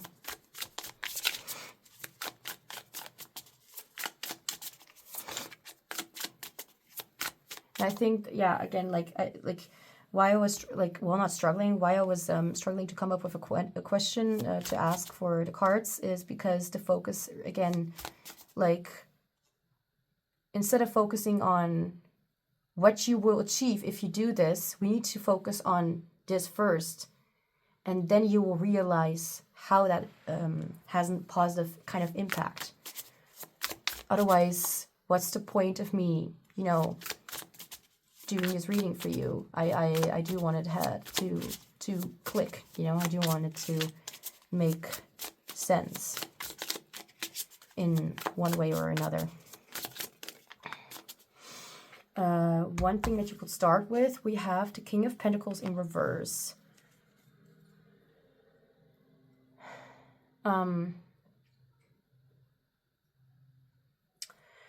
first thing that I'm thinking about is how you may need to look around you. Like, let's just say you're if you were like at home or at your desk, whatever, if somewhere in the space where you work or where you live, just like not for every single one, obviously, because everyone does it differently, but to notice where around you is it unorganized. Not to be like, oh, you need to clean or whatever, because I'm really not one to say these kind of things. But to look around you as for how you've been treating your home, for example, or what kind of things you're putting off because of, being strained and drained from, just a mental exhaustion. King of Pentacles in reverse, huh? I do want to, oh, wait, the guidebook is not that close. I do have to say the Pentacles and, let's see. Yeah, the Pentacles cards, as in court cards, like the Queen and the King, are just like the Queen of Wands or something like that. It's a little bit more difficult. Like, I don't really know what it's trying to tell me, but that's all right. I will know in time. Clarifier, thank you. The Hermit.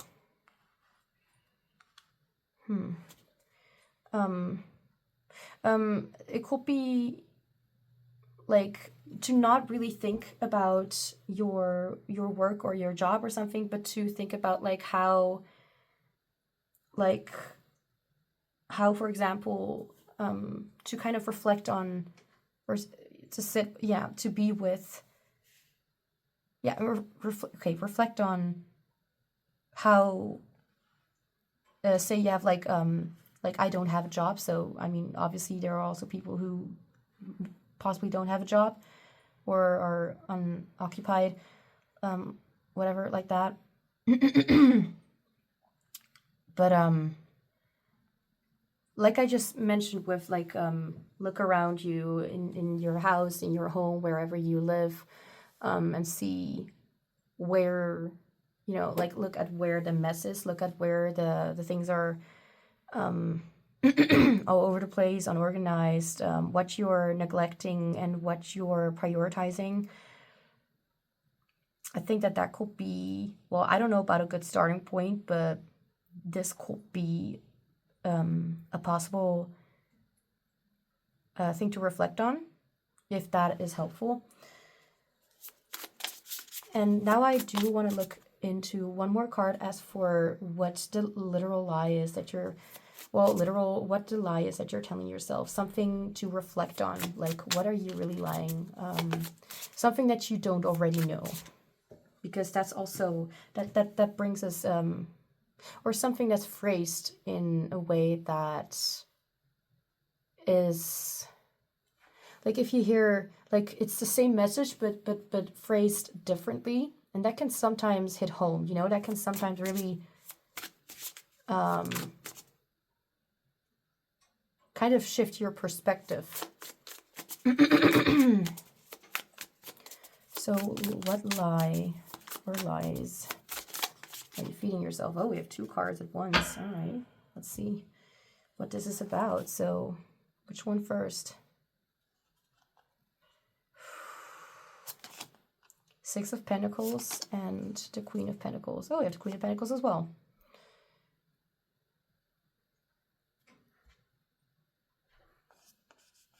I thought, well, actually isn't a card. Okay, not for me then.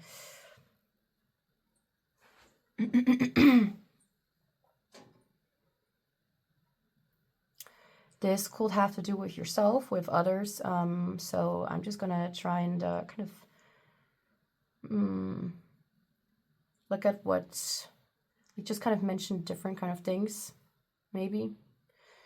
How you, for example, the lie that could be, like what lie you could be telling yourself is that other people are generous with you,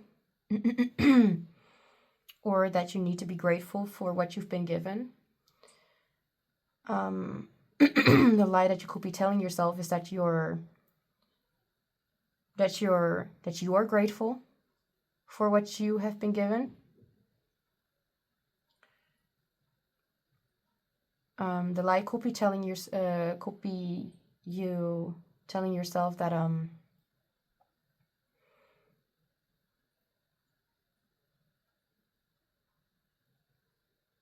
well, that everything is fine. What you could also be telling yourself is that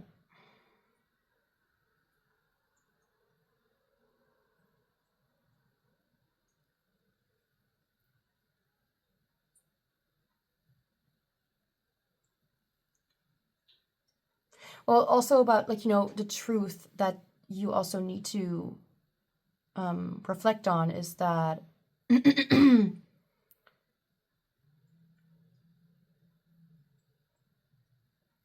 whether life really has changed for you, whether you really feel like it is different from your past experiences when being unhappy, and whether you notice that you, like, something that you may be not completely convinced of, but you're trying to convince yourself, is that you are exactly where you want to be, and that your environment is full of, and that you are completely like surrounded by luck, by positivity, and by encouragement and security.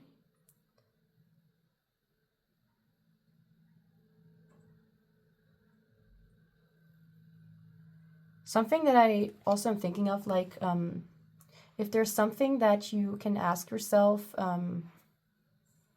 to see whether you really are happy or not, if you're still not convinced, or if you're still not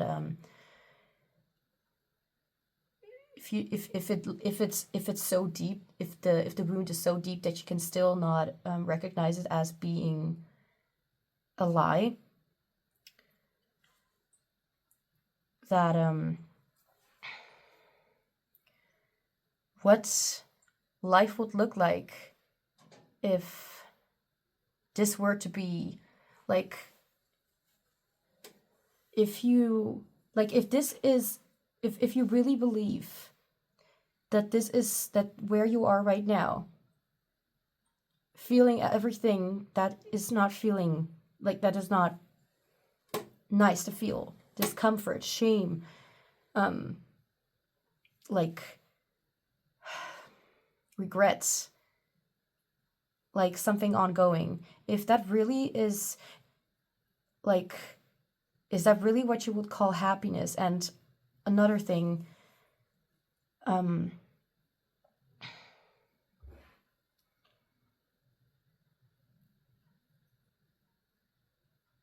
what would your life, let's just say, if you would have to kind of paint a picture in your mind about how life would look like, if this is what happiness looks like, what does unhappiness look like? What does a life look like that is apparently worse? But I don't think that that's the right direction to steer your mind toward. The better question, I think, will be, if this were to be a bad life, how does a good life look like? What in your life do you feel could be better? Where are you smiling or laughing when it's not a natural, and when it's not a natural response? And another thing to notice as well, and I may keep it like this, with this, how do you, like, what do you notice about yourself, or how what do you notice about your behavior toward other people? Because most likely that is the behavior that you're also showing yourself. Is it a positive behavior, as in genuine, sincere, loving, grateful? I don't really remember the question I just asked, or yeah, I don't really remember.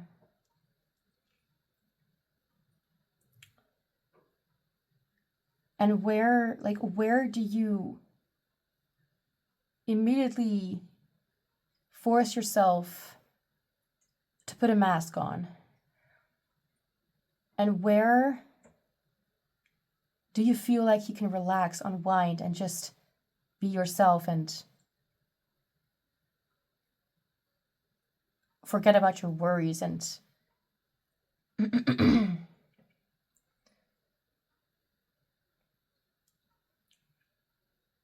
I feel like, if anything, an answer that I could think of is that both kind of situations, thinking about